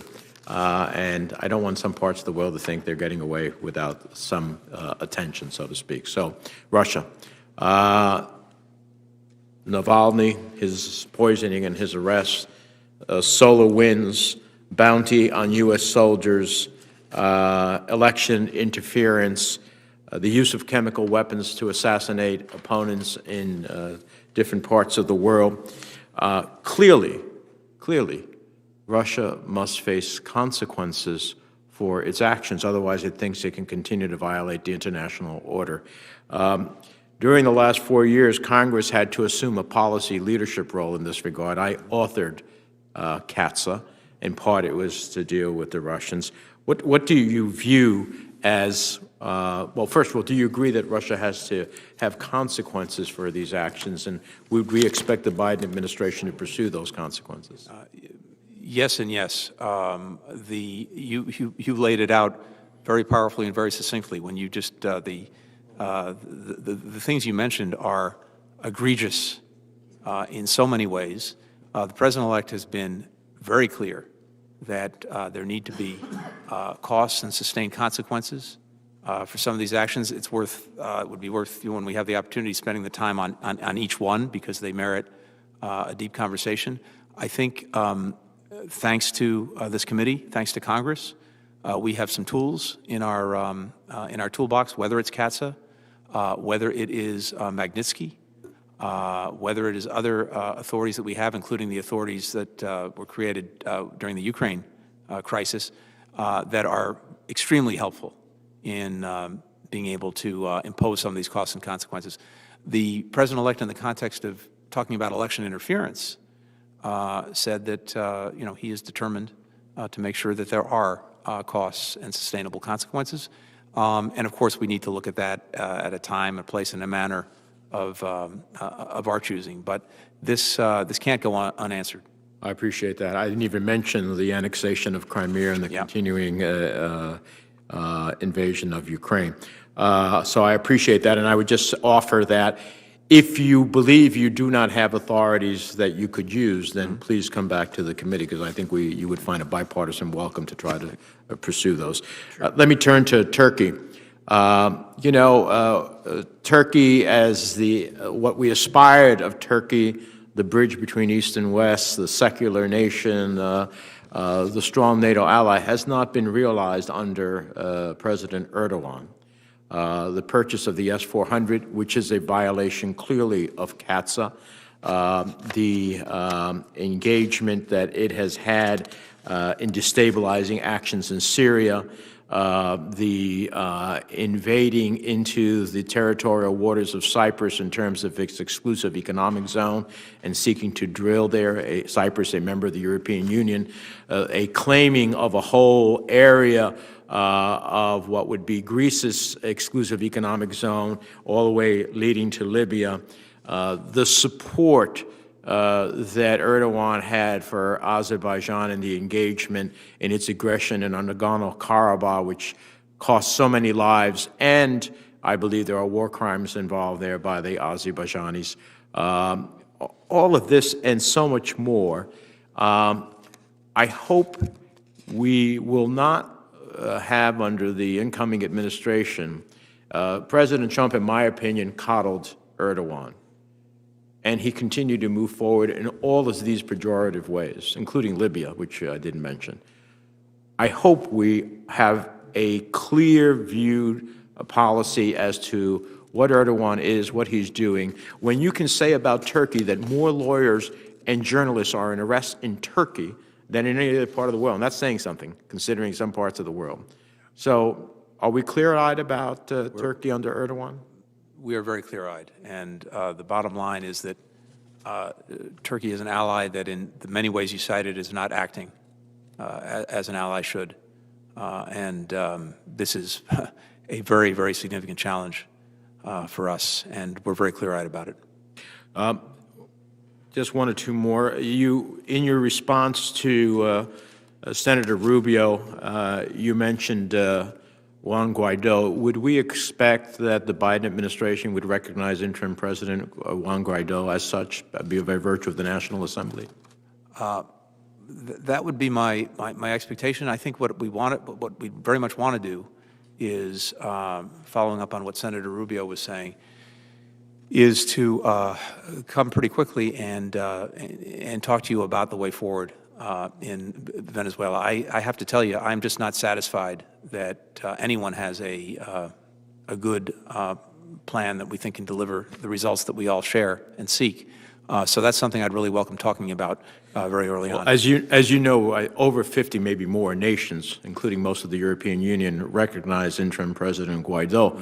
The problem is we never took that international recognition and internationalized our efforts on Venezuela. And that takes the hard work of diplomacy. So that would be one thing I hope we would look at, is internationalizing with our partners. And also, I think that people who are fighting for freedom and then ultimately have to flee, temporary protective status for Venezuelans here in the United States. The President-elect's committed to that. Well, that's fantastic to hear. Senator Booker, my colleague from New Jersey, raised diversity with you. I've raised it privately. I'm not going to pursue it anymore, other than to say I take you at your word that success in part of your term as a Secretary of State will be how well we do in that regard. This is a long 20-year effort that I have been leading from the House and the Senate. And unfortunately, it is probably the worst department of all of the federal governments as it relates to diversity. So I hope that under your leadership, we finally make progress and show the face to America, to the world of America, that it is. You know, when I was in China and met with the gentleman from our embassy that was involved with human rights in China, he was an African-American who had actually engaged in the civil rights movement. That's a powerful message to the Chinese those who are suffering and trying to create human rights in China. It was so powerful. I'm paraphrasing what happened and the whole experience I had when I was there, but that's the type of message that I think we need to send. I hope that President Biden will follow on his pledge to recognize the truth of the Armenian genocide, as the Senate did when it unanimously passed my resolution in December of 2019. The House has done the same. I think this is an appropriate action to take in recognition. I find it so difficult to have our ambassadors to Armenia go to a genocide observance but never say the word genocide. That is something that I hope will change. Lastly, this committee has jurisdiction over arms sales, and the arms sales process, the informal arms sales process under the current State Department has totally broken apart. Speaking for myself, I have no ideological problems with arms sales of U.S. makers to other countries abroad, when those countries observe the human rights and international law that we aspire to uphold globally. When they don't, then I have problems with it.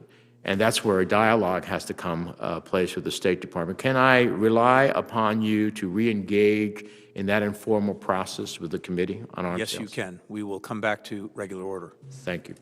Mr. Chairman, I have received a plethora of letters in support of Mr. Blinken's nomination, and I'd ask at this point unanimous consent to enter them into the record. And in light of COVID precautions, my staff would email those letters to the committee clerk. That's acceptable. My thanks to you, Mr. Chairman. I hope we can get Mr. Blinken confirmed either by unanimous consent on the floor, and that if not, at the earliest possible date, which I believe, if it's not unanimous consent, maybe Monday of next week. I think we join in that. Just two quick things, Mr. Blinken. First of all, I want to associate myself with the remarks regarding Turkey. The expressions that that Senator Menendez has laid out have been conveyed by me, and I think by him also, to the every diplomat we get from Turkey, and including by myself to Mr. Erdogan directly. And as far as Venezuela is concerned, I'm glad to hear your ideas on that. We want to hear some ideas on that because I think everybody's frustrated with what we thought was going to move very quickly and is not moving very quickly. So, so that demands our attention. And so I'd ask unanimous consent that all responses to pre-hearing and advanced policy questions be added to the record. If there's no objections, it is so ordered. And then lastly, for additional questions for the record, we've gone back and forth on this. Your staff wanted 9 a.m., my staff wanted 5. I think probably an appropriate compromise is 1 o'clock tomorrow afternoon, if that's agreeable with you, Senator. So with that, I will order that all questions for the record will remain open but close at 1 o'clock tomorrow afternoon. And with that, again, gosh, what great patience you have with us and great stamina. Thank you so much, and especially for your wife sitting there through all this. That's great too. So thank you. And with that, thank you for your courtesy. I deeply appreciate it. Ranking Member very Menendez, welcome. thank you. Committee will be adjourned.